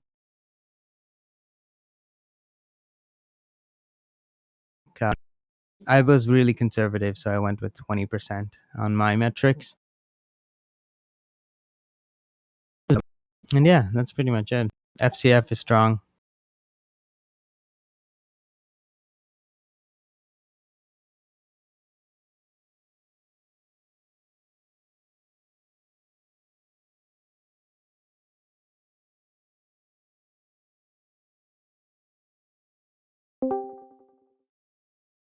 WIX. They released earnings yesterday. I posted it on StockTwit.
Yeah, Yanni, you're doing the right thing. You know, tech is obviously going to be down. It's going to be the biggest sector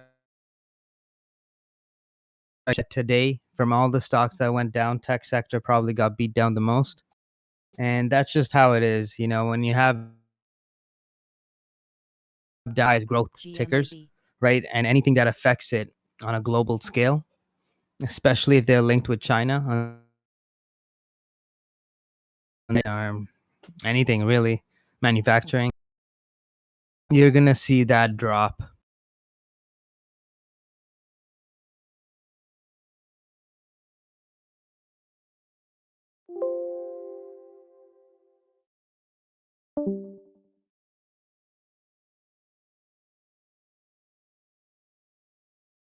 But don't let bad days scare you out of position. Long time ago, you know, if you know the stock is good, and I know it's easy for me to say because valuating companies years, but I mean, if you're in like kind of the same similar stocks that I am, what it's going to do, use those opportunities to add on to positions. I'm still not adding on to my positions. I'm waiting to see if this continues, because if SARS took 9 months to control at the exponential rate that we're going, it's actually ridiculous. In 9 months, if I don't know what changes they can make. Not my area of expertise, but it just doesn't getting sick. It's been what, a month and about like 2 months now, right?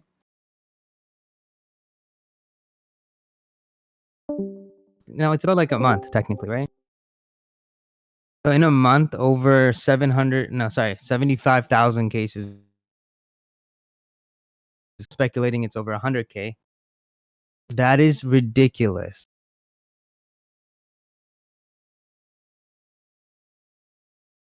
Okay, let me just close some of my.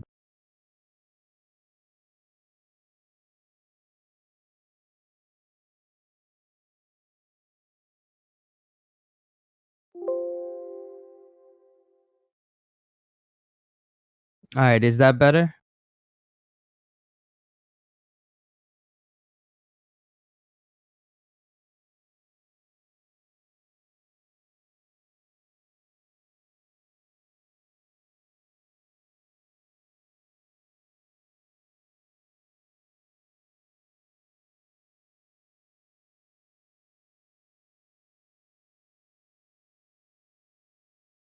So, Yanni, what are you trading? Are you investing, holding on for dear life? Like, what's your strategy? What's your, portfolio philosophy?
All right, cool. That's good. That's a good strategy. Mine's is usually 80% long. Then the other 20% I play with swing trades, cash, and day. As for the day trading, day trading is really difficult. If you're coming from an investment background, go for like lower ATR plays, things that move within $1 ATR. That way you can mitigate your risk, get some experience, still exposure to some volatility. And I would say stick to like 30-cent stops, 60 cents profit target. That's like a tried and proven method for me. It's been working like crazy. When I have down days, that's the first thing I'll do. I'll just look for 60 cents and then do it a couple times until I recover.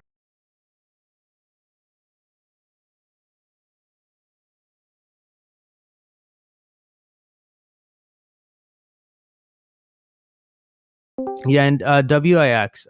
So I think you guys see the StockTwits post. So then let me quickly elaborate on it too. So when I invest in a stock, I run models in different time frames. Majority of them is like 5 years plus. So when I'm looking at like any stock, one thing I want to see is this going to be alive in 10 years?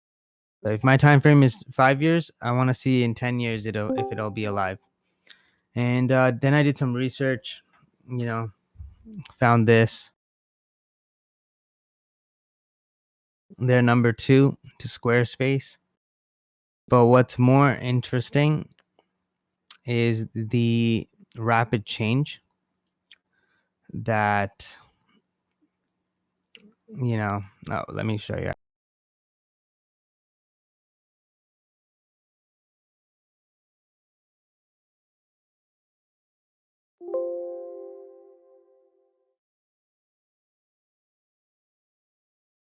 Now, as a normal investor, you'd want to buy both.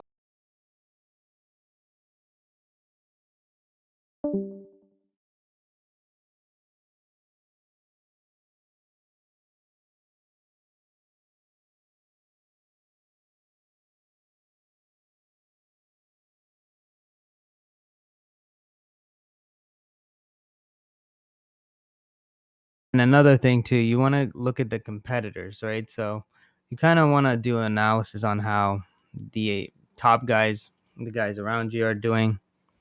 And it's pretty simple. Like, data doesn't lie.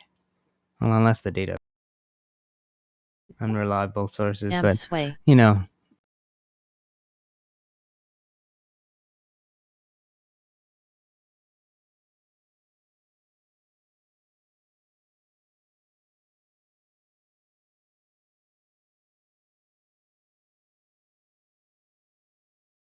yeah, so be careful. Don't go long on plays today, guys. We'll have a day. I mean, it might even pull back tomorrow morning, gap up tomorrow morning, but to be honest, not worth the risk. That's why I even stopped out of Roku.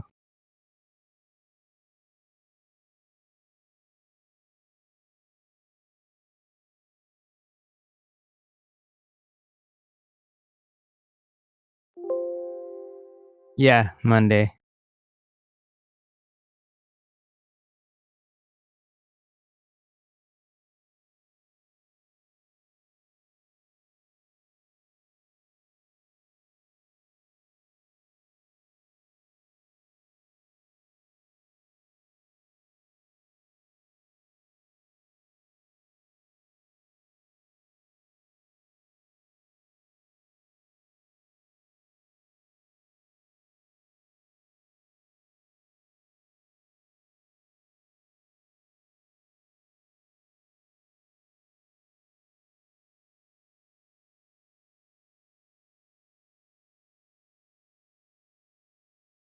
Where'd you get that bar chart?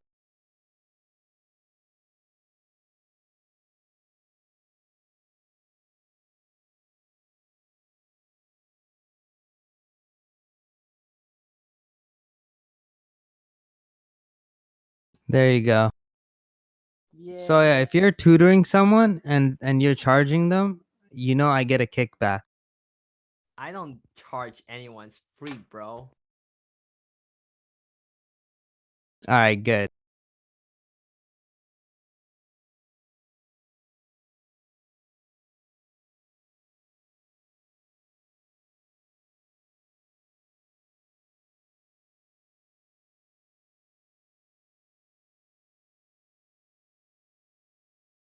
And yeah, I mean, the numbers speak for itself. Like, you really have to look at it. And when you look at, I love software as a service. You guys know that my entire portfolio is built around two things: 5G Taka. and software as a service. How to capitalize on. That's why I got Amazon. It's the AWS side, not their Amazon.com, because that business model doesn't make money. It just destroys competition. That's all. It's just a disruptor. The real money makers in that AWS. And that being said, I have Intel too. When I was looking into this company's, particularly yesterday, I liked the numbers. I don't know why it took such a drastic move down. I know it's not what everyone expected, but at the current valuation, it's not too bad.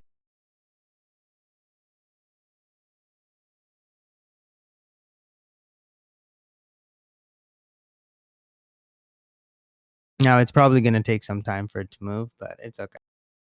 Gotta be ahead of the curve.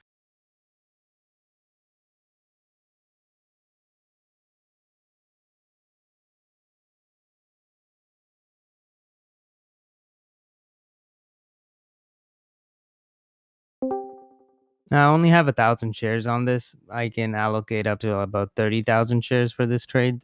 So I don't want 30,000. I want like 10, but being realistic, if I have to add it.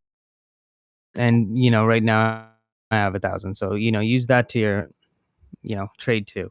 Okay. If I'm only using 1,000 and I have allocated 30,000 shares, that's the kind of size you should be trading with. Real.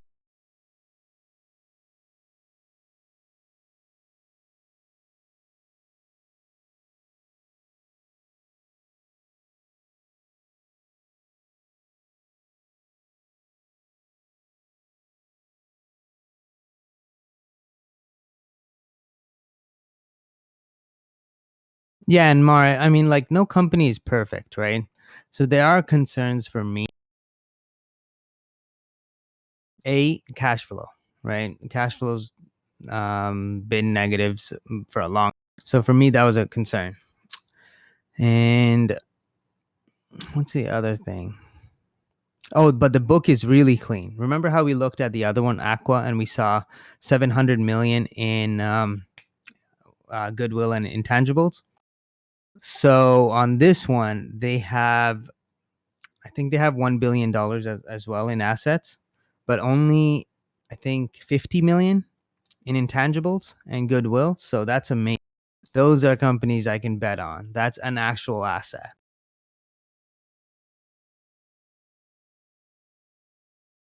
And as for liabilities, I think it was way less. I forgot though. Actually compare the two.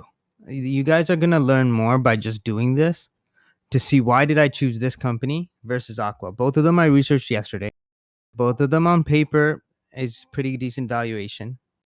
But what sets them apart is in the book. When I mean book, I mean their actual ledger. You got to review the balance sheet on both of those. Someone post both of them for me. Just go onto the SEC filings. And the best way to get these guys is go onto SEC filings. Don't be lazy. SEC is your friend. Learn how to use it because it's a marvel. Like, you'll find all the data straight from the source. No opinions. Well, there will be opinions, when they're talking, earning transcripts. But the data itself, it just tells you what has happened, what could happen potentially if they're going on the same road. And the other thing I liked also about, Wix is from there, I believe it's 1 billion in assets. Don't quote me on it. I forgot.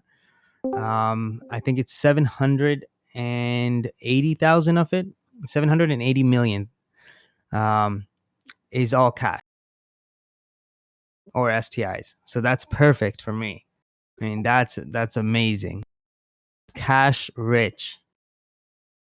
They don't need to do offerings. They don't need our money. They have plenty of, for a company that brings in $200 million a quarter to have, it's what, a 780 million sitting. So that puts my mind at ease. On the cash flow side, I'm expecting positive cash flow going forward.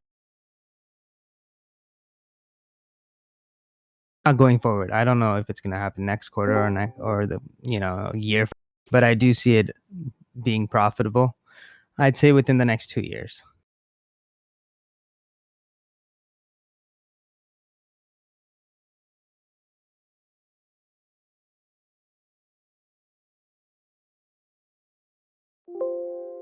So TJ, did you see Stamp yesterday or not? Yeah, I saw Stamp. Trade any at all or? Nope. I don't like that stock. I just don't compare both of these stocks. Okay, compare Stamp and let's compare WIX. Stamp. Let's see. Okay, so I know VIX. I'm expecting a 20% revenue growth, even though they're forecasting higher. Just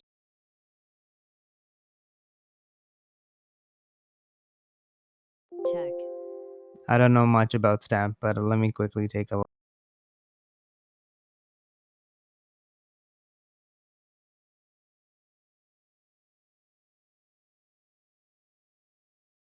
Okay, so Stamp is positive, so positive income, but it is decreasing the last few quarters. Actually, it's decreasing substantially. Q4 2018 was at 42 million. And it was on a straight downtrend till 9. Cash flow, not so great. Here's the problem.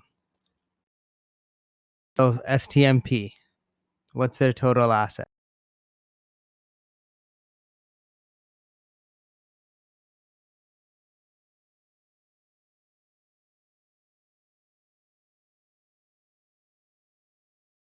When is Stamp's earnings, by the way?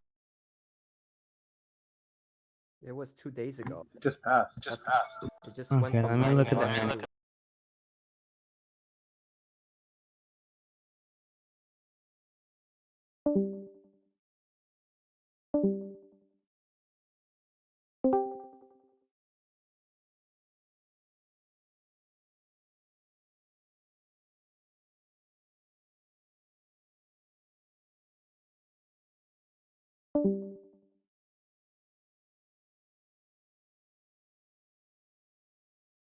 to someone else PC. That's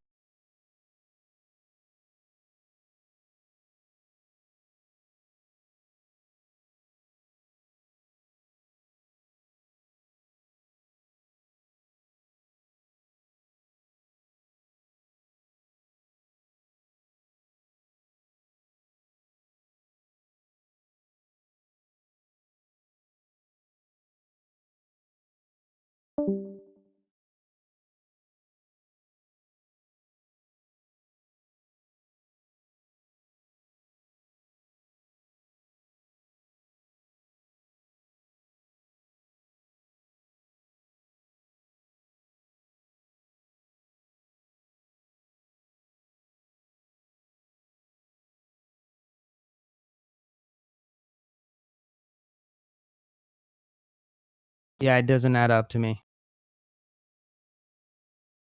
Okay, so look at it this way, right? I just posted those information. So their revenue in Q4 2019, 160.9 million. That's good. That's really good. This quarter they fucking killed it. But then you see C's fiscal year 2020 revenue about 570 million to 600 million. Obviously, who are we in this situation? We're the guys that want to buy it for cheap. So we're going to go with the cheaper number, 570. You divide 570 by the 4 quarters, that's 142 million. So even though they killed it in Q4 with a profit of 160 million, they're literally telling us that for 2020, we're expecting to have 142 million on the downside. So that's one concern to me. That's not a big deal, to be honest, because with tech companies, you're going to have quarters that are down, and it's always going to be all over the place. That's why we run DCF models for that particular purchase. The other thing that I do like, share repo. It's a good thing for the company, right? Because it's going to get more investors in it. If they're buying it now, then people are going to assume it's going to actually continue to grow. More importantly, they think they're trading at a good valuation. And that's like a big, strong, I guess, like indicator that the company's, putting their efforts into the. Now, you have to remember this too. What do we talk about supply and demand?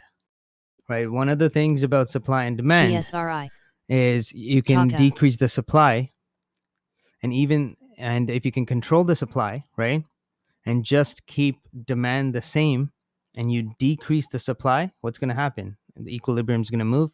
You're going to have price moving up. So those repo, it is a good thing in the long term. In the short term, it could help artificially pump that stock higher than it actually should, right? So those are some of the concerns, but yeah, that's pretty much what I got through.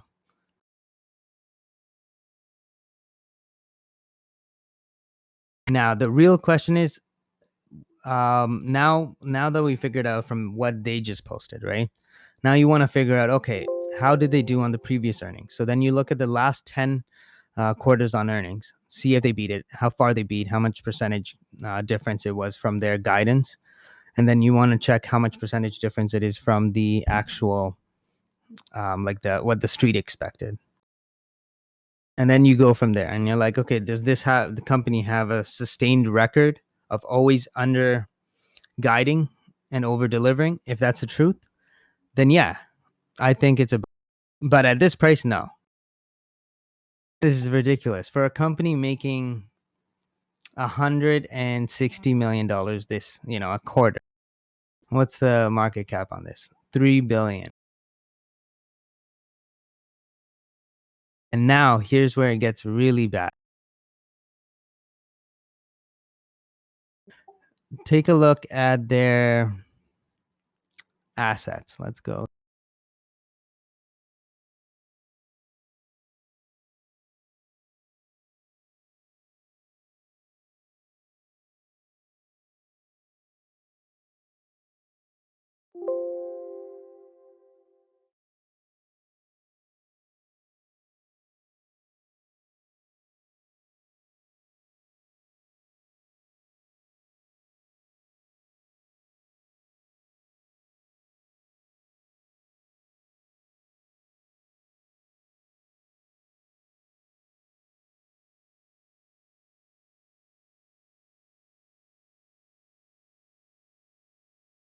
And guys, looking through the filing, it says it's a 60 million plan. GVP. That's all. 3 billion market cap. They're putting 60 million in.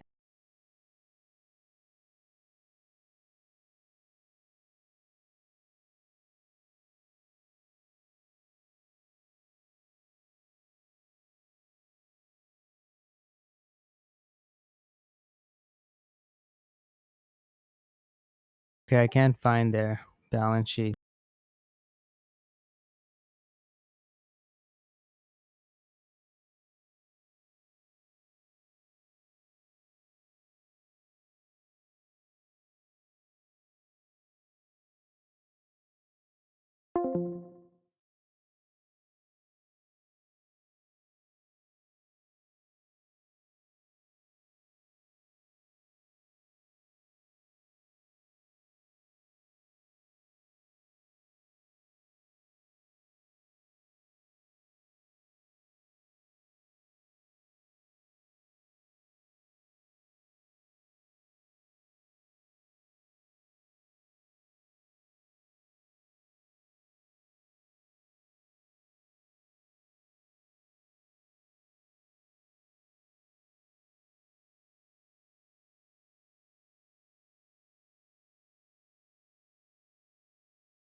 AVDL.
CJJD,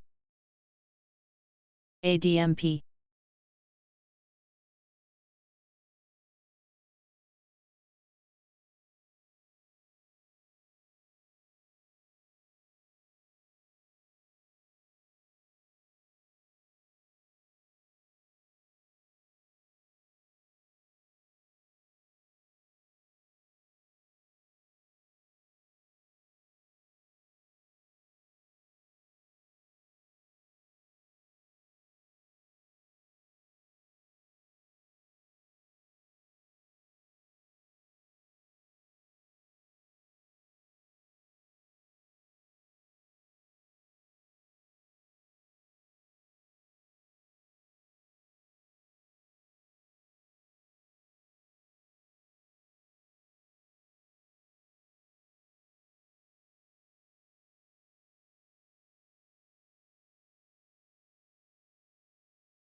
Taka.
VNRX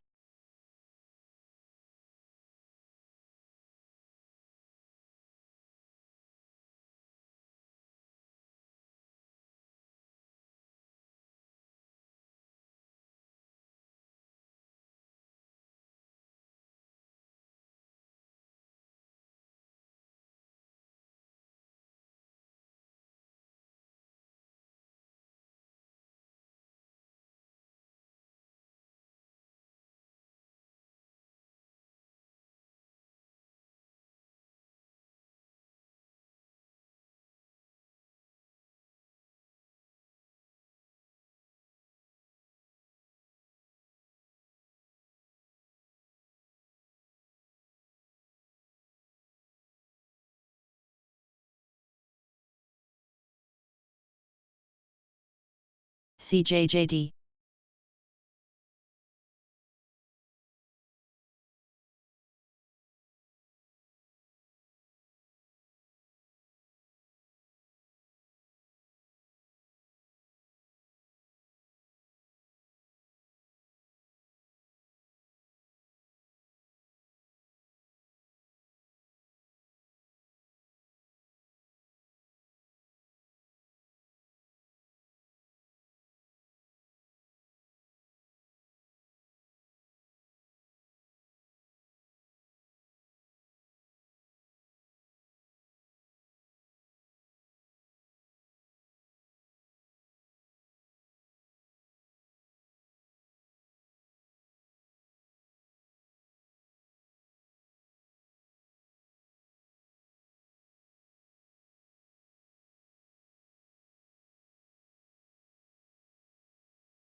VNRX.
VIAC.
UNT.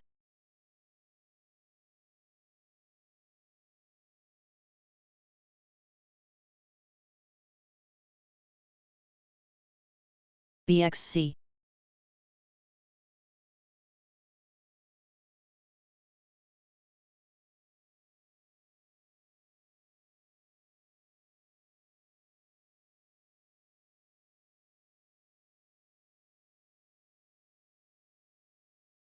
BXC.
Taka.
Taka.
BBI.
MGY.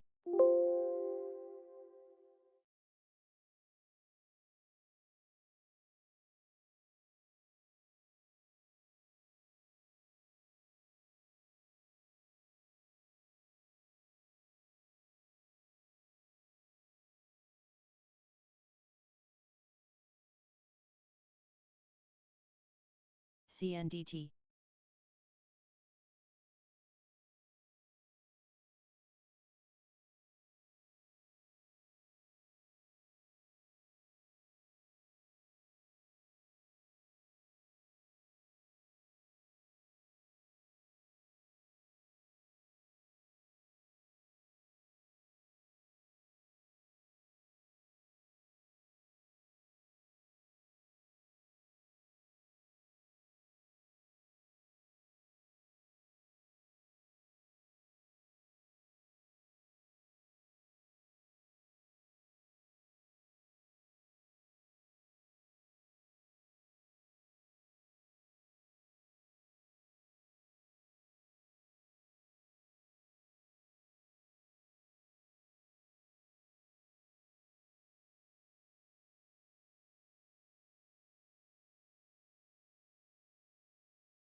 TMQ.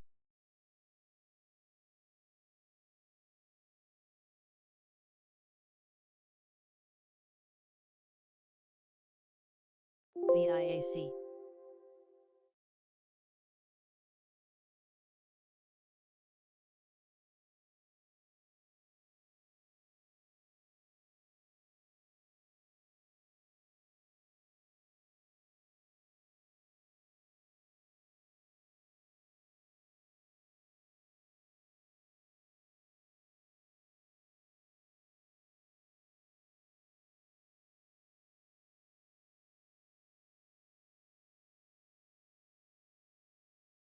XAIR.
VICR.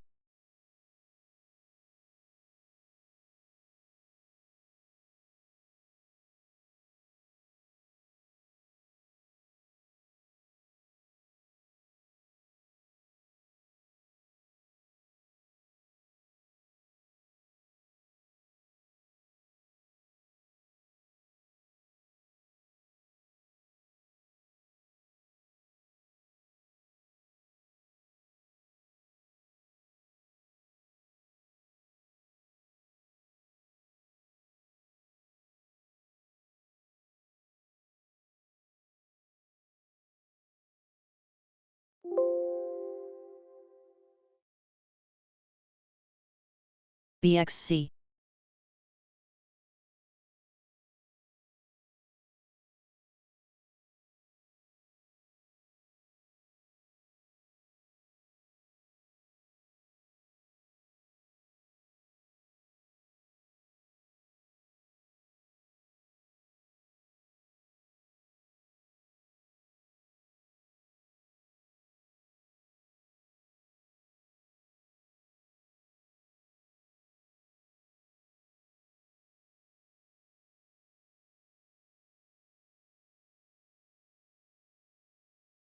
Taka.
Dust.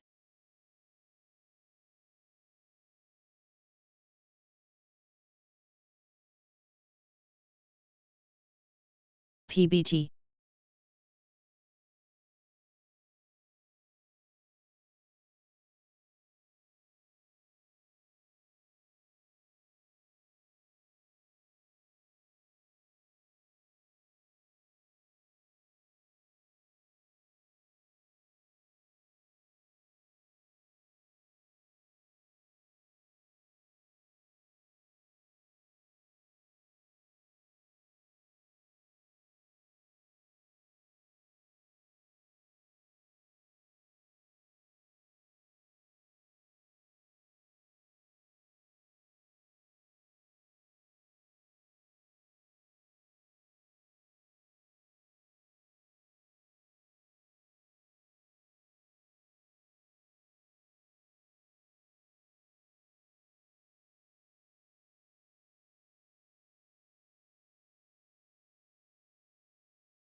CXDC.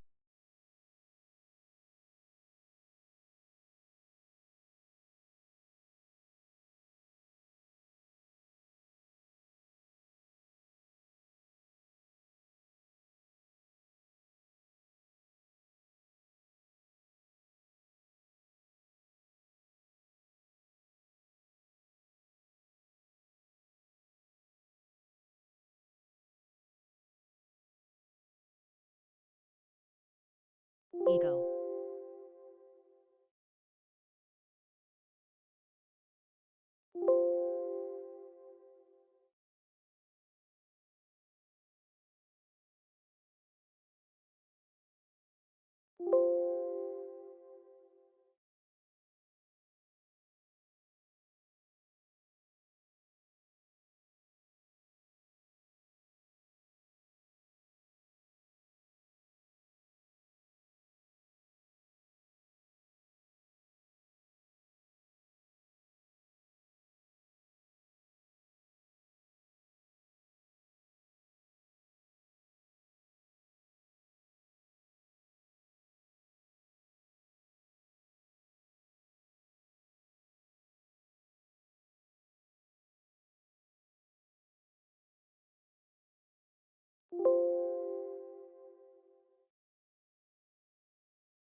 SCON. VICR.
NHTC.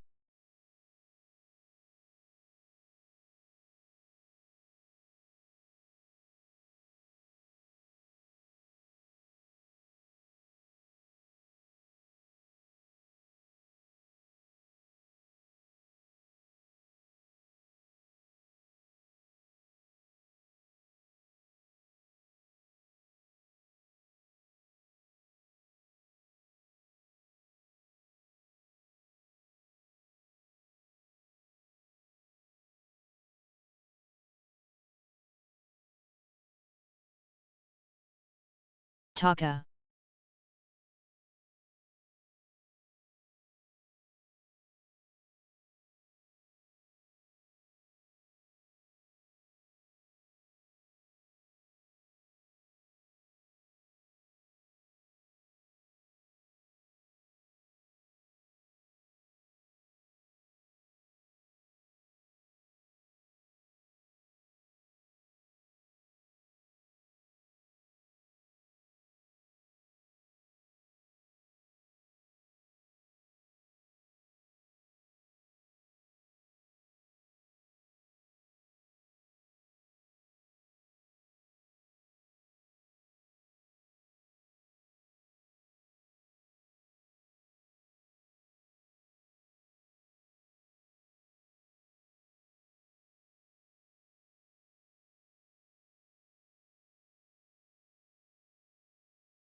PRSC.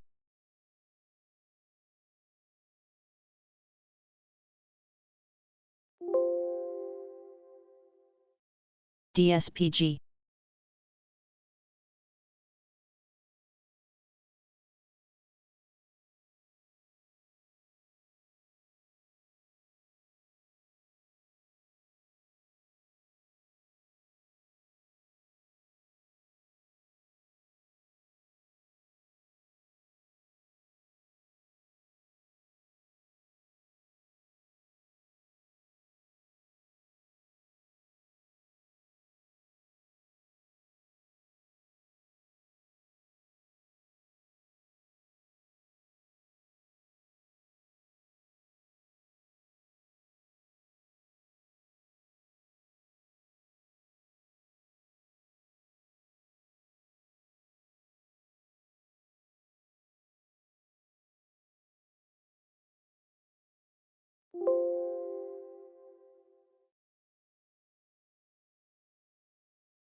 FTFT.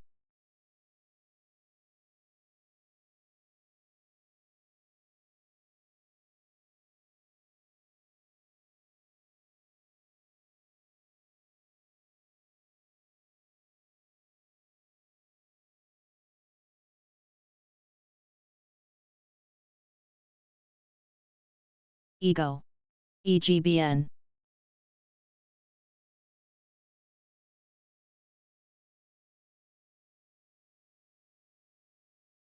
PAVMS.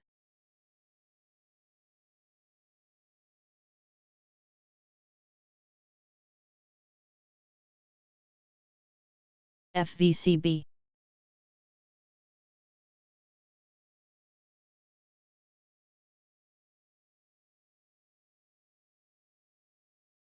AYTU.